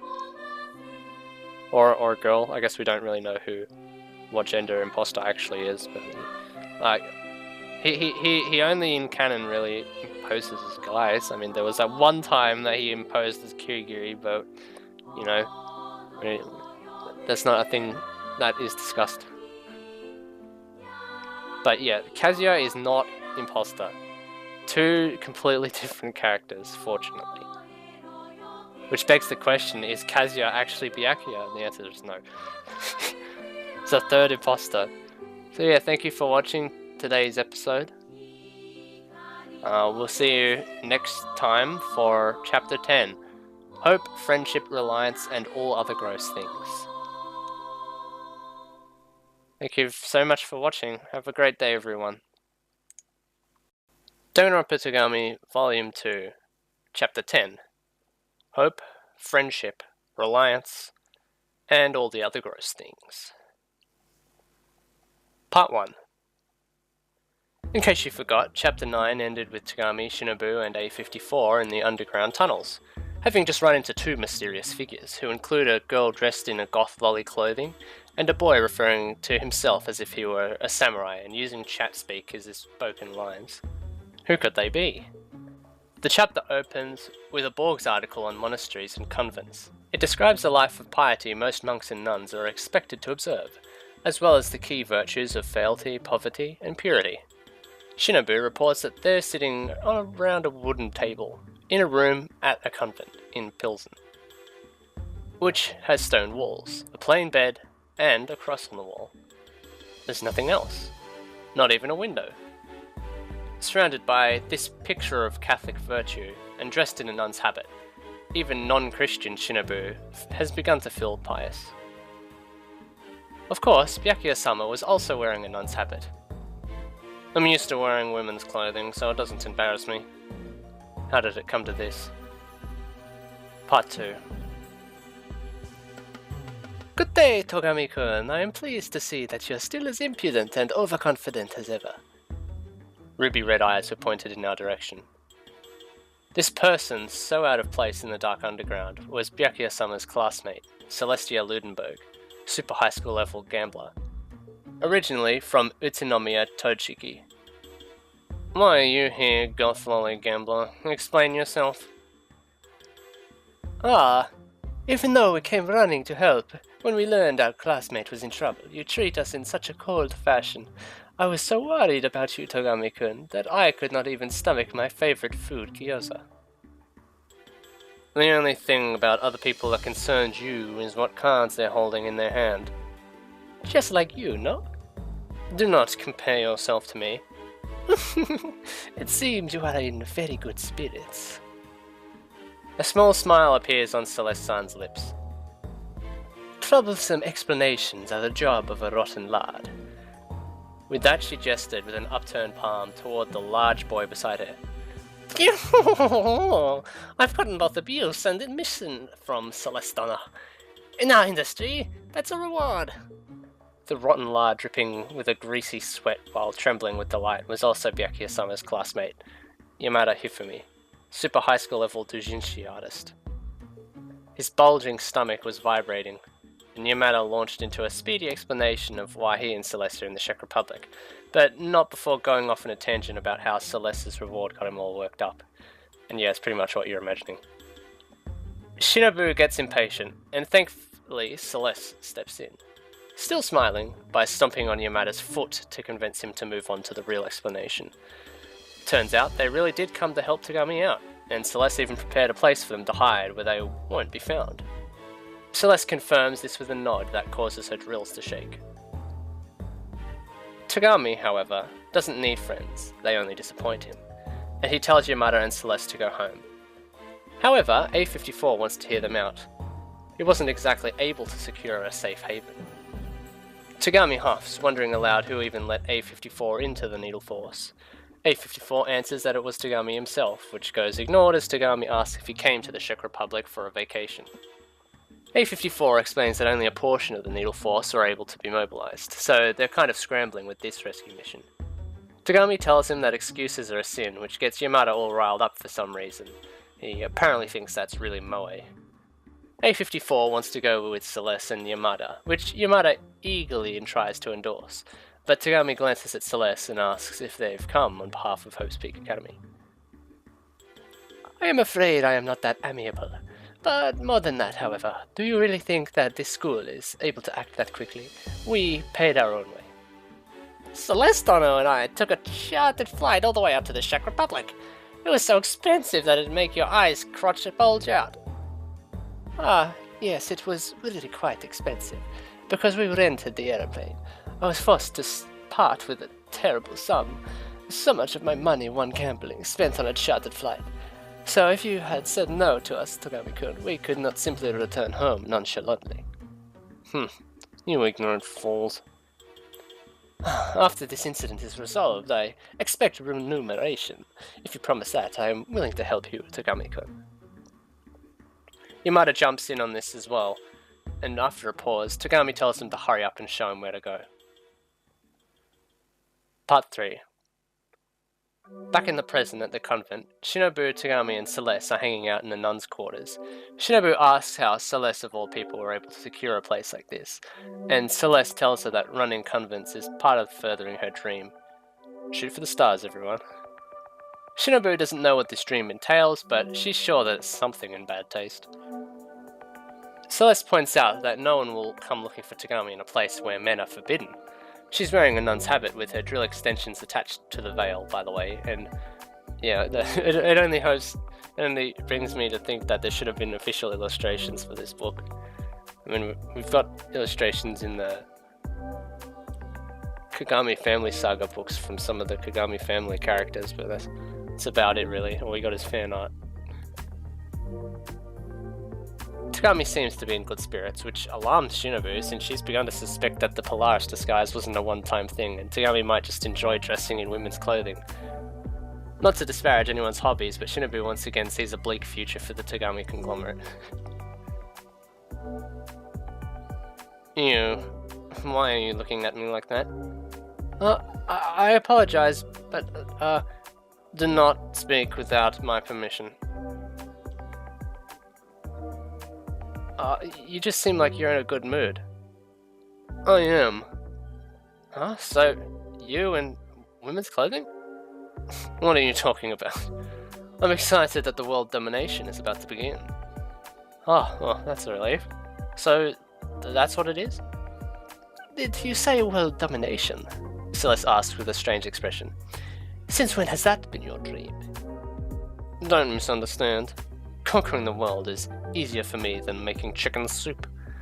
To call it a dream is an exaggeration.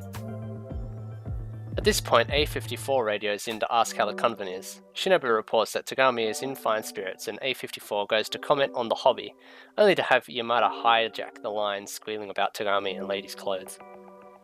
Togami asks why Celeste brought Yamada along. Is he her friend?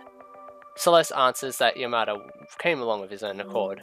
She did not invite him or anything. Wherever Celeste goes, I follow. I would die for the ones I love. A54 says he's providing backup, and Togami orders him to keep the meatball in check. Yamada screams, "Adieu!" as a connection cuts out, and Shinobu feels as though she lost 500 calories just from that short call. But forget that. It's time to talk about Togami's plan for world domination. And how would you plan to do that? Celeste asked the more obvious question. No one in the history of humanity has managed to succeed at that. Moreover, your military power is comprised of a small private force. How do you expect to take over the world this way? It's more of a dream of a dream. Celeste asks what Togami's cause is. If he tries to take over without one, he'll be seen as nothing but an invader or a despot. Shinobu agrees. Togami himself said that a revolution without a cause is nothing but terrorism. She isn't worried though, because she knows how Togami will answer. He states that this cause is that he justified it by being Togami Byakuya. The only thing he needs is himself. Celeste seems genuinely impressed by this, but asks again how a high school student lacking both military might and financial backing would be able to take over the world. Turns out, it's all a matter of semantics. If everyone in the world thinks that Byakuya has conquered them, then it's the same as if he already has. Celeste says that being accepted as the leader and having the power to change things is the real definition of world domination, but Togami corrects her, calling that notion outdated. A relic of the 20th century, like an old pear. Celeste counters that changing the world without having been granted the right to is nothing but empty words, but Togami instead poses a question of his own. Who is the one person who succeeded in revolutionizing Japan? Naturally, the first answer is Tokugawa Ieyasu, but Togami says that he doesn't count, because his rule ended in the Taihei era. Next, he looks to Shinobu, who stutters out Sakamoto Ryoma. Togami again scoffs, saying that if he were alive today, he'd be no more than the founder of a third-rate conglomerate. You're very harsh on other conglomerates, Togami-kun. Togami tells her that he doesn't want her opinions and demands an answer. Her next guess is Okubo Toshimichi, but Togami says wrong. He's nothing more than a mustache. But oh, what a glorious moustache that is. Kotoku Shusei? No, he died a meaningless death. Ashikaga Takauchi? No, he was somewhat regrettable. Ah, I've got it. Che Guevara. What would make you say that? You look like him. First of all, Che Guevara was not Japanese, Byakuya-sama said, the corner of his eye twitching. It's Hojo Yasutoki. In this instant, we learned that Hojo Yasutoki was a region of the Kamakura shogunate. This is partially the Kanagawa pride and partially because Kamakura sounds similar to Kamakura, and which is also part of Enoshima in the district. Probably not an accident. Shinobu and Celeste's reaction to this is just to look at each other. Shinobu feels like she's heard the name before, but there are so many other historical figures with similar names that she can't be sure which one Togami is talking about. She's heard of Hojo Masako though, because of course she has, as Hojo Masako is awesome. Togami says that Masako was Yasutoki's aunt, and he's surprised that they've never heard of him. He appears in the Azuma Kagami, which has strong ties to the Togami family apparently. Not to be confused with the Kagami family saga members. Shinobu wants to know why Togami is saying someone so unfamiliar was the person to conquer Japan. Surely if he were that important, they'd have learned more about him in history class. Togami's response is that the beauty of Yasutoki's revolution, it was so subtle that no one even realizes that it took place. Shinobu also thinks that this is kind of questionable. Togami goes on to talk about how Yasutoki attacked Kyoto, deposed the emperor, and took the legislative power for himself. Has anyone else ever staged such a perfect overthrow? That coup should be called the biggest worst incident in the history of Japan. The code of laws Yasutoki put into place were observed until the great Japanese imperial constitution was written. Even now, the idea of conducting trials without formal laws is unheard of. If that's not revolution, Togami doesn't know what is. I hope you enjoyed this Japanese history lesson, as it's much longer in the actual book. Celeste asks if that's what Togami intends to do, and Togami responds that while Yasutoki's motto was as far from revolution as could be, he was very persuasive. What Togami intends to do now is take a page out of Celeste's book and make a gamble. A gamble? It's not as if I need to explain this to the super high school level gambler, but having a good hand is not the only way to win. It's a world of deception. In other words, if you convince your opponent you've beaten them, you automatically win. Togami then explains what a bluff is, and Celeste says that yes, she is definitely familiar with the concept of deceiving someone to change how they see you. But how is Togami going to pull that off? With that despair novel. Shinobu thinks that yes, that despair novel is certainly circulating to the world, seemingly coming from either spreading this despair disease through the population or who knows what. It looks like it's a global menace, but she's having trouble feeling appropriately afraid of it. She muses it's kind of like worrying about contracting the Ebola virus while your plane is currently crashing. Togami says that according to Suzuhiko Otsuki, Hope's Peak Academy is responsible for the despair novel. Although he doesn't know how trustworthy this information is, but if that's actually the case, it's all the more to his favour. Then he takes out the satellite phone and swiftly dials the number. Hello, and today I'm here for your viewing pleasure. There's a Gyaru on screen, the super high school level Gyaru. Still investigating within Hope's Peak Academy for us, it was Junko Enoshima. It was currently 4 AM in the Czech Republic. That meant it was 11 AM in Japan. Enoshima's makeup was perfect and her hair styled fluffy. She was also in a strangely good mood. Staying up all night made me so hyper. I'm still pretty hungry though. One of you will buy me some pocky for me, won't you? My lady lumps know no bounds, you know. Enoshima, I have a job for you. Research the despair novel. Oh, that's a pretty big jump in scope, isn't it? There's a chance Hope's Peak Academy is responsible for the despair novel. What the hell? Our school's like an avatar of evil. The mastermind of the whole thing? What an unexpected culprit, huh? Exactly. But tell me, I'm just the best Gyaru in the world. I don't think I could do something that hard. Well, there is a detective in the school, is there not? Judge so like you, Togami, Enoshima said, let out a whistle. Speaking of that, I was just thinking about contacting you. It's not a little spooky.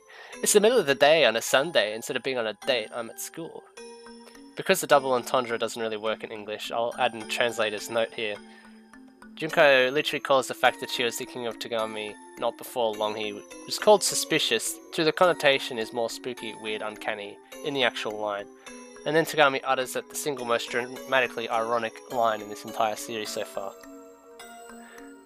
Enoshima, if someone ever told me that you had fallen into despair, I'd have a hard time believing it. Oh, you sweet summer child, Togami.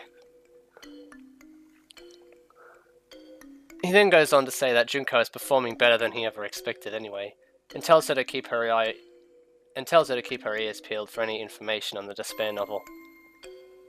Junko responds with, "Roger," and then asks if there's anything else. Togami says that's it, and then he hangs up on Junko without listening to a response call to A54. Togami tells him that this is the chance to regain his honor as a Needle Force member. He's to research the victims of the Despair novel and report back with the direction it's headed in. The last outbreak and the projected next outbreak. A54 also signs out with a "Roger!"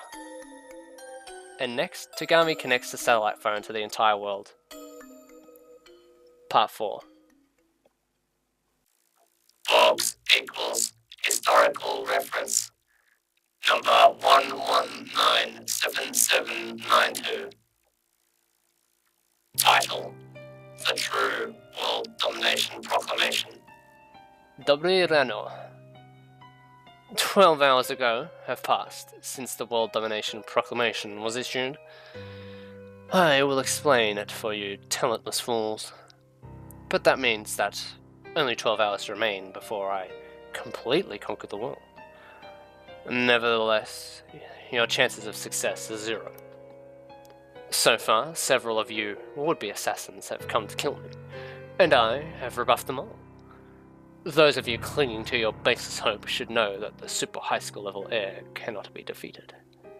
Now then, at the 12-hour mark, I'll tell you how I plan to construct the world.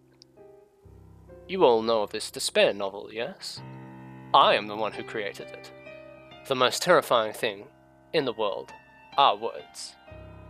Humans can live by words, but they can die by them as well. The Despair novel embodies that. After the next 12 hours pass, the Despair novel will have been disseminated into every corner of the globe, while there may be some of you who might make light of it, believing that if you don't read it, you won't die. That is incorrect. Even if you do not read it, someone else will. People dissatisfied with reality will definitely read it. People who refuse to accept their situation will definitely read it. That is what reading is, no? When things are difficult, when you are suffering, when you cannot go on, that is when people read books as a means of escape, as a supplement to restore their mood, as a method to support their decisions. People read books. Of course, there are many in this world who can live satisfied lives without reading, but there are an equal amount of people who cannot. There are a great number of people for whom reading a book is like eating food or drinking water. Hope, despair, fear, sublimity, curiosity. So long as these remain within humans, books will never vanish. I have put that into the Despair novel. I included hope and despair and fear and sublimity and curiosity. So read. Become excited. Become satisfied. You who are idle, frustrated, gloomy, and absent-mindedly dreaming of release. When the Despair novel has been disseminated in the next 12 hours, you will read it, one way or another. You will read it. Don't be ashamed. That was the world's choice. You have no free will. That is all. Put your final reason to full use, and find peace in your anxiety and ecstasy over the thought of defeating me. However, it is fortunate to be ruled by me, no. I promise you. I'd stake the Togami name on it.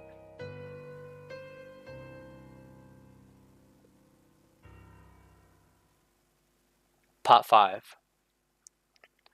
Hello, it's me. What? There are demonstrations breaking out. What's this about? Right now, we're taking over the world. Don't waste my time reporting every obvious thing. Huh? What publisher? You must be joking. If you want to explain to every publisher in the world, be my guest. Fukawa, when I'm this busy... No, wait. Did you really find her? Because of the time difference. She should have not arrived in the Czech Republic yet.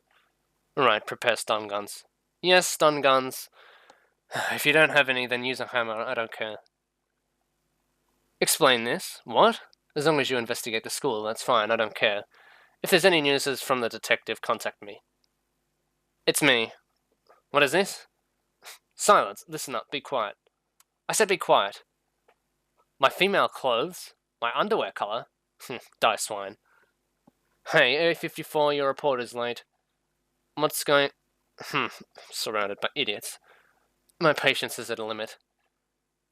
Hello? Yes. Kill the pig for all I care. Disposal? Yeah, send him down the Vltava River. Make sure he's got stuck in a concrete pillar so that he doesn't ruin Prague's scenery. What is it, Enoshima? Have you learned something? Pocky? You must be joking. Afterward, I will buy Izaki Kaliko. Yes, the one with the slogan, delicious and healthy. Defense missiles? Meddling. Self-righteous country? But they don't even plan to start the Star Wars. Though it will happen sooner or later. Hello? So the Togami conglomerate is saying that. That sounds like garbage, but they're listening. Make them think that everything so far has been the work of Despair High School. Ah, so that's how the Despair novel is spread, huh? But then there's the problem of the translation. No matter, we'll do that during the next declaration. Hello, it's me. What's that? The reserve course. Those talentless people are nothing but nuisance to the world. Extinguish them. Yes, extinguish them. Annihilate them from this world. Just like smallpox. Part 6. Shinobu is watching Togami call various people and issue them orders at lightning speed. Both she and Celeste are impressed by Togami having the cajones to bluff that he created this despair novel, especially since he had no idea how it worked. Togami scoffs, saying that he can figure it out now, but Celeste points out that information regarding it hasn't been released. However, by Togami's logic, they know it came from Hope's Peak Academy, and knowing where it came from makes learning the facts much more easy. Shinobu agrees, thinking that they can pinpoint the source since they know the origin. They can question students and teachers, check newspaper reports to find leads. Furthermore, they can have people working with them at the school itself. Both Junko and the detective are researching the Despair novel, and there's a high chance that they'll find information. And if they can grasp how the Despair novel works, then they'll truly be able to take over the world. After 4.6 billion or so years, someone will finally take over the Earth. Shinobu is filled with excitement, thinking about how she'll be writing Togami's biography about this event when Celeste makes a comment that Togami really believes in his friends. This takes Shinobu back for the moment, and Celeste goes on to explain that she thought Togami would be trying to conquer the world by himself. But instead, he's getting help from various people. That is believing in one's friends. Togami corrects her, saying that he's really doing this all by himself. He's confident because you have to be when you're using your own hand to accomplish things. Time to wake up and smell the friendship, Togami. Celeste chuckles at this, and Togami tells her not to butt in when he's trying to take over the world. Instead, Celeste asks Shinobu to take a walk with her, and they take a stroll around the halls. The corridors of the convent harken back to another era, and that combined with the nun's habit she's wearing gives Shinobu a bit of an identity crisis. She feels her sense of self becoming hazy and starts to wonder who she is. Her brain begins to feel unstable. Blue Ink-san, you are Togami's older sister, correct?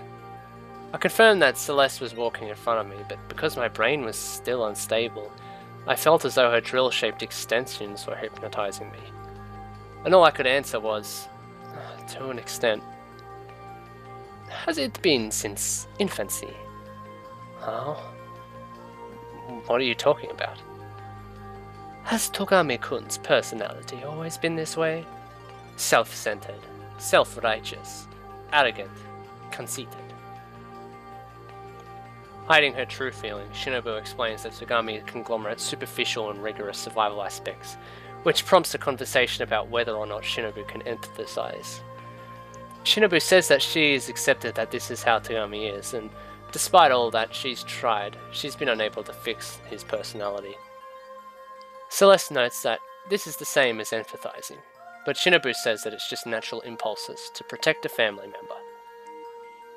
Togami is really a good kid at heart. She thinks to herself that he did save her after all. He gave light and darkness to her. Who could not hope or nor despair? He used his talents to their full extent in the castle full of death and solved the mystery. And when Shinobu was vomiting out blood, writing his biography... Wait a minute. Was that how it went? Hang on. Didn't Togami reveal himself after the incident was over? So there's no way Shinobu could have been writing at the biography at this point. What about Polaris P. Polensky? If she was there, how could Byakuya have been dead the whole time? What is this? Man, I'm getting such a headache. I need to take an ibuprofen. Shinobu tries to cling to reality by continuing her conversation with Celeste, saying that deep down Togami's not a bad kid. He just has a rough past that warped him. Shinobu says that Togami has never told her what his life was like before they met.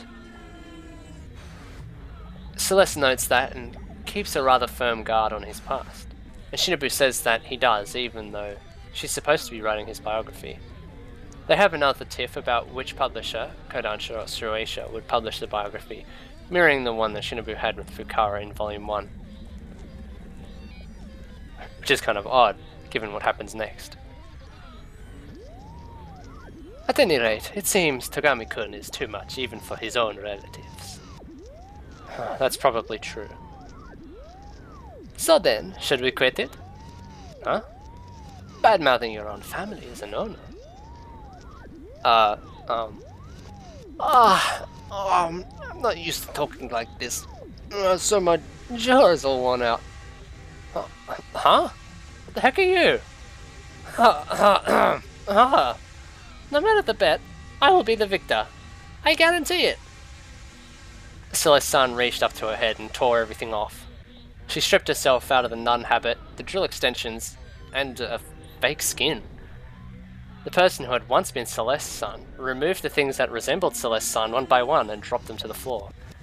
Every component that comprised of Celestia Ludenberg was thrown aside. What appeared was a single girl, a girl wearing a Despair high school uniform. This couldn't be. My legs froze and I couldn't move. The other girl completed a magnificent turn and faced me. With a youthful, cherubic smile, she looked at me. Nya nya nya nya! Sorry to make you wait. Despair high school level brother complex. Sana Kagami-chan has taken the stage.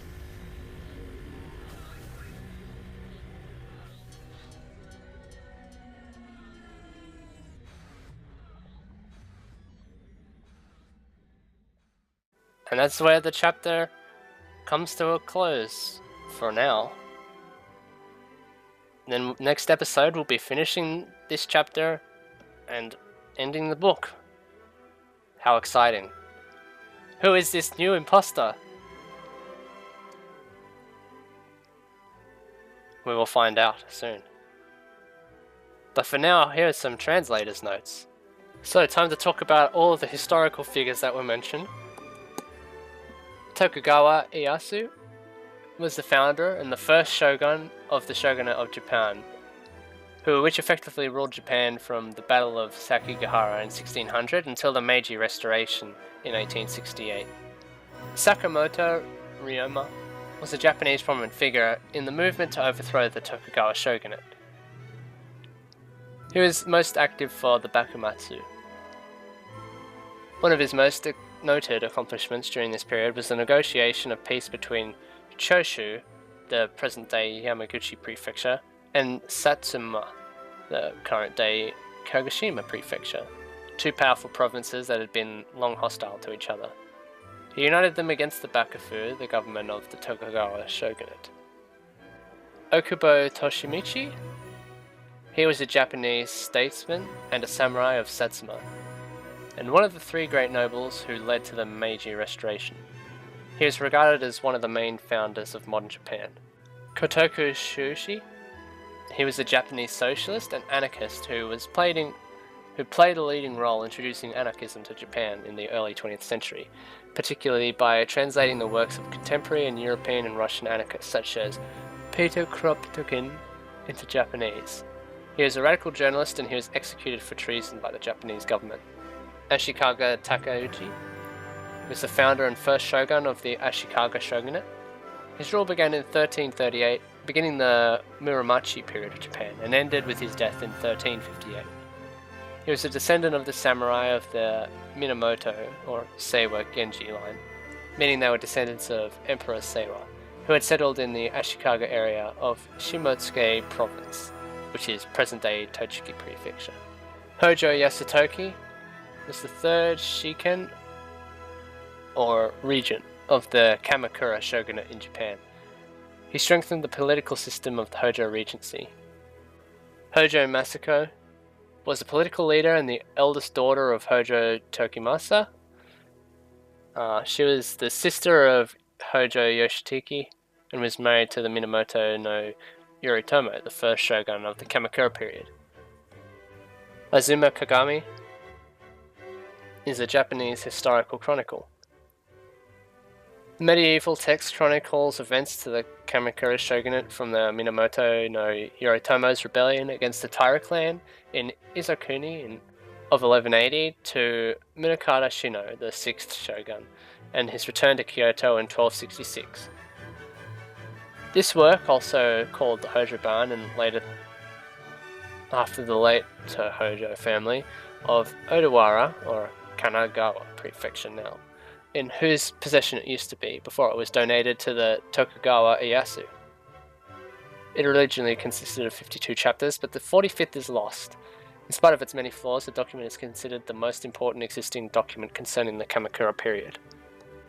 And Che Guevara, who is an Argentine Marxist revolutionary, physician, author, guerrilla leader, diplomat, and military theorist, a major figure in the Cuban Revolution.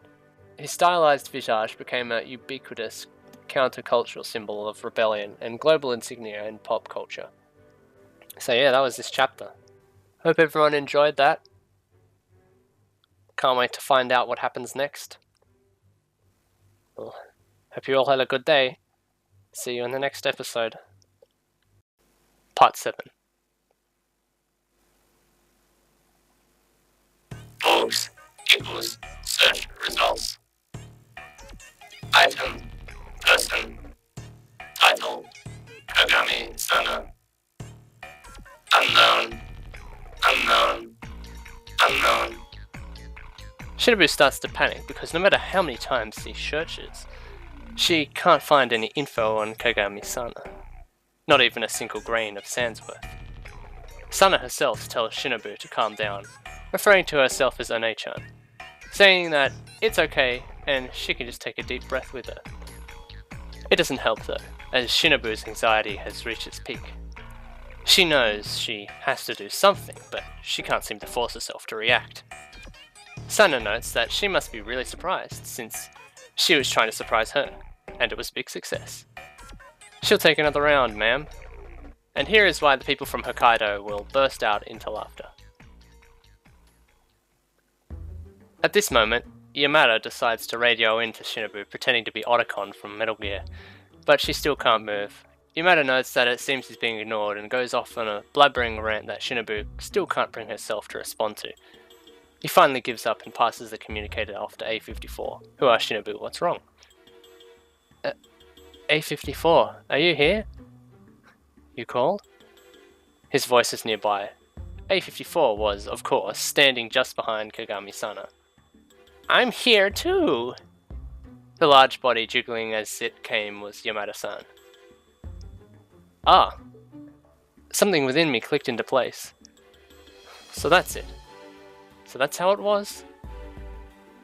everything from the beginning. Ah, seems like she's realized it. A very un-Yamada-like smile took hold of his pudgy features. That's right. I'm a weird old man. I guess there's no point in continuing with this. Kind of a shame, it was pretty fun. The moment after saying that, Yamada-san disappeared, leaving the imposter Byakuya-sama in his place.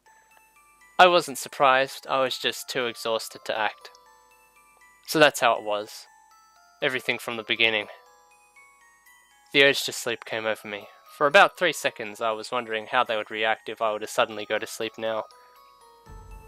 Hey you, how long are you going to stay in that disguise?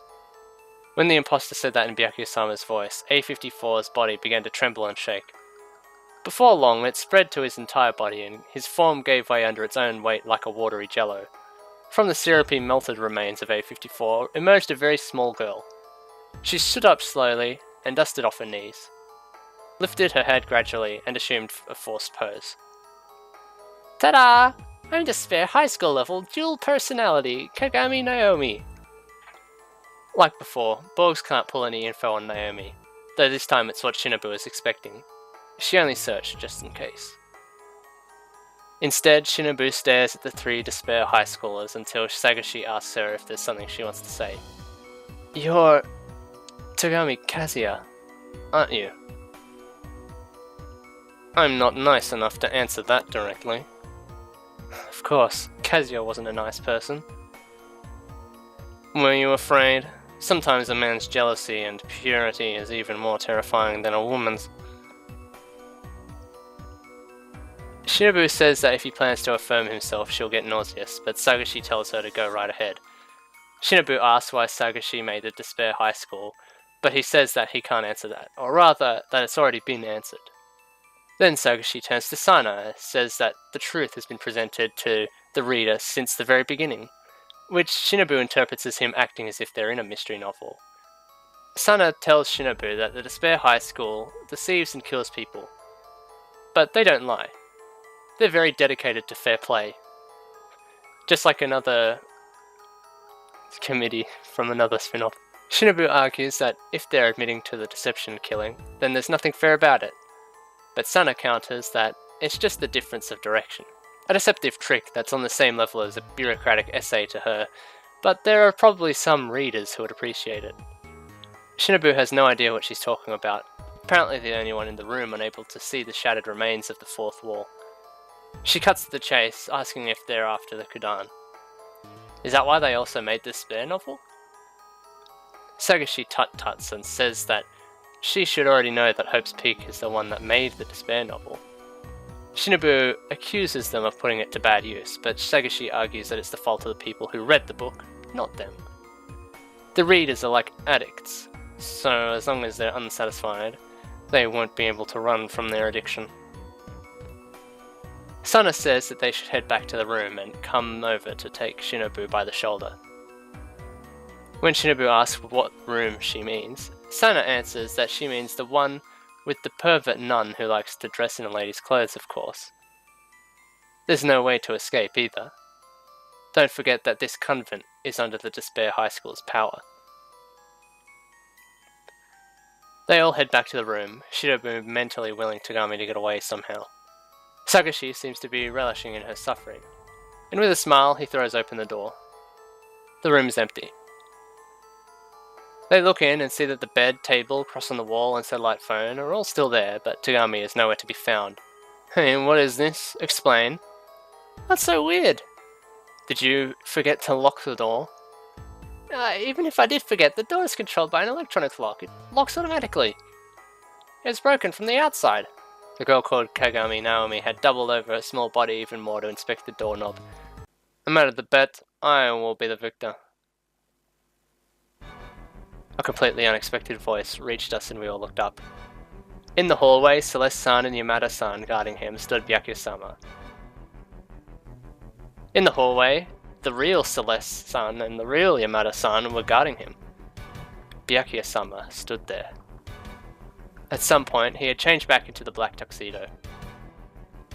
Did you enjoy your sense of superiority, Despair High School? Now it's time for Hope. Now, be crushed under the weight of your despair and disappear. As always, Byakuya-sama put a finger to his glasses. Part 8. Celeste-san and Yamada-san? Huh? How? Togami-kun, your sister appears to be extremely confused. Celeste-san offered me a look of pity. I take it you didn't explain. I didn't explain anything. To deceive your enemies, begin with your allies. She is making a face like a pigeon who was just shot by a pea shooter. That's the face she always makes, so it's appropriate. Huh, you must be shocked, Celeste-san. Please be at ease. I am the real Celeste. Of course, I don't even need to preface this. But I too am the real thing. Not two-dimensional or a knockoff. Yamada-san posed. You, Togami-kun's imposter. Celeste-san turned her red eyes on the imposter. Why did you disguise yourself as Yamada-kun and myself? Togami-kun has plenty of other classmates. Motive, ability to take action, financial wherewithal. Judging from these things, you were chosen as people who could appear in the Czech Republic under these circumstances, and it would not seem unnatural. Also, Yamada-san was necessary to hide my body type properly. Mr. Impostor, your guess was right on the mark. We really did come. I used my own winnings, and we flew here to the Czech Republic. Of course, after Togami-kun is saved, I expect to be compensated. I felt the situation flip around. I felt despair turn into hope. Your luck runs out here, Byakuya-sama said, a cruel smile crossing his face. Die. I'm not a fan of action films, but if it's darts or cards, that is my speciality. Go! No one has ever survived getting hit by my flabbuster. Let's go, sans sweet potato fries. Oh, oops, I made a mistake. I meant to say, let's go without carelessness. Celeste-san and Yamada-san, standing on either side of Byakuya-sama, looked ready for war. Uh-oh. Naomi-chan looked back and realized that the hallway behind her was open. She took off in that direction with a leisurely speed. Where are you planning to go, young lady? Suddenly, a wall appeared. A wall of muscle. The super high school level martial artist, Sakura Ogami. Ogami-san! I yelled without thinking. You're alive? You got out of that minefield? If you think about it, I have conditioned myself so that even if I step on a landmine, I'll sustain no injury. Ah, I see. Ogami-san, known both in and out of the school as the ogre, feared by all, made Naomi-chan retreat through the wheel alone. Once done, she moved at a speed too fast to measure to stand behind Byakuya-sama. Oh, wait, hold on. Oh, hey, listen for a sec. Let me join in too. Inside the room, the satellite phone was kicking up a fuss. As if it were his job to mind the battery, Yamada-san spontaneously went to retrieve it and turned on the screen towards us. Alright, Enoshima Junko-chan once again appears to take the stage, and the readers faint in agony. Oh, my bad.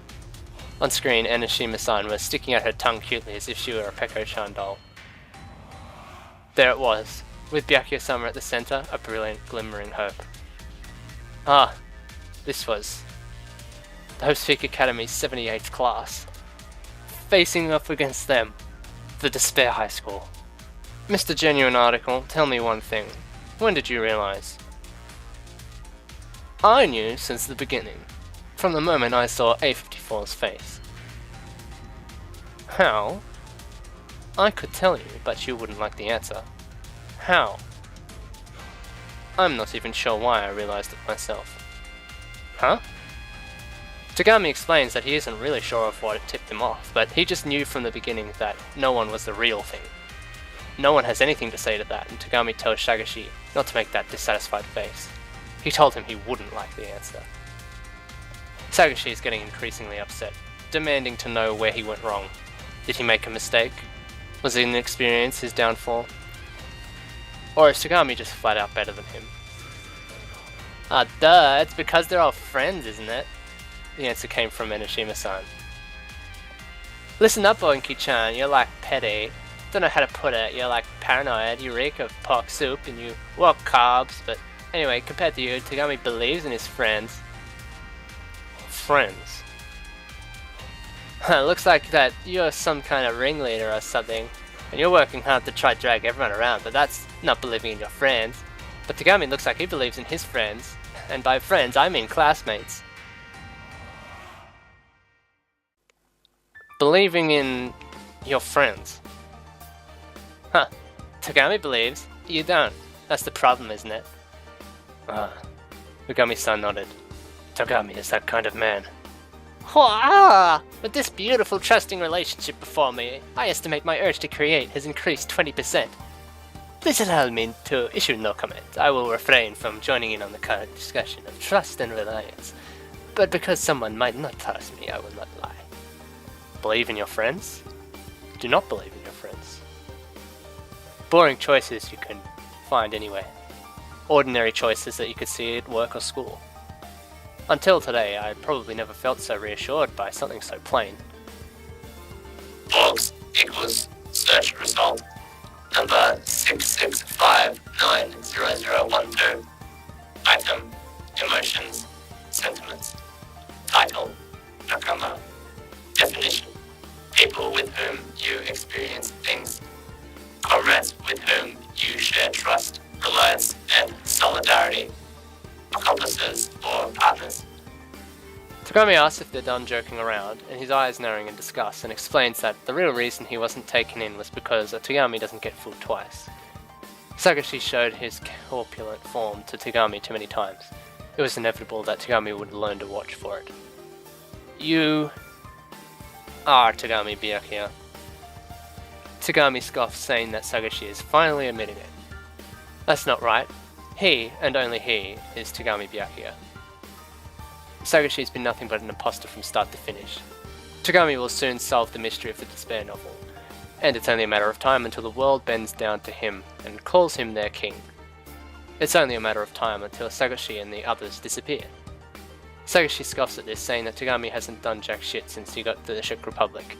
He's had his buddies run around doing the work for him while he's kicked back and done nothing. Togami, however, doesn't see this as a problem. The actual action is the work of the stupid masses, is it not? Shinobu muses that Togami isn't rejecting hard work, and in fact probably believes that anyone who doesn't work their hardest doesn't deserve to live. Togami doesn't take a role in things. He is just always there at the top. Reasoning, fighting, action, etc. are all just silly jobs that children would be pleased to do, so it's fine to delegate them to people around him. It's why Togami isn't a detective, a soldier, or a tactician. Togami Byakuya is a god. Meanwhile, Togami is still talking, saying that he sees how desperately Sagashi is struggling. But it won't do him any good against Togami. He's not Togami Byakuya, he's just a mere swine working his hardest. Sagashi is not taking this well, which is to be expected since he's getting lectured by Togami. Shinobu lovingly describes how his face is flushed and he's sweating what looks like pork soup, and she notes that if he stays this angry he might die. Sagashi announces that it's not over. Sana and Naomi appearing once again. Make them scream with glee, Sagashi says. The first to move was Sana-chan. Just like before, she reached up to her head and tore everything off. She pulled off her hair and her skin, shedding every aspect that made up Sana-chan and discarding it on the floor. Everything that made her Kagami-sana was stripped away. What appeared was a new girl. The girl had flashy coloured hair and was clad in a Despair High School uniform, complete with black tights that had been ripped up in a punkish fashion. What's up? It's Despair High School level light music club member, Ibuki Miota! Next up, Naomi-chan's body began to tremble and shake. Before long, it spread to her entire body, and her form gave way under its own weight like watery jello. What appeared was a strange being. They were, of course, wearing Despair High School uniform. But what stood out were the long scarf, bandaged arms, and makeup reminiscent of a certain band. Mwahahaha! Tremble in fear! It is I, enemy of humanity, the terrible and unfortunate Despair High School level breeder, Gundam Tanaka. Unfortunately, I recognised both of them. They were both Hope's Peak students, both in my year. Again my classmates were acting out. Had they been tainted by despair like Sonia and Soda-san? Had they become part of the imposters group, antagonistic towards Byakuya-sama? Why? Why did this happen? Why didn't anyone tell me? Hey, why? So, Ibuki's gonna explain. For some reason, Miura-san jumped. Kagami-sana and Kagami Naomi are just aliases.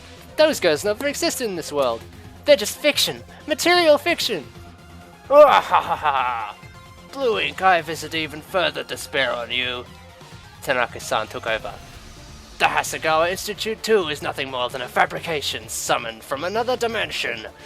What you have been fighting is not the Hasegawa Institute, but rather a pharmaceutical company known as the Kasamori Drug Manufacturers. Those two that claim to be from the Katoin conglomerate are fake too.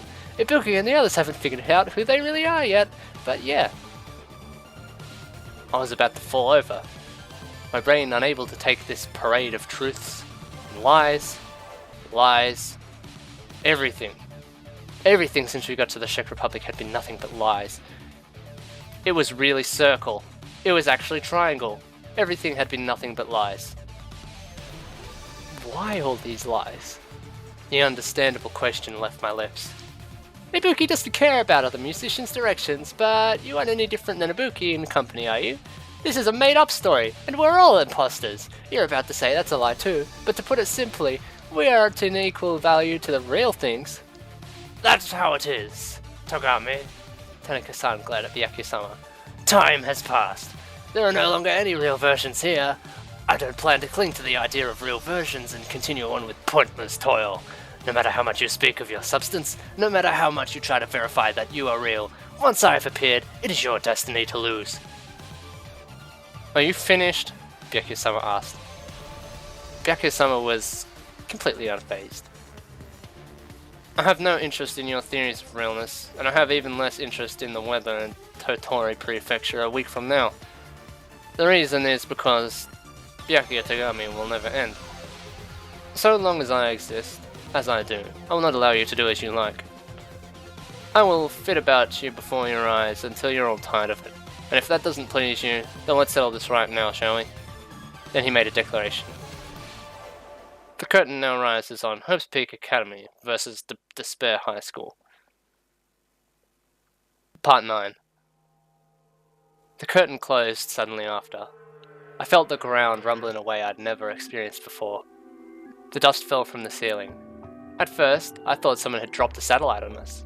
I thought the imposter had dropped it, but I hadn't given the order to do anything. The imposter had a confused expression on his face. Kasamori Drug Manufacturers under the guise of the Hasegawa Institute crossed my mind, and next thought was of the assassins who had gathered in the Czech Republic to hunt Byakuya-sama. All my predictions were completely off. Turns out that the rumbling was the footsteps of a huge number of people. Togami tells everyone that they have a temporary truce, at least till they find out what's going on, and Sakashi agrees, saying that he was about to say the same thing. So the 9 Hope's Peak and Despair High students, including Junko on the phone, group up and head outside the convent. The village is in the middle of a huge stir, to put it lightly. It looks like everyone who lives in the area is out, to the point where there isn't even anywhere to step. It's so crowded, Shinobu thinks for a moment that the demonstrations from Prague must have spread here. But then she sees everyone is yelling at each other, punching each other, killing each other and being killed by each other. No matter how you look at it, these are the symptoms of the despair disease. Now that's strange, isn't it? This shouldn't be happening. To come down with the despair, you have to read the despair novel first, and Shinobu hasn't heard anything about it being translated into Czech.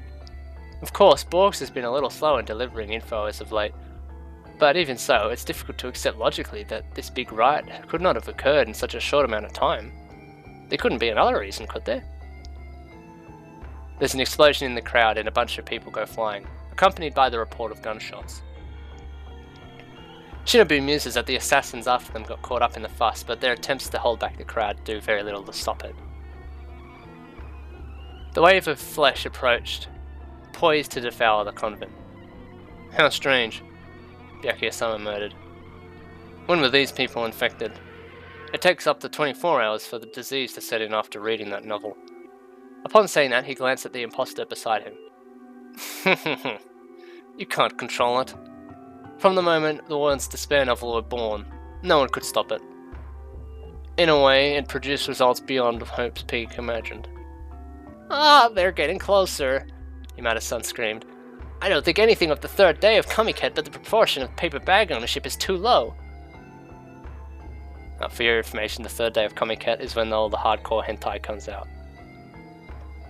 The tide of humanity approached, and when they eventually reached out from the convent, they first sprang at Yamada-san. Yeah, for some reason they're coming after me, so please help. But the feeling of you rubbing me is pleasant. It feels nice to be stepped on. Insert phrase of pleasure. The satellite phone dropped to the ground. The screen broke and Enoshima disappeared. Hey, hey, you better... Oh, the hell over there. I can't...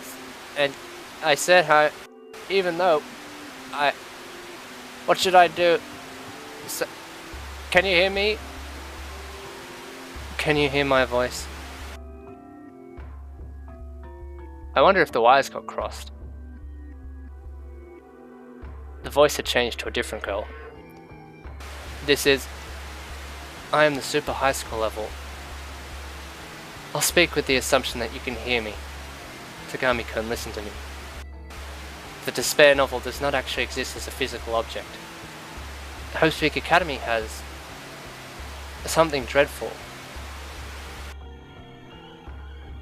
Crack. Trampled, the satellite phone had become nothing more than scrap parts.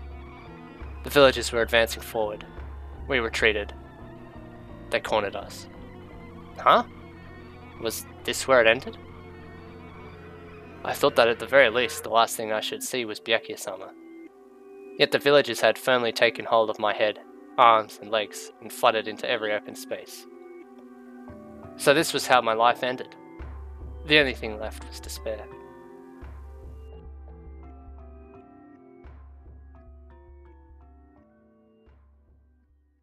Coda. The Who. A spotlight fell from the gloomy sky. As if God were descending from heaven, several more columns of brilliant, white light dropped down. Realizing they were bathed in light, the villagers seemed to be enraged by the insolent brilliance. A low groan rumbled through the crowd. It was as if the villagers were roaring. Divine punishment was simple. Just indifferent, merciless machine gun fire. The villagers struck by bullets died. As so many easy deaths piled up, the value of life dropped dramatically. And they just died, without a chance to object. One could say that God was not forgiving the complaints against him. A large fleet of helicopters appeared in the sky. They too were firing their machine guns. It was raining bullets. We slipped into the shadow of the convent, fleeing the mad rain. I realized my leg had been stepped outside, and the moment I pulled it back in panic, the spot where it had just been struck was machine gun fire. When the rain of death finally ended, I peered out. The villagers had all been exterminated. They lay on the ground, like the embodiment of the phrase, "I'll make Swiss cheese out of you." Their faces and chests. No, their entire bodies had been thoroughly riddled with bullets, and were now being shined upon by spotlights. Corpses ahead, corpses behind, corpses no matter where you looked.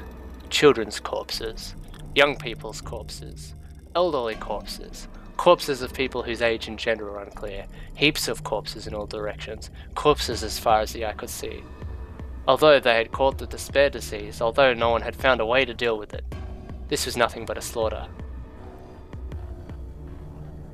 Even with all the excessive death before me, I wasn't angry or sad. It wasn't that my feelings were paralyzed. I was filled with several emotions, but in regards to the existence of whoever caused this death, I felt no impulse to express how I felt. My anger or sadness would never reach them anyway. If they could, this death would have never taken place to begin with.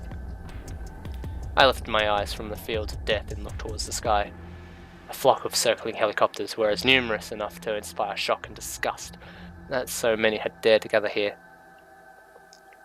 As I knew from my recent experience in a dogfight, we probably looked like nothing more than a dollhouse to them. There were snipers at the ready on the deck, their red laser sights sadistically teasing the ground. Multiple propeller blades sliced in the air, disrupting the current airflow and causing a tepid breeze to spring up. When the spotlight illuminating the mountain of bodies found me, the other lights joined it and converged into a single line of violent brilliance. Not long after, one helicopter landed. It was an excessively large helicopter. Borgs equals search result. Number 61123490. Item weapons/arms. Title MI-26. A large model transport helicopter developed during the same time with the Soviet Union, carrying a capacity of 150 people. Capable of flying with passenger planes suspended beneath. Considered to be the most important helicopter produced currently in the world. Employed for both military and civilian use. Performed aerial firefighting during the Chernobyl disaster. The ridiculously massive helicopter landed in the town. I recognized the symbol painted on the side. This was calling on the time patrol. Garbled by audio feedback, a joke came from the megaphone built into the helicopter. That's a reference to Doraemon. Nobody seemed to get it though. Huh, that's weird. I thought I'd definitely get a laugh out of that one. A single young man, using a crane, got off the helicopter. Upon seeing that face, I finally realized that I had been wrong about everything. Yes, I had been wrong from the start. This was my problem. No, I felt nauseous. The young man in question looked at me with a satisfied expression and asked, "Well then, a question. Who am I?" No. I didn't want to answer that. My entire body rejected the answer. My chest tightened and my breath grew short. My thoughts, my perception, my comprehension were all screaming no. My dizziness got worse and my consciousness grew dim, as if I were hyperventilating. I wanted to fall asleep just then, but just right at that moment, right away. I set my teeth and brushed off the feeling I wanted to run from a curse. No, I couldn't run away. Because this was my problem.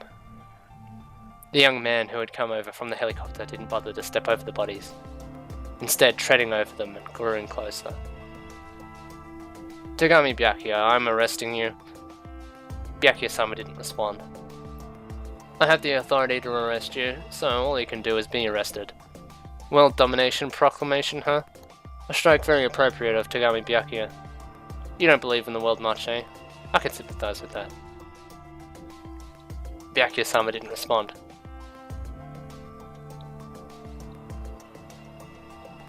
"Well then, so these are your comrades? I'm disappointed. This company doesn't suit you, Togami Byakuya." Byakuya-sama didn't respond. "It's better for you to hurry up and return to solitude. You should head home to where you ought to be. Hey now, you don't want to come here? Back to your lonely hole in the ground?"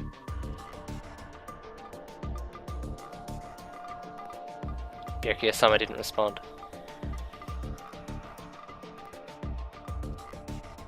"Before you say no, let me remind you that you don't have the right to refuse. From now on, you'll be eating stinky rice in a prison cell forever. You're relieved, aren't you? Your favorite hole in the ground. Your little hole with no one but you in it." Byakuya-sama didn't respond. "And about that despair novel, you don't need to think about it anymore. That's my job. As a first step, I annihilated this village. What do you think?" So this is who you work for." Upon finally saying that, Byakuya-sama glared at the snake and the staff painted on the side of the helicopter. World Health Organization. The ideal place for my fastidious self, no? Books equals search result. Number 381175509. Item Foundation. Title World Health Organization. An international organization formed with the goal of helping all people reach the highest level of health possible, carrying on the work of League of Nations Health Organization and the Society of Public Health. It was founded in 1948 as a foundation focusing on international unification. It is commonly known as WHO. Coordinates with dissemination of medical information. Cooperates with each nation in the world to better health. Researches the nature of and ways to exterminate epidemics. Promotes healthy lifestyles. Provides principal support to nations besieged by disaster, war, or are in need of food. Books had taught me many things, but this time I suspected that the search results were missing something. As one last thing, they should add this complaint. For the sake of health, won't shy away from military intervention. The United Nations, the world, justice, the past. All these things had come to steal Byakuya-sama away. They had come to steal him away from me. The young man continued walking with his cane, and once he stopped in front of Byakuya-sama, he drew a pistol. No one tried to stop him. We were all caught by the snipers. The moment we went to make any kind of suspicious move, we'd be shot in the head. Yes, arrest. Finally, everything is sorted out. That's right. Togami Byakuya, it's your fate as the enemy of the world to be defeated by the allies of justice. And they all lived happily ever after. The young man spoke in a voice brimming with hope. His name was Kazuya Togami. Nay-san, let's go home together. This time, I'll protect you. Yes. I'd stake the Togami name on it. End of Danganronpa Togami, Volume 2.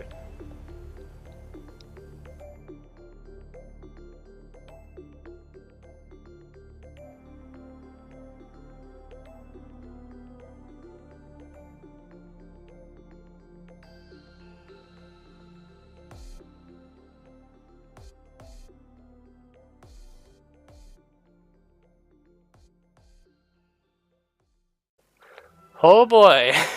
Now that was a finale, if I do say so myself. That was insane. Come on. I love it. So many just plot twists at the end there. How crazy was that, right? So not only is everything turning out to be a complete fabrication, turns out that Togami Kazuya was his own person after all. It wasn't imposter. So there you go. If you don't read, if you weren't listening to my other talks at the end, then there you go. Now you know that Kazuya is someone completely different.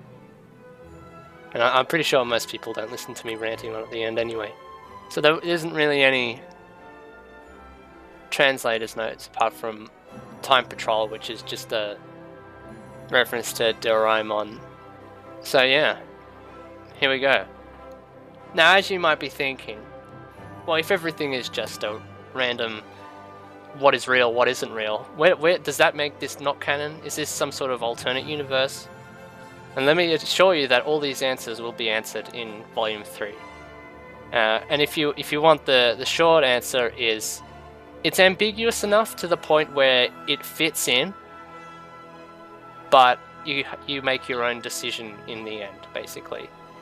As for where it fits in, it's also ambiguous enough to be literally directly before Zero, or literally directly after Zero. Like, there's a couple of things where it's like, oh, what, like the mention of the steering committee in Book 1, but that could easily be the new steering committee that were inducted after Danganronpa Zero. Or the mention of Yasuke Matsuda, but Junko could have easily mentioned Yasuke as like a, you know, like you can mention someone after they die. It's not exclusive. And it's that sort of thing. And then also, don't forget that well, it was Gundam and Ibuki talking about all this stuff, so it's not like they're the most reliable characters to be receiving information from in the first place. I mean, obviously, I know what's going to happen. We're still working on Togami summaries for Volume 3, so you might not expect those for a while.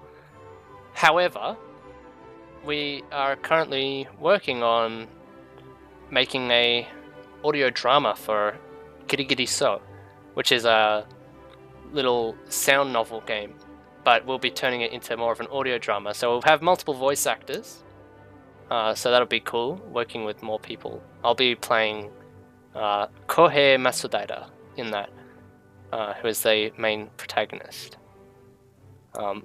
Speaking of which, I've given up my role of Yasuke Matsuda to someone who is much more of a competent voice actor than me. I'll stick to doing some minor roles in Danganronpa 0.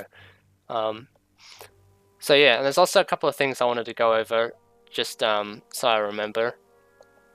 Was I remember mentioning that I thought the chapters with Suzuhiko and Satomi Aoba in the first novel were all set in Hokkaido, and I said it was a bit of a plot hole how it gets to the Czech Republic.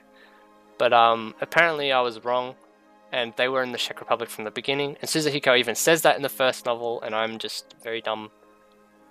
So there's that. But yeah, Volume 3 is going to be... If you liked Volume 1, you're going to like Volume 3. Now, I'm pretty... Volume 2 is alright. The final couple of chapters are really good. I don't like the middle section. And okay, from now, well, I'll get into spoiler territory from now on. So if you're interested in spoilers, then you can listen on. But if you're not, thank you so much for watching. So here's the spoiler section. So I used to like the middle section of Volume 2 before I read Volume 3. Or what you can read of Volume 3. Which is none of you can read it because they're only little private summaries that are held between the Game Surgery group. But we'll be releasing them alongside of the audiobook chapters. So one episode will equal one review. We'll probably release them to Tumblr so Seiko can get on that.